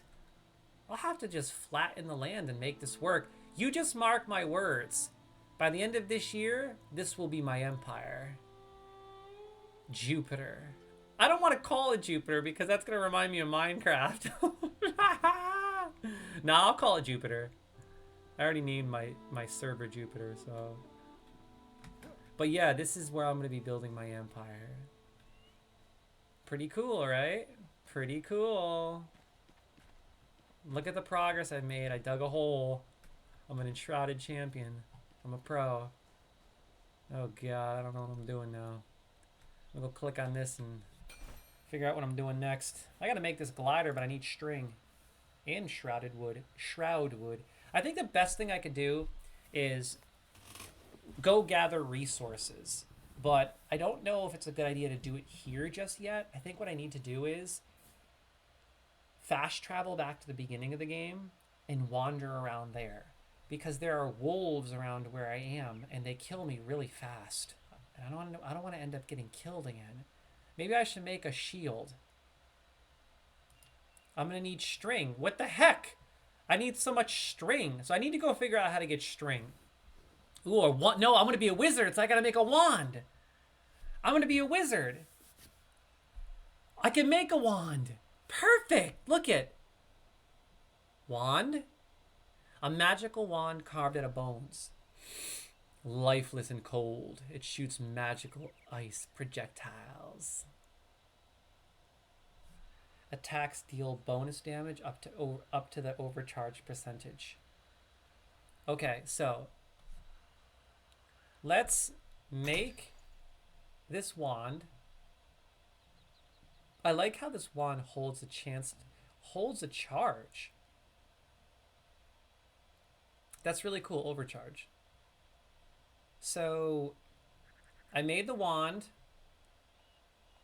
How do I make clothing? Rags?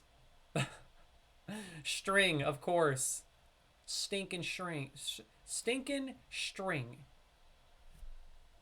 I need to figure out how to get some string, dude, for real. So, where's my wand? Where is that wand? Where's the wand? Oh, right here. Hey, a wild Doduo appeared. You know I'm gonna exclamation pokey catch that Doduo. How do you pronounce that? Doduo? Doduo? By the way, Temporal Forces releases this month. Yo, this month is going to be so excited. We have Temporal Forces releasing the new Pokemon expansion with some of the coolest looking cards I've ever seen. We have this month, just this month, Rise of Ronin and Dragon's Dogma 2 releasing on the same day, the 22nd or the 23rd, one of those days. So this is going to be a pretty amazing month. I'm looking forward to a lot of different things. Stoked to stream Rise of Ronin and Dragon's Dogma 2, especially Dragon's Dogma 2. That game looks ridiculous, dude. Looks way too gnarly for real. So the first home I'm gonna make is basically within this mountain, underneath the flame altar. That's what I'm working on right now. I'm just trying to like kind of make a little cave for myself, and then I'm just gonna live in the cave for now. What am I gonna do with all this stone for real?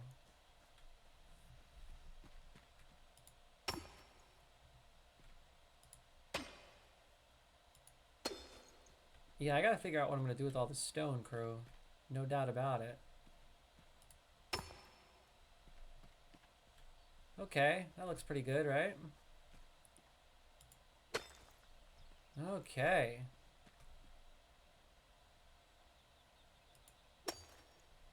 Looking good. Look at my little cave, dude. Looks kind of nice, actually, right?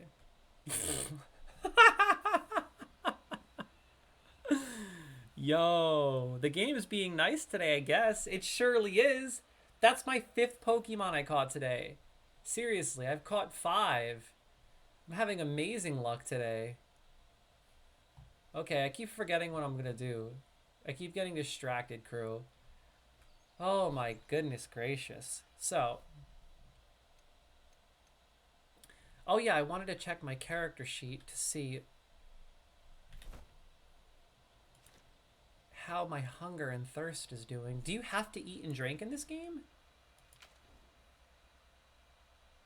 Oh, wait a second. So maybe if you're near your flame altar, you don't have to worry about being hungry or thirsty. Really? That's kind of interesting.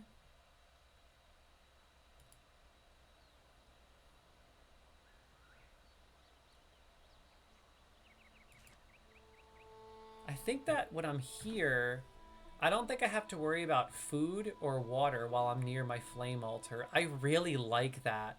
That is a genius mechanic, because I can't stand having to worry about eating and drinking while I'm building. That's so annoying.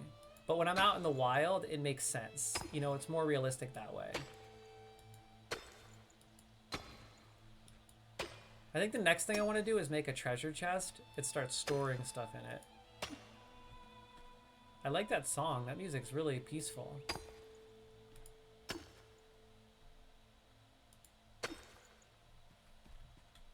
Yeah. Pretty cozy, pretty comfortable. My little nook in the mountain. My little homeless nook. Caveman style.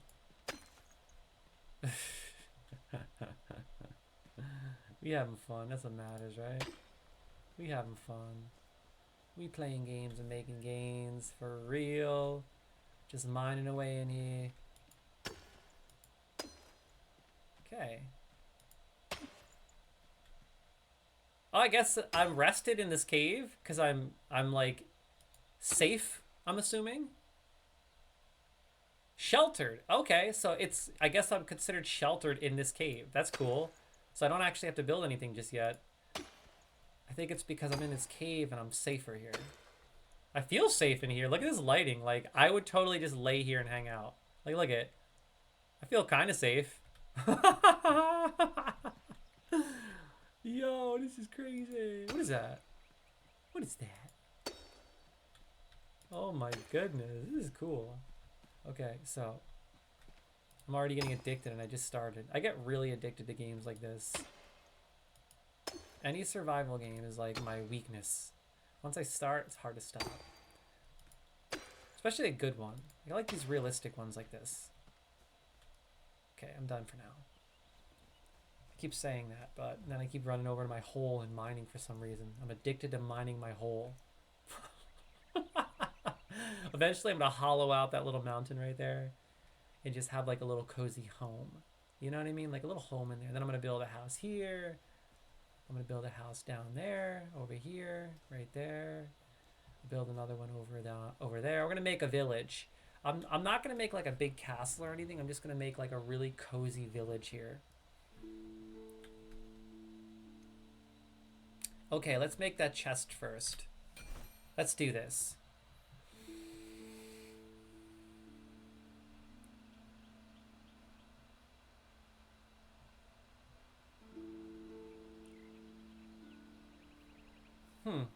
Could have sworn that there was a treasure chest. Storage.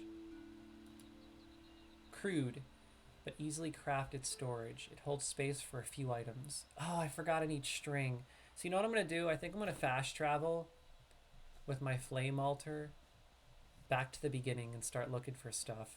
Unless, you know what I could do is try killing these wolves and lingering around here with my staff.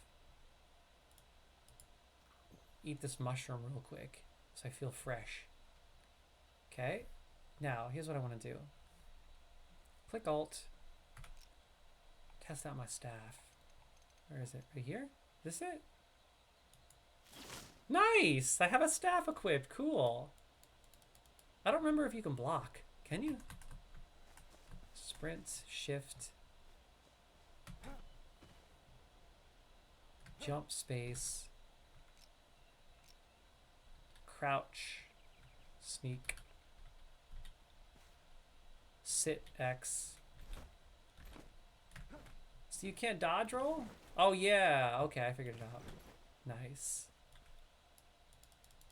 Cool.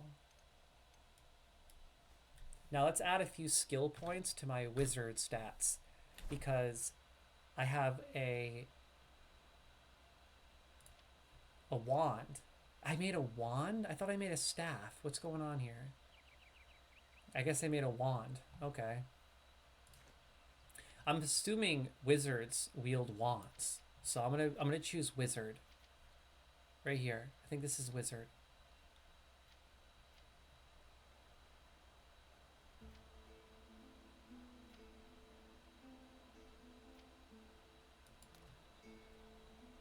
Increase mana by 20 per attribute point.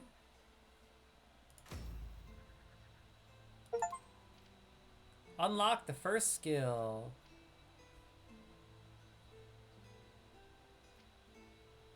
When attacking with a magical weapon, all damage is increased by 10%. Wow, that's really effective. So you know what? I'm gonna wait until I have one more point to use that. I'm like tempted to go try to fight one of these wolves. I just don't know if I'm strong enough yet. I guess worst case scenario, I can always run back to my flame altar up over here.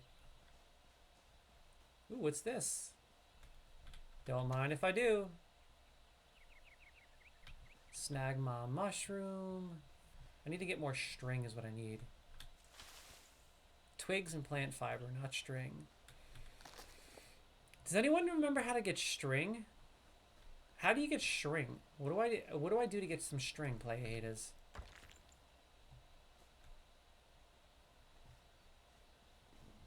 That time of the stream, crew. Ready for a deep breath? Let's do this. A deep breath. Ready? Let it out. Deep in.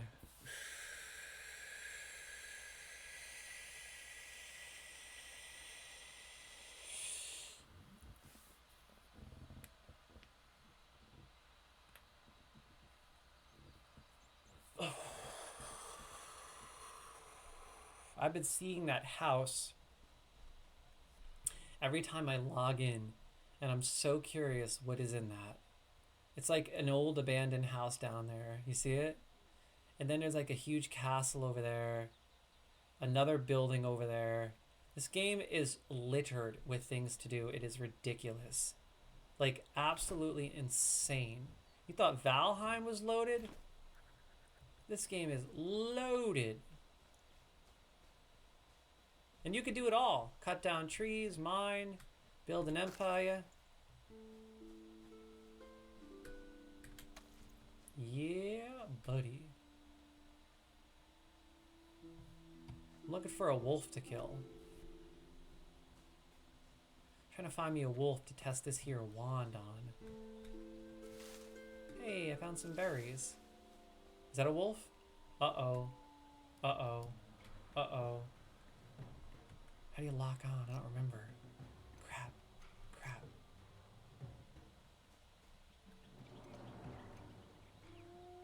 Uh-oh, there's two of them. Not good. Oh, crap. How do you aim?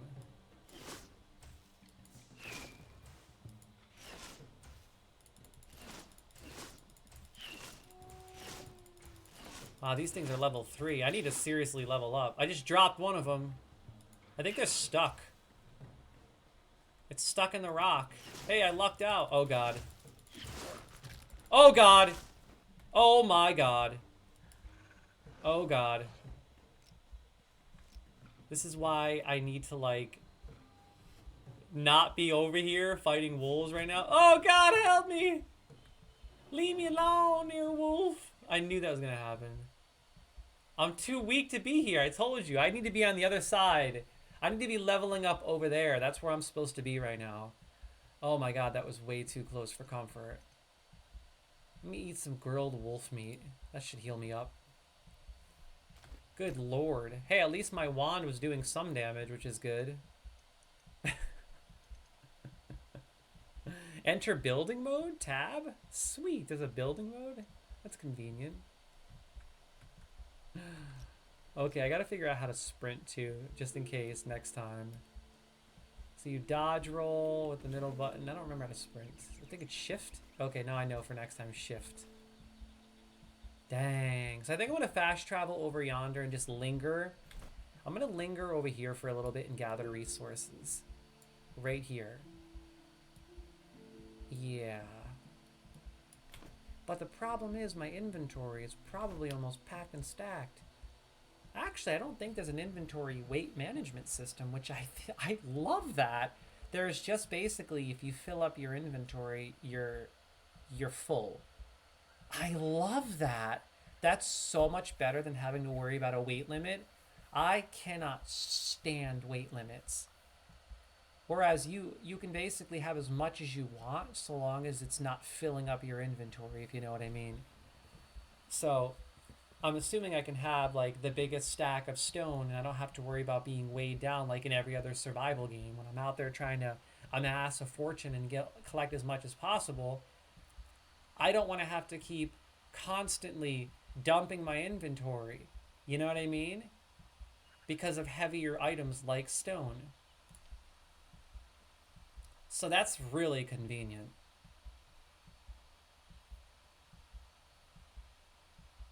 How do you increase your inventory capacity? Can you increase your inventory capacity? That's what I'm curious about. How could you hold more?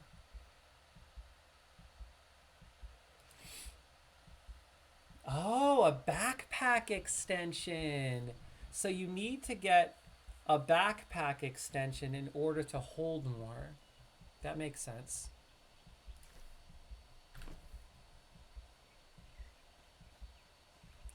How do I heal myself? Do I need to get a bed or something?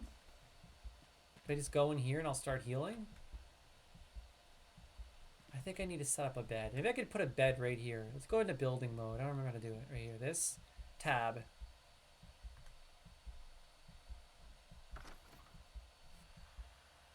Holy crap! You can select shapes you want to build? What? No. Oh my god, this is deep building. Really deep. Oh my god, this is a problem, dude. You guys and gals know me. When I can get creative in a game to this extent, we have a serious situation. Holy crap. Like, this is some deep building. You select a material, then you have many different shapes. Oh my god, look at this. Alt, more shapes. Are you kidding me? You choose your material, and then you could just go to town. Most games, you have to maybe choose 4 or 5 of these to build with. In this game, you could get seriously creative. Like, I want to build that staircase I was just talking about. Oh my god, this is insane. This is so fascinating. I'm almost tempted to... How do you switch the material? Control middle click? Complicated controls. That is not right. I want to use stone.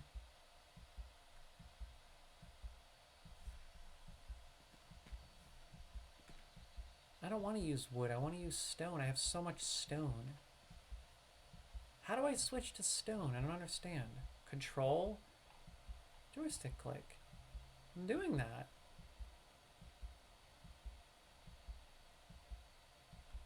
I'm so confused. Do I not have enough stone to build with or something? I should.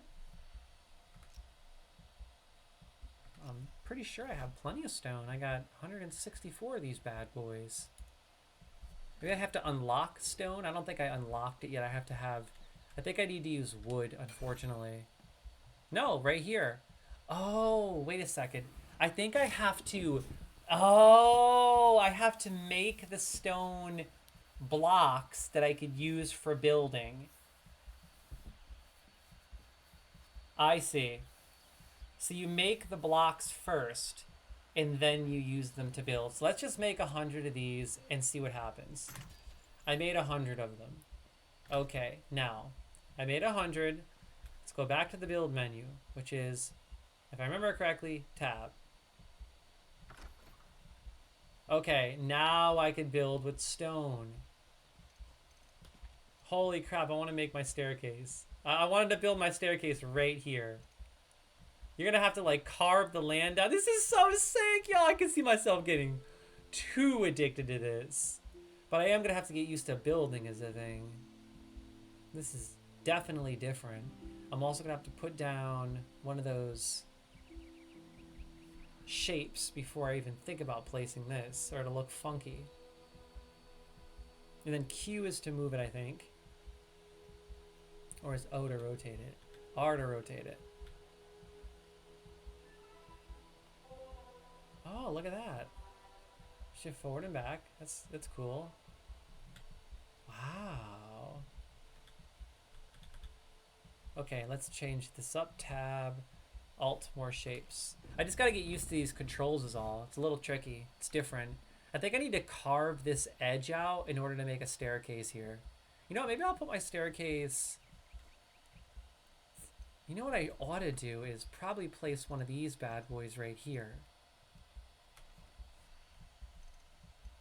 One of these bad boys right there. Like this. Why am I stuck to this angle though? Why can't I turn it anymore? Seriously? I can't turn that? Am I really stuck in this angle?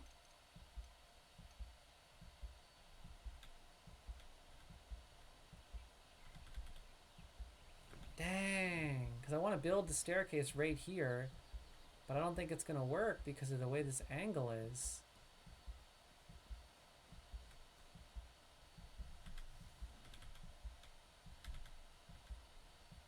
Could build the staircase right here instead. It's gonna look like a crappy staircase. Oh my god, I gotta figure this game out, dude.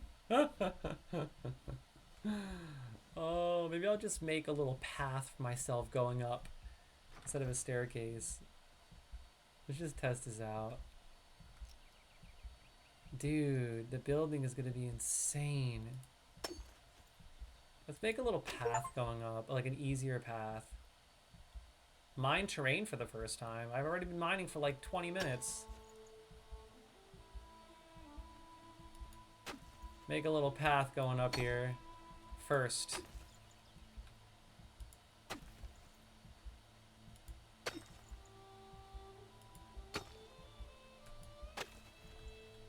Trying to make a little amateur makeshift path so I can run up to my flame altar.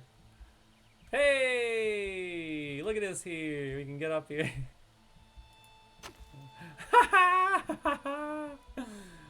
The ultimate amateur path up the mountains. Why is this so fun to dilly-dally with? Oh my goodness. My little lame path up these here mountains. Check it. We're getting there. We're figuring it out. Jupiter is on the up and up for real.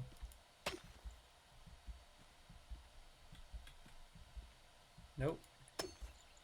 Not working again.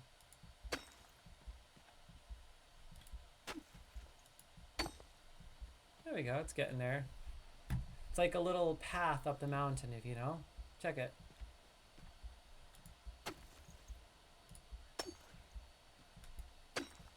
I can't wait to see how intense the houses you can build are. I know it gets really deep. The building in this is very deep. I was looking at some of the things people were building. It was insane. They were building like entire kingdoms, like empires, you name it. And I'm sticking to survival, not creative. Creative just destroys the fun of a game, no doubt. I'm sticking to survival, period. That's not a bad path, right? That looks a little better, a little smoother, a little nicer. Make sure I can get up there. Yeah, that looks good.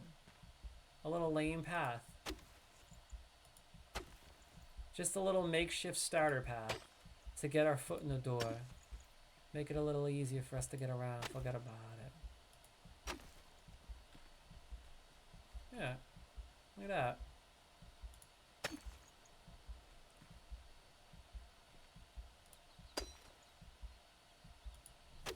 Now I'm gonna make one going up over here. So it's a little easier to get up this spot. I don't really need to have like a staircase going up this. I just want it to be like a little mountain path up to the fire altar, if you know what I mean. There we go. Right to the altar.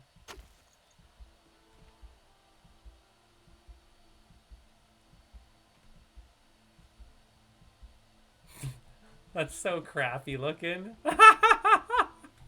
That's so crappy looking, dude. Oh my god, it's so crappy. At least I can run to it now, even though it's terrible running to it. I'm trying to figure out, maybe I can make a little staircase. Maybe I could find a small staircase to make. Like a more narrow one, like a mini one, you know, and just build stairs going all the way up it. Let's see. Forgot, we have to go to the hammer and then Alt.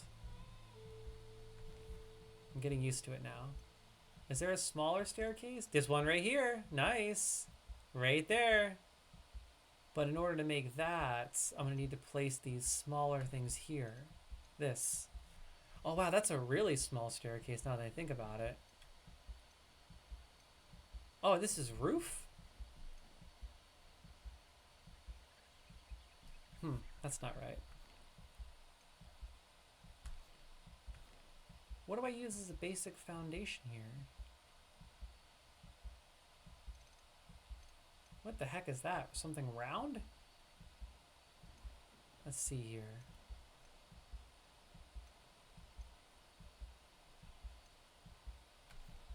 Oh, these are all roofs. Let's see here. I'm gonna see the staircase quick. I don't get it. Why doesn't it? Oh, there we go. There we go. I see. I'm gonna have to build my staircase right here like this. It's just not gonna look good though, man. How am I gonna make this look fresh?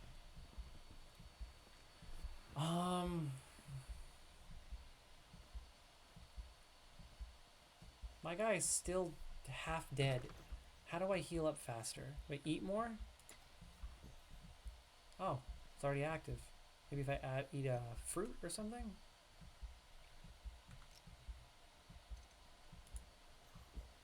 Still trying to get used to these controls, crew. It's very different, I must say. Very, very different. Not used to it at all. Is that a bomb? Wow, cool. Okay, now.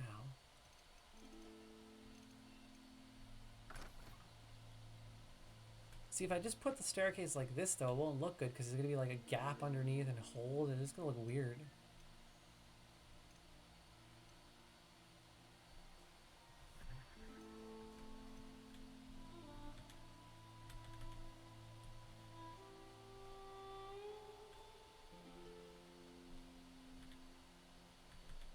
Unless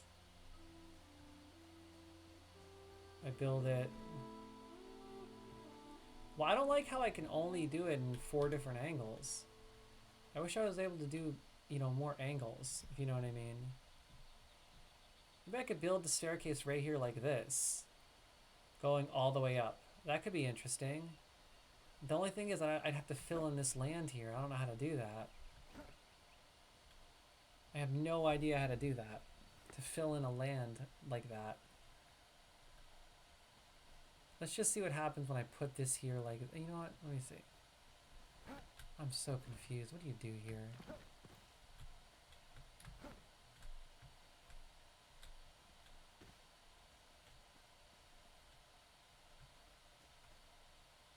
Maybe I could start the staircase there. No, that's not high enough.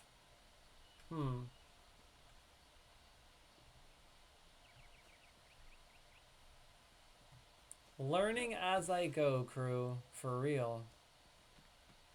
This is my little crappy path that made it just look like crap now. I wonder if I can move this. Can I move this? Or, you know what, maybe I'll just...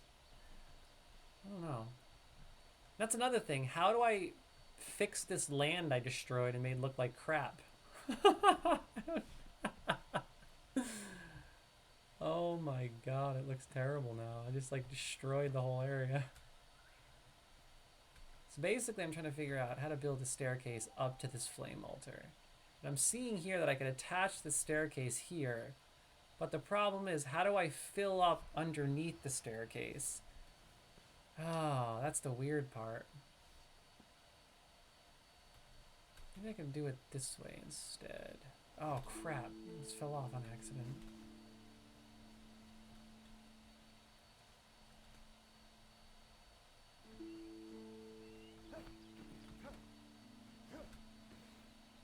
Maybe we could do it this way instead. I think it might work right here, going all the way down, but I'm gonna have to mine this whole area out. And basically I'll just build the staircase all the way down to there. Maybe it'd be better over here.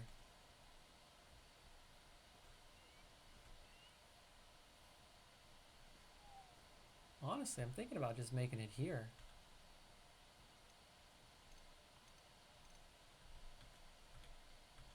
Okay, I have an idea of what I want to do. Yeah, the building is definitely different in this game, there's no doubt. I'm not used to this building. It's so different than other survival games.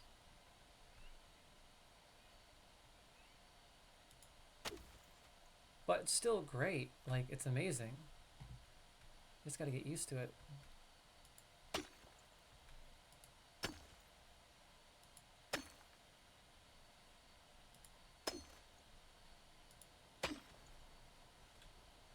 Trying to think of how I can do this. So if I go...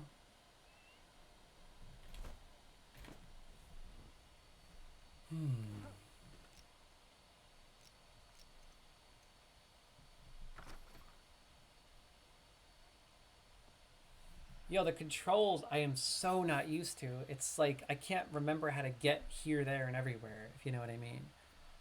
I'm trying to figure out like how to traverse systems more easily. It's so different than other games I've played. Maybe I could use these terrains to set the staircase up. So like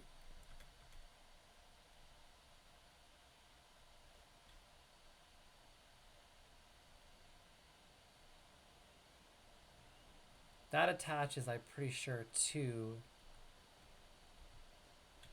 Oh, now I'm gonna block my cave off with this terrain though, is the only problem. My little lame cave. Or unless build it right here like this.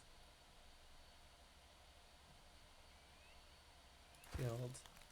Okay, there's my first part of my terrain. Look at this. Yeah, buddy. Look at my terrain, man. Let me get some lights here. Stat. It's hard to see anything right now, man. How do you attach one to the end of that perfectly? You can't snap pieces together? Okay, I think that's snapped. No, that's not snapped.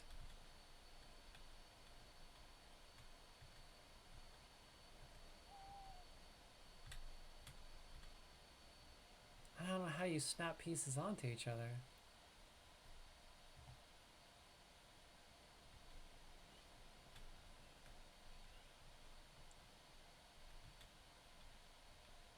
Right there would be the next piece. So that's snapped together. Oh wow, look at that. Hey, hey, hey, look at this here. We're making progress, crew. Yeah, we made a little wedge. Yo, we making serious progress. We bosses here. Look at this. Look at that. Whoa, cool. Look at the design, dude. I'm a world championship and shrouded player making super cool structures. Check it. I got a little cave and all. Look at me, man. Check it. Yeah, buddy. Now let me get my pickaxe out. Yo, what's going on, Whackers? I like your name, dude.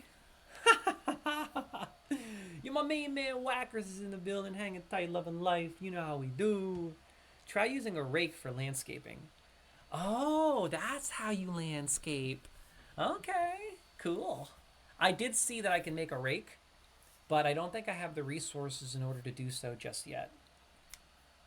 I think I still need like string or something. Yo, look at my little wedge. I made my first wedge. I'm the man. I can get up to my flame altar. This is just the beginning, crew. Trust me. I go crazy with survival games like this. If you guys seen my kingdom in Valheim, it would blow your mind. I spent like 400 hours building in that game. Right now, the first few times you play a survival game like this, especially one so different, you have to kind of like get used to all the new controls and navigating the menus and all that. Once you start to get it down, it clicks, and then building is just precise, easy, boom. Plant fiber, string, in case you need it quickly. Plant fiber is construed as string? Oh, really? I didn't know that. So if I find plant fiber, then that's string. By the way, guys and gals, thanks for tuning in. Much love. If you haven't already clicked that follow button, man, you better blow up that fist and you better knock it out of the pack. My boy Whacker says, I use a controller personally. Made it click for me. Yeah, you know, when it comes to survival games, I actually prefer a keyboard and mouse simply because when I played Valheim, I got so used to playing Valheim with the controller, or rather, sorry, with the keyboard and mouse, that it almost feels foreign to use a controller when I play survival games now. It's hard to explain, but I feel like I have more control over the game when it comes to playing survival games like this when utilizing a keyboard and mouse. But I'll have to give it a try. I didn't know that you could play Enshrouded with a controller. I'll have to just kind of jump around and experiment. So now what I'd like to do next is actually throw some stairs on this bad boy. I'd like to throw some stairs on that because yo, look at this, man, and we made a cave too. That came out nicely. I got a cave here that goes underneath it. Look at that, man. It looks fresh. Checky, yay. And then look at my little cave in here. You can't see it because it's Zach out. But look, let me show you what I'm talking about here. Look at this. Look at this. My underground kingdom is on the way. Check it. We getting there, killers. No doubt about it. Yo, but thanks for tuning in, Whackers. I hope you're having a wonderful day. Happy Sunday, fun day. I'm just taking it easy, playing some Enshrouded. I'm getting used to this game. This is only my second time playing it. I decided to build on this here mountaintop. And yeah, I just love the views. I like seeing the snowy mountain peaks. I'm going to make this rake that he's talking about. I don't think I can build the rake yet. Oh my god, beds, fireplaces, illumination. Oh, I figured out how to make light, dude. Whoa, I can make me a standing torch, Checky. Yo, I really need to go gather resources because I'm going to be building so much stuff in this game. Yo, Whacker says you're further with building a base than I am. Yeah, right. I build a wedge, bruh. This is my base. A wedge in a hole.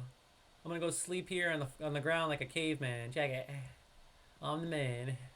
Look at me, man. A little hole in the ground. Check it. I got to make a rake. Yeah, I decided to build over here because I love the views. But I almost get killed by these wolves every time I venture too far away. So eventually when I need to gather resources, I'm going to go wander over yonder, over here, where you start the game, and just gather resources and level up. Because I'm not supposed to be here. I wandered over here way too soon before I even made any progress. Yeah, buddy. Okay, let's see. Rake. Well, you know what, actually? I'm going to get that rake. I'm going to make a rake real quick. How do I make a rake, man?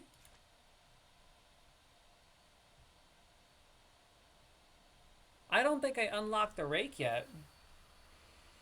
Oh, you can make backpacks?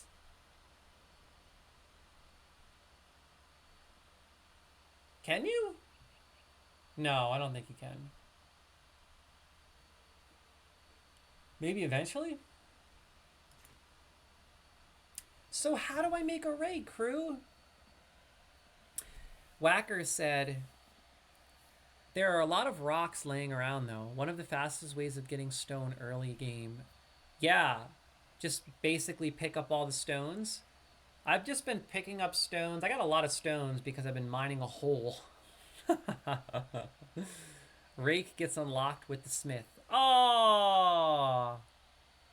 Need to unlock the hunter though. Oh, so in order to make backpacks, I need to unlock the hunter. I'm dabbling with wizardry and hunting. I'm gonna level up my hunter and wizard. I want to use magic. I want to wield magic and cast spells while also doing ranged damage in a pinch. But yo, for real, How do I unlock smithing so I can make a rake?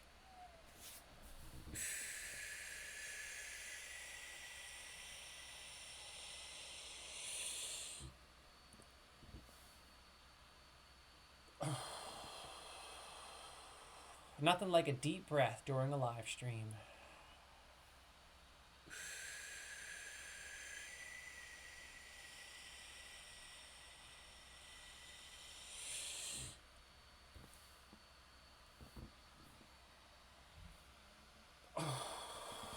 In case you want to opt into another discipline, you can reset your skill points at any flame altar. So are you only able to choose one discipline or skill tree, or can you mix and match? Because I was thinking about mixing and matching a wizard with a hunter. What do you think? Raid the nearest ancient vault for a smith. Is this an ancient vault? Whoa, look at how beautiful the sunrise is. Gorgeous. Is that an ancient vault right here? Or is this a tower I'm not supposed to access yet? I don't think I'm strong enough to dabble with that, with this area. This might be way ahead of me. Okay, cool, I can mix and match. Perfect, I love that. I love the sunrise in this game, stunning.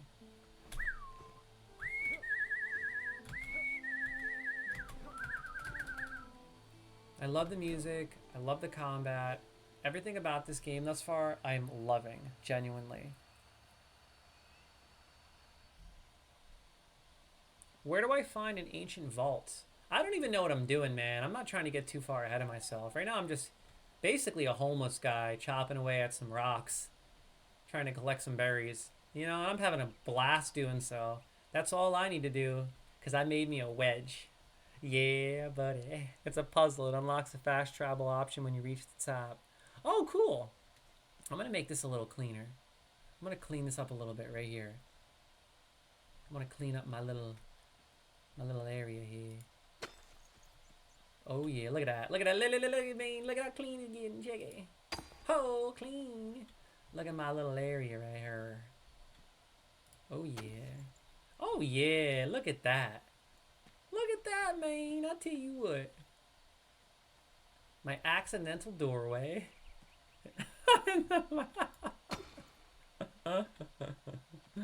This game is so fun thus far, dude. I'm gonna be playing this a lot offline as well. If anyone wants to add me, feel free to shoot me a friend request on Steam, or just add me on Twitch, message me, let's get together. I'm down to invite you to my server if you want to hang out. I'm always looking for people to game it up with.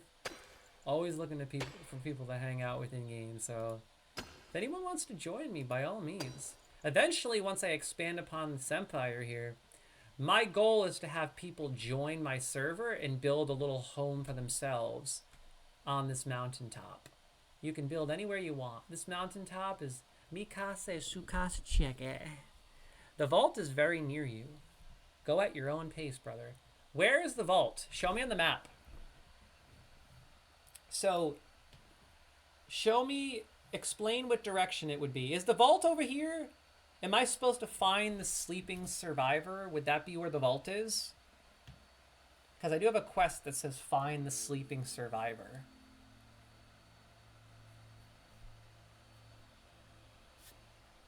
I'm assuming that it would be this quest right here it's trying to send me to. Okay. So I'll go there next. I don't think I'm ready for that yet. But what I'd like to do is throw some stairs down. Okay, let's see how good I'm getting at conversing, or rather traversing. Yeah, conversing. Duh. Traversing the menu. Let's see how fast I could do it. Okay, go to the hammer. Hammer. Tab. Alt. Hold. Up to the stairs. You main. Oh, hey, yo, checky main. Okay, we're about to throw down some stairs, boy. We're about to throw down some stairs here, then R to turn it. Oh, man, here we are. Yeah, we got to get the stairs on.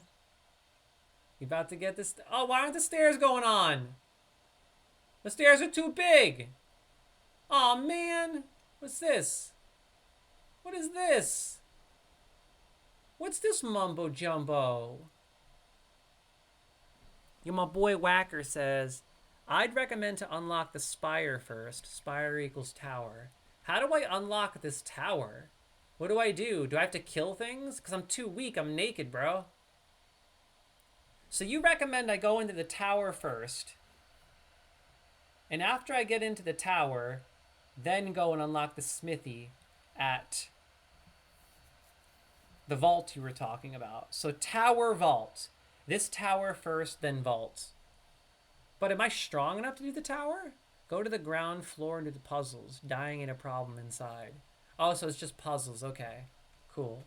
How do I put stairs on here?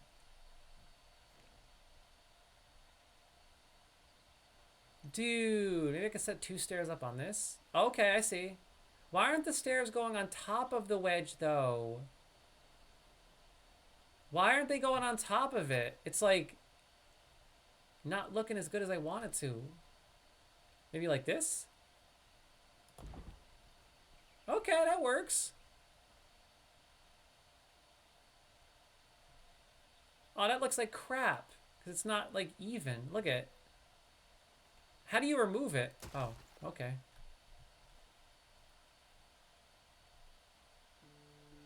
I'm trying to, like, center it right.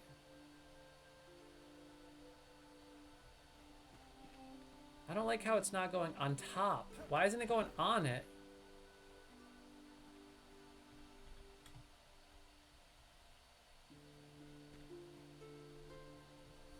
Maybe this won't be my staircase. This will just be like a really cool looking wedge. I guess you can kind of just climb it like this. Hey, a wild Abra appeared! You better exclamation Poke catch that Abra, because that's one of my favorite Pokemon in the game, for real. You know I gotta catch that Abra, baby! Exclamation Poke catch all day, every day. Want some fine adjustment? Toggle snapping on and off. How do you toggle snapping on and off? I want snapping on. You're my boy Whackers. You gotta go exclamation Pokestat, you heathen. How do you activate snapping? I think it already has active. I think snapping is already active. I wanted to put stairs on this, but I don't think that's gonna work. It'll look really awkward. I just thought it would be cool to put stairs on this. Would that look okay?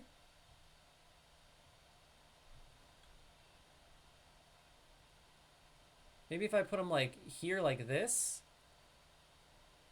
Like maybe there? Because if it's too far out, it'll look unrealistic. Like that would look pretty good. Oh, this might work now. Oh, hey, yo, look at, yo, my staircase is under construction, baby. The staircase is under construction. Check it. Oh, no, I did the wrong thing. Remove. Oh. Okay, I removed it. Whoa, I don't want to what happened? It destroyed my wedge. How do I fix this and bring it back to the way it was? The staircase screwed my wedge up. My hole. No!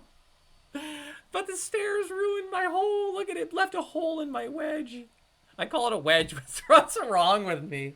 I'm calling it a stinking wedge. I'm so weird. And now it's all imperfect looking with a hole in it. Also, tab is undo button. Tab? No, tab is finish, it says. Like Control Z. Control Z? But tab isn't undoing it. It says tab is finished for me. It left a stinking hole in my staircase. Now I'm real mad. Now I'm getting buck wild in her. Let me at least finish my staircase up. Okay, there's another one. And I put one here. Come on there, get on there. Good to go. Look at here, yo, we got a staircase. We got a staircase in the works, baby. And it's looking pretty fresh, not gonna lie. Yo. It's Y. Oh, crap, well, it's too late now. Can I undo everything I just did? Let's see.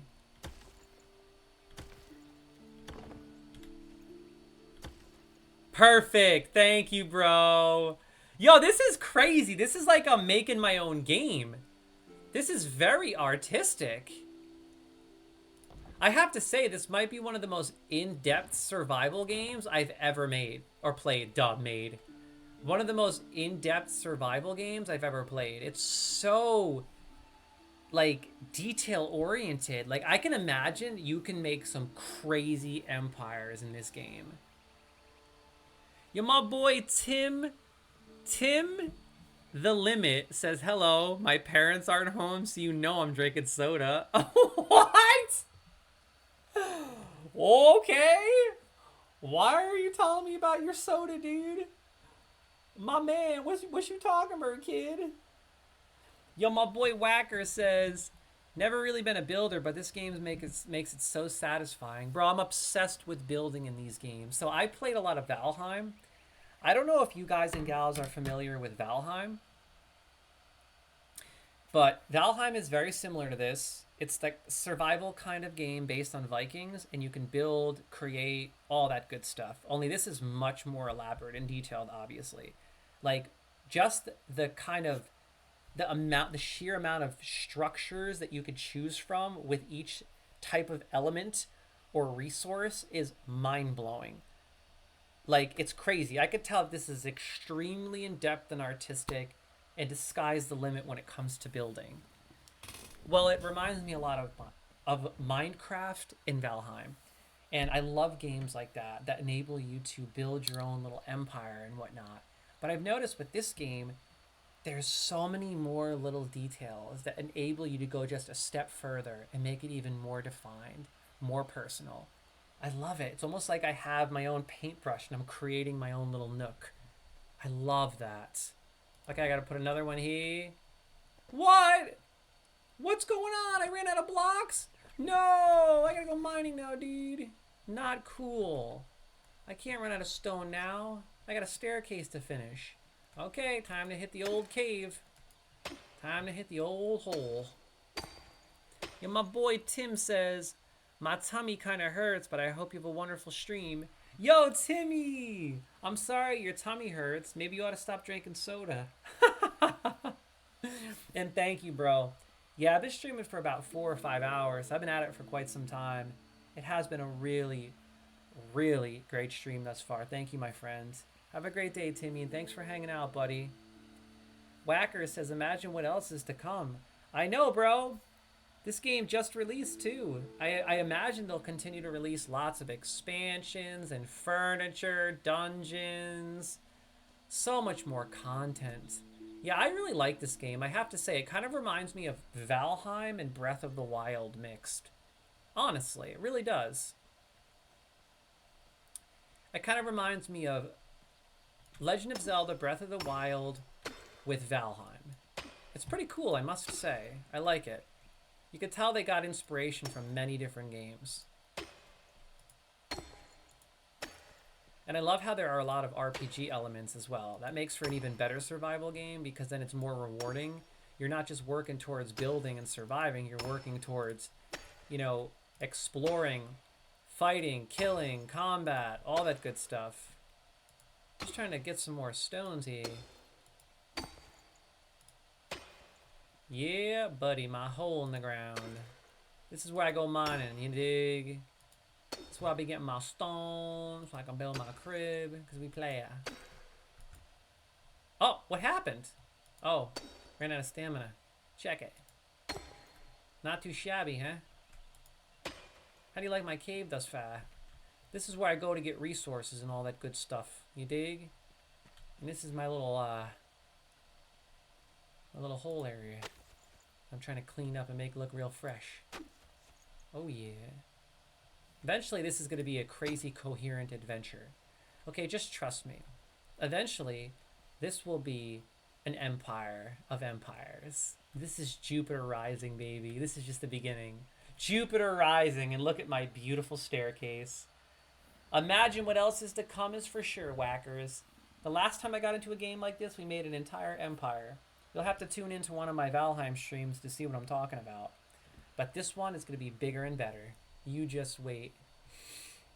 This is going to be legend. Okay, I need to make more stone. Let's see. Stone blocks. Right here. Craft. Nice. Let's go with 2 stacks.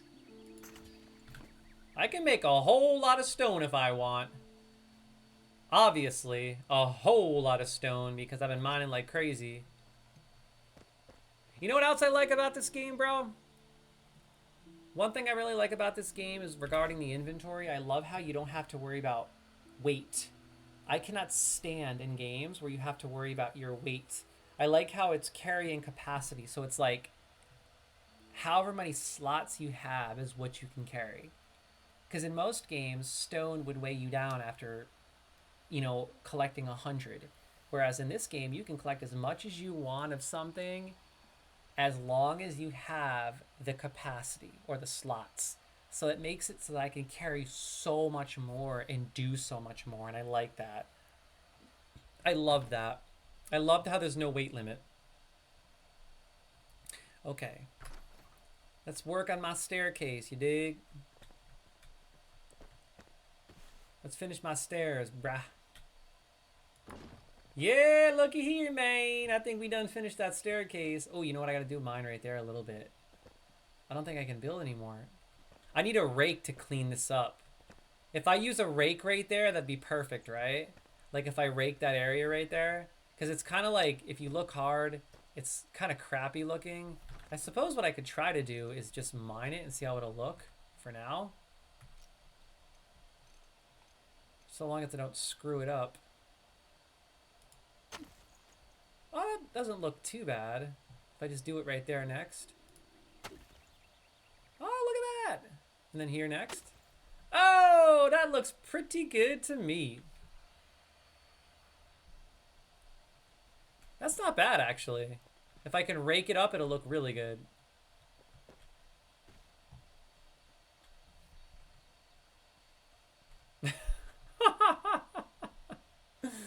Yo, this is hilarious. My little makeshift staircase I'm working on in hole. I'm just carving out the land, living my best life out here.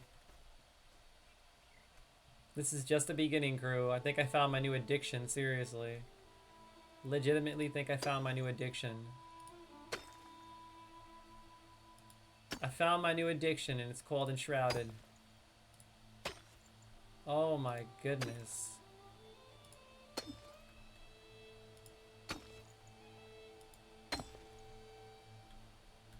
Yeah, buddy. Just carving away, baby. Carving away.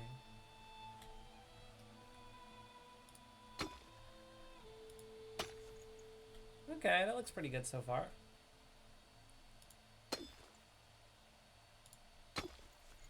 It's getting there. I feel like an Indian. Like I'm just living in the mountainside. Oh man, this is something. What I'd like to do though is get this like land a little smoother. If I raked this, would it look better? Like would it smooth out a bit? Or do you think I could put a block there maybe? Ooh, you know what? A block might look pretty good. Or maybe another stair set. Let me see.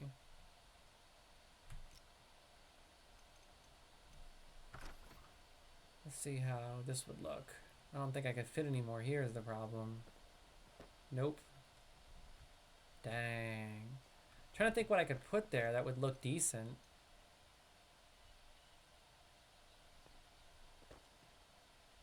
I don't know what to put here, if anything.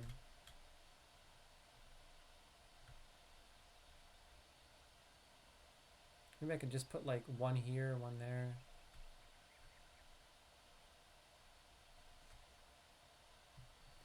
That could be interesting if I put it here like this. One there, one there, one there, one there.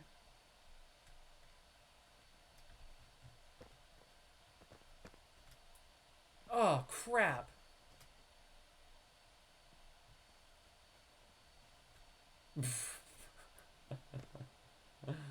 Oh my goodness gracious.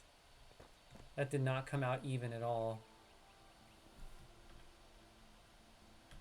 Was it T you said? How do I forgot. Is it T Yo, Whacker says, see you the next time, bro. Gotta go. Okay, Whackers, come on by anytime. I usually stream every Sunday, buddy. I stream every Sunday, and you can come on by anytime. I'm always hanging out and playing games. Come on by anytime, buddy. Yeah, I look forward to seeing you on the next stream. Maybe you can join my server and hang out. Help me build a little bit. What do you think? Next Sunday, let's build together. Thanks again for all the tips. I really appreciate it. Have a good day, buddy. Appreciate it. I'm trying to figure out where I could put this.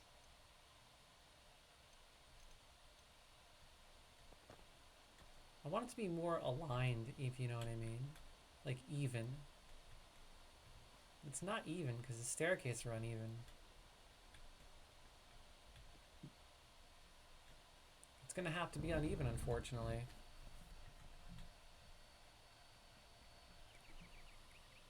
Whacker says PSA pass lock it against griefers. Oh yeah, you know it. I'll definitely make sure I password lock it anytime I start a server so we can hang out for sure. I'll definitely make sure I do that.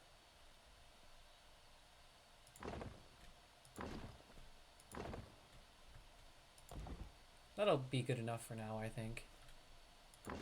That's a good start, I'd say. Right here like this. Wish I could put another one on top of it.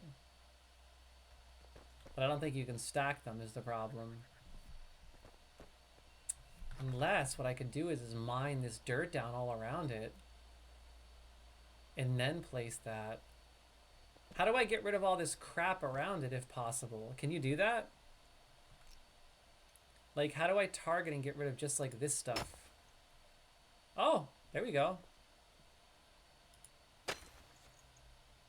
Oh, look at this. It's working.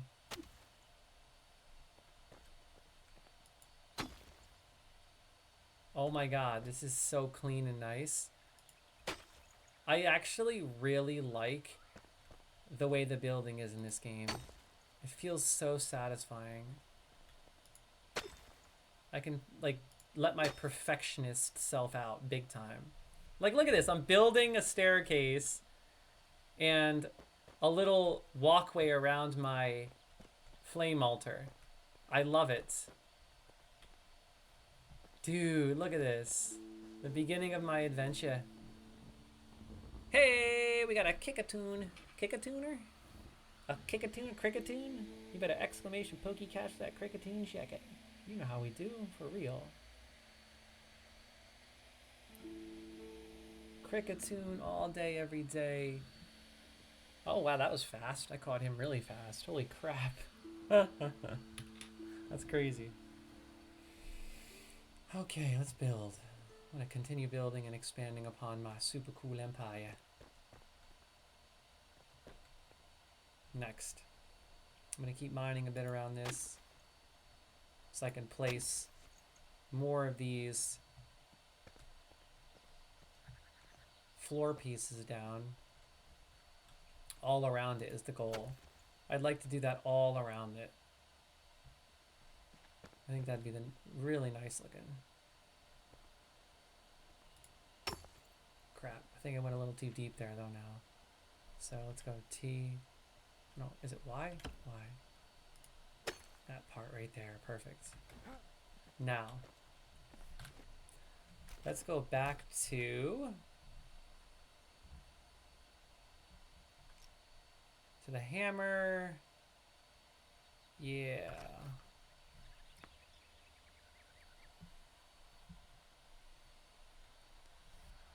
Yo, my boy Mythical says that Pokemon already escaped. Oh, you're too late for Kickatoon, Crickatoon, whatever it's called. You're too late, Pooch. Hey, Pooch, you have Enshrouded, right? Dude, you should join me on the next episode, bud. What are you thinking, man? We gotta build this empire together. You know how we do. Together forever. Forget about it. I'm cleaning this up real nice. Okay, now I gotta clean it up. Let me clean this little area right here. Ooh, can I loot this? Collect.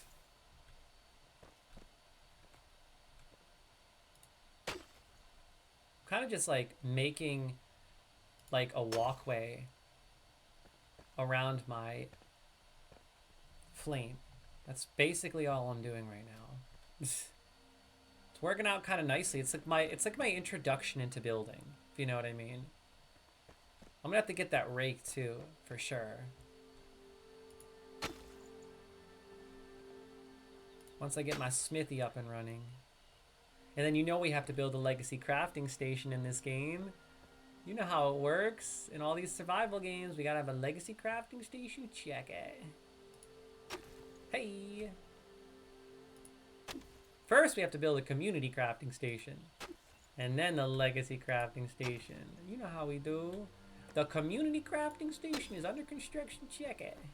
And Enshrouded 2.0. Okay, let's do it. And then this here. Aha, we're doing it, man. We're about to go all the way around. So satisfying. We did it. Oh my god, we did it. Now. And I'm starting to learn my way around the menus and stuff. So it's starting to click a little faster now. I think after a few more streams, I'll be good. Oof. Did I just damage this? Am I damaging my stuff? How do I repair that now?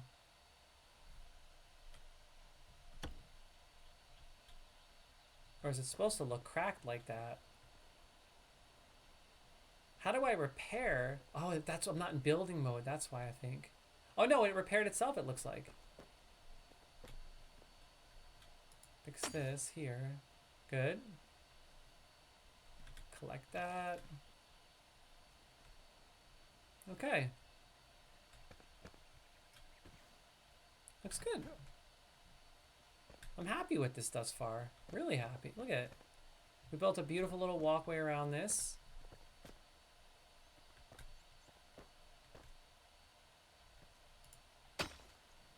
Boom. Nice. Boom, bam, baby. And we got the staircase up. So now we can actually get up to our flame altar easier. Now I gotta fill this in right here because it looks really funky. So I gotta figure out what I could fill that in with.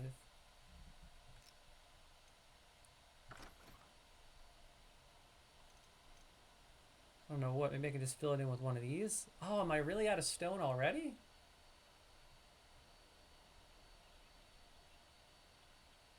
I need 48 stone to build one of those. Are you kidding me? Good God.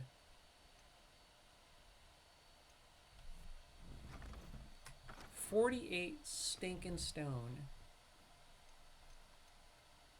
What is this terrain? Rock? You can build a rock?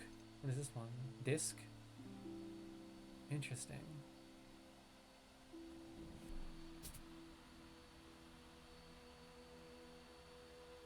The neck's a little sore. I gotta do my nerve flossing tonight. There's a certain nerve flossing I do for my disc in my neck that I hurt from years of training. Forgot to do it last night, so my neck's a little sore today. So I'm gonna need a whole lot. 250 I need? Wait, I'm so confused. No, I don't need 250. I have 250. So I'm gonna have to build maybe like this. That could be fascinating actually, like this.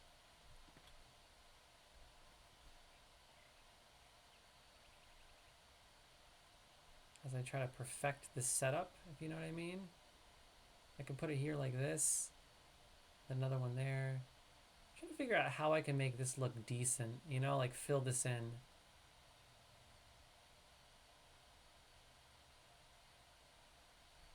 How can we fill this in?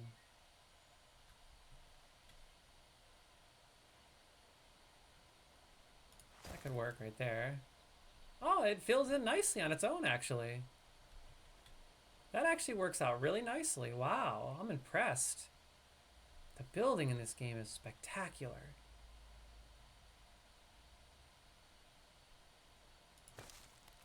It fills in really nicely. Wow. Look at that. It automatically fills in and looks great. Wow.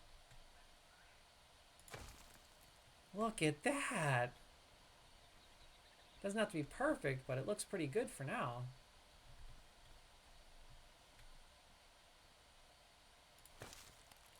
Yeah, and then maybe like one more little piece right here.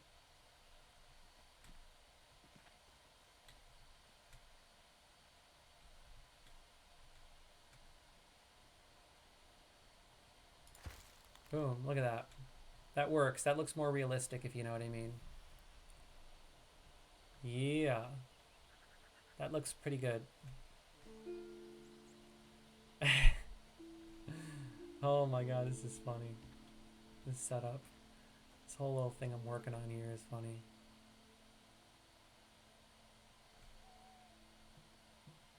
I feel like I want to go gather resources and level up a bit.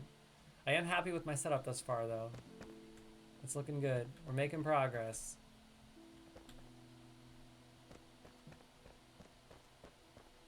Let's see what else we can make.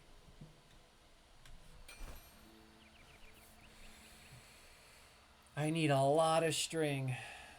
Seriously. Can I make string? That's another thing I'm curious about. Can you actually make string in this game? Or do you have to actually go out, loot it, and find it?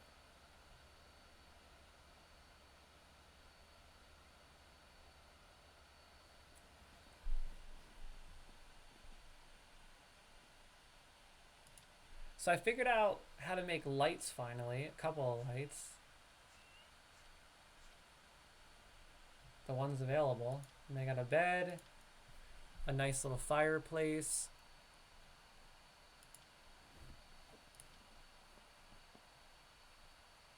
Oh, here's the rake. A rake made of the simplest materials. A basic tool used to flatten the ground for upcoming construction works.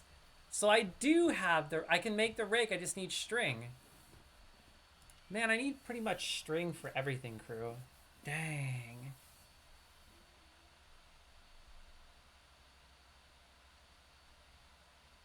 Manual crafting. Oh, I can make my own string. No way! I was just wondering about that. I can make lock picks, string. What? I love it.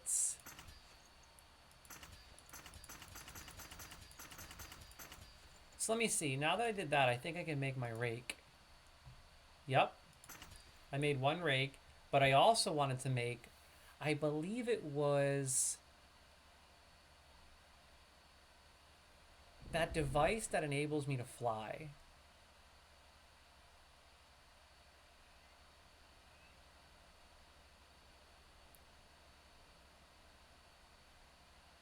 Where is it? It was like some kind of advice, like a device that enabled me to go flying.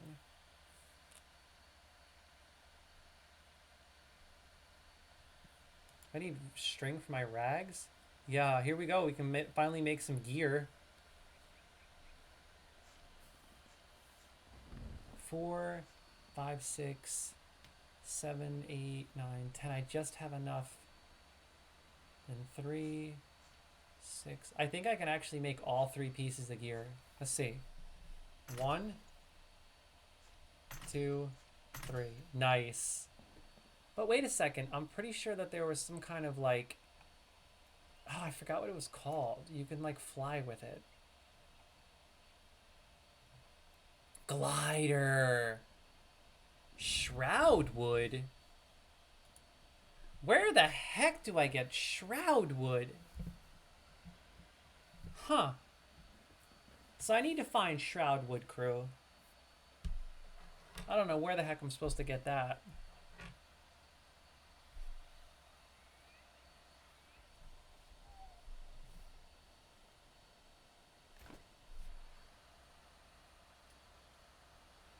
It's crazy because I don't even need to wear my glasses as much anymore ever since I unleashed my Kundalini Rising from my meditations and whatnot, it's insane. My third eye and my Kundalini rising enables me to not even wear glasses anymore. I always needed my glasses because my glasses, you know, were a very high prescription. So it was very hard for me to see without them. And now my vision is getting so much better from all of the superfoods, olive oil, fish oil I'm taking, meditation, unlocking my third eye, Kundalini rising from yoga, that my vision has returned to the way it was about 15 years ago. Sometimes wearing these glasses is like unbearable. It starts to actually hurt my eyes because my vision is so much better. Wolfman says, exclamation pokey gift. What the heck is that? We need more Pokemon community game players in the chat in order to, I'm assuming, give away Poke Gifts. So if anyone in the chat, anyone at all, is interested in getting a Poke Gift, don't forget to click exclamation Pokestart. Yeah, it's crazy. I don't even need to wear glasses anymore. It's mind-blowing. It's actually shocking. Like, I genuinely don't even need to wear glasses. Like, how crazy is that? Just changing your lifestyle. Look at how the wand glows at night. I gotta say, I love this game, man. It's so good. All the little pieces of detail that make this so awesome. Look at how it glows in the dark. With the little particles coming off it. You see? A wild Honedge. I caught 6 Pokemon today. I'm good. I don't need to catch anything else.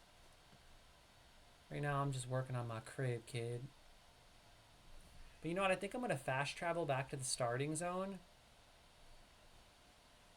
and gather resources and stuff. What is that I'm seeing down there? It looks like a gravestone or something. I'm tempted to go check it out, but I don't want a wolf killing me again. That wolf got so close to killing me. Oh, you know what I got to do? I got to equip my gear. So now I have physical resistance. Better than nothing.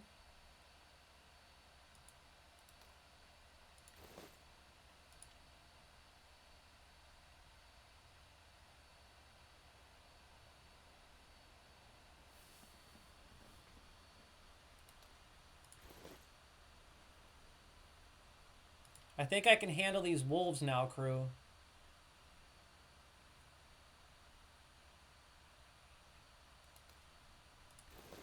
I think I might be able to handle these wolves now.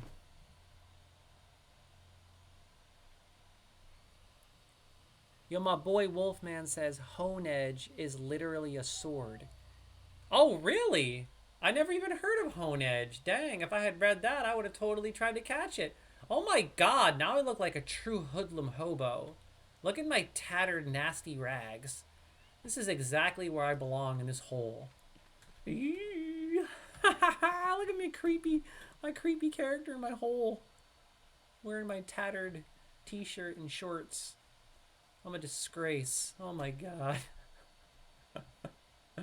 This is my house right here, my tower.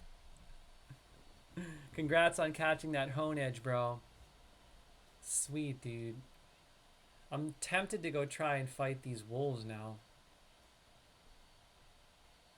I think I'm gonna give it my best. I'm gonna go fight a wolf and see what happens. Wait, did I even loot that last wolf? What is that? Oh crap, there it is. Oh no!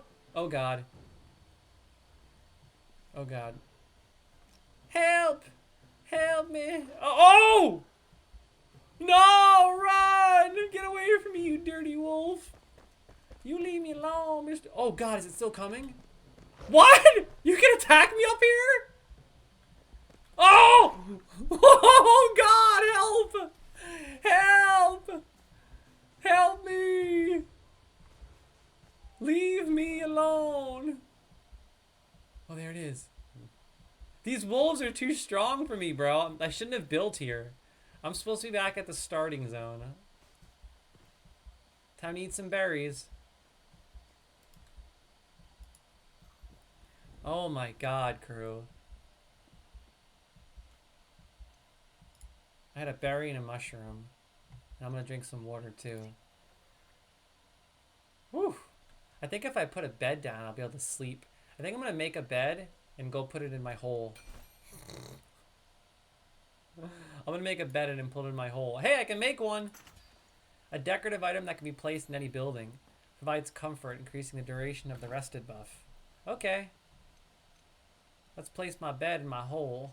Because we live in the life, kid. We live in large. Obviously, this is all temporary. I'm only living like a hoodlum now. Because you gotta start somewheres. You know what I'm saying? You gotta start somewheres. And this is where I'm getting started. I'm gonna live the hoodlum life over here. I'm living on the float. You dig? I'm living on the floor in the rocks. Check it. Where's my bed?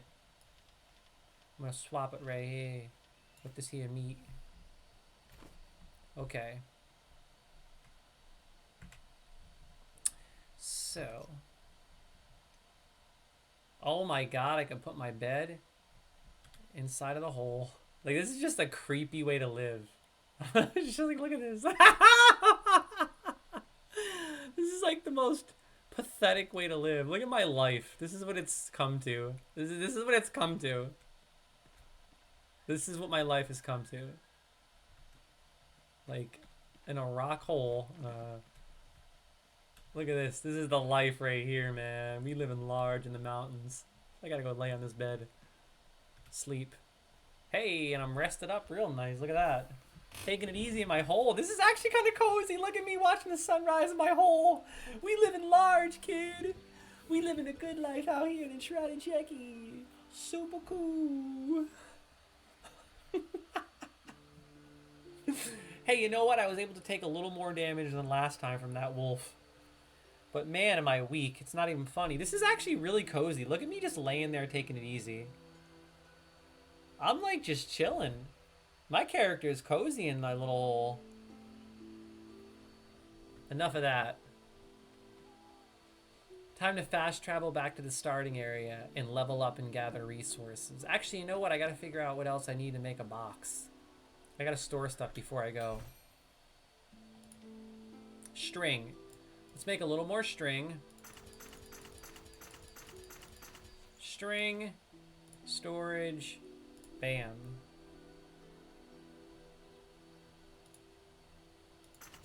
Okay, I made a storage container. I'm gonna put that storage container right next to my crafting table. So, let's pull this storage. Let's see. Oh, it's already here. I see, right here. I'm just gonna throw it right here for now. This is good enough for now. Doesn't have to be perfect. Let's put it right here, right? Right in front of my crafting table. What a crappy setup, but you know what? It gets the job done. My little box. Oh my god, ruins. Put all my stone here. Dirt. This game is so gnarly, yo. This is my new addiction. Torn cloth. I'm only gonna keep things I need, like food. This is seriously like one of my new addictions, crew. I'm not even kidding. Like, this is gonna be a really good addicting game. You thought I put a lot of time into Valheim 2 years ago? Over 400 almost? You just wait. I'm gonna put a lot of time into this bad boy. I'm pretty much just gonna keep food on me. That's it. Wood logs, sticks, plant fiber, metal scraps. Oh, I don't need that. Bones. I think I might have to make another chest already. Good lord. I guess another one will do the trick. Crap. I need twigs and string. Oh, I need plant fiber. I gotta go get twigs galore without getting killed. Oh crap. Is he almost dead? Come on, baby. Come on, baby. Yeah! We did it! Yeah! What up, kid? Amateur in the house taking care of wolves. Collecting twigs, homeless style. Homeless boy. Living in my hole. Check it. Hey, there's the wolf I didn't loot yet, right here. Beautiful. Look at it. Looks like I got raw wolf meat and possessing magical properties. Bones of the dead are often used in alchemy. Raw wolf meat must be cooked for proper consumption. Check it.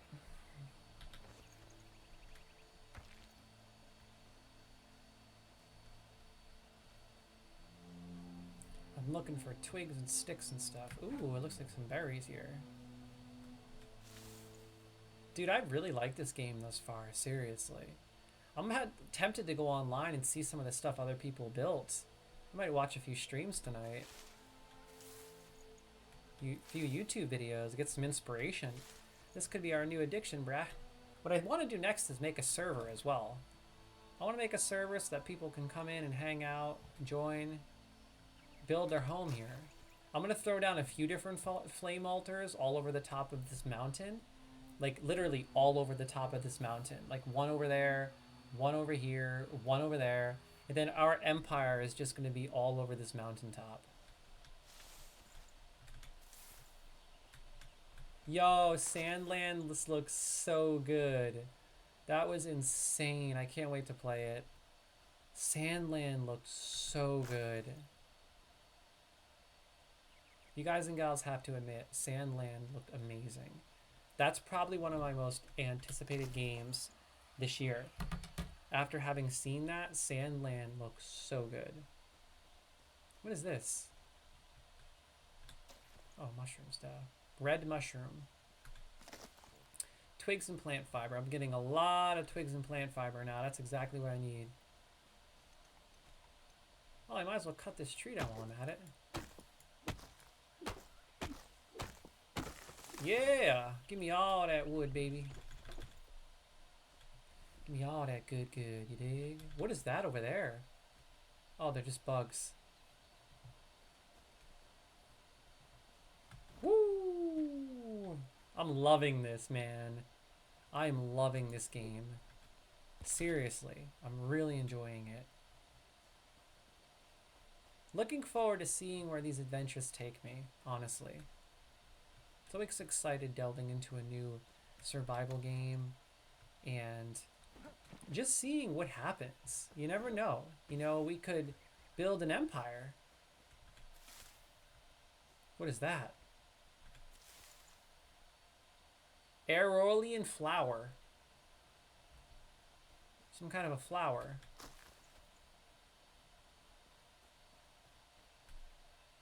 Aeolian flower, I think it was pronounced.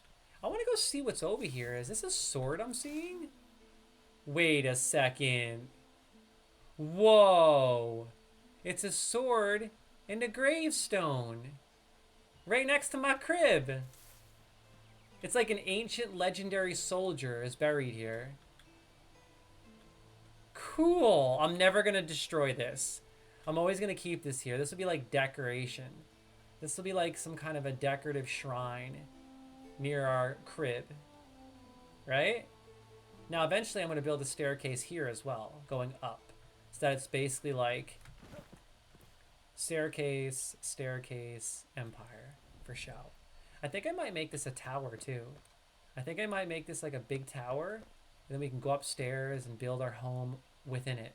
And then I'll carve all this out and make it look good. It's going to take time. It's like art. It's just going to take time to carve it all out, smooth it out, make it look nice and good, coherent. All that good stuff. Okay, so let's see if I can make more string and stuff. String first. Next, storage. Another one of these. Perfect. And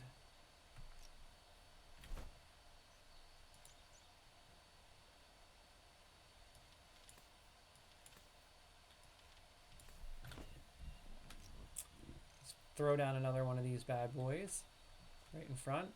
These are just here temporarily. That's why I'm just kind of throwing them here and they look like crap. I don't really care, to be honest. I'm just throwing them here temporarily until I situate my house. Honey. I'll hold on to that. Raw meat, I'll store it. It's not cooked.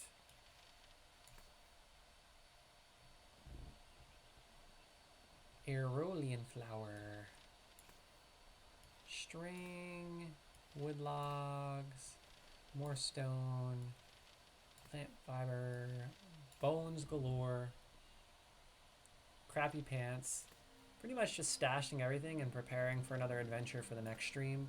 I go back and just gather resources and stuff. I got my rake for next time. Inventory is cleaned out pretty well, honey. All my tools, gotta get organized here.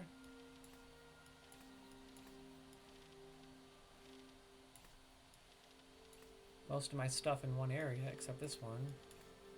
Now I'm getting organized and used to this game. Slowly but surely, I'm figuring it out. I'm slowly but surely getting used to everything. I put all this down here for combat. This will be for where I do work. This will be like my working rotation, and this will be my combat rotation where I have like restoratives and stuff. Anyway, crew, I think I'm gonna call it a day because I've been streaming all day. It's been a epic, fun, legendary stream. My goodness, I've had a blast. I really have. And I have to say, I'm really happy I chose to play Enshrouded again because I'm loving this and I'm looking forward to continuing this streaming series along with many others. So I will be streaming again this week, probably Wednesday or Thursday. I wanted to do a midweek stream because I have a few games on my PlayStation 5 that I specifically wanted to play. So if you guys and gals do tune in, I may just be on microphone. I'll be communicating, but you might not see me. Unless I decide to hop back online on my PC and maybe stream some more Enshrouded or maybe even some World of Warcraft this week. I haven't decided yet. But anyway, crew, as always, thank you to all the new followers. Thank you to all the new viewers, all the subs, everyone who tuned in, took time out of their day to hang out.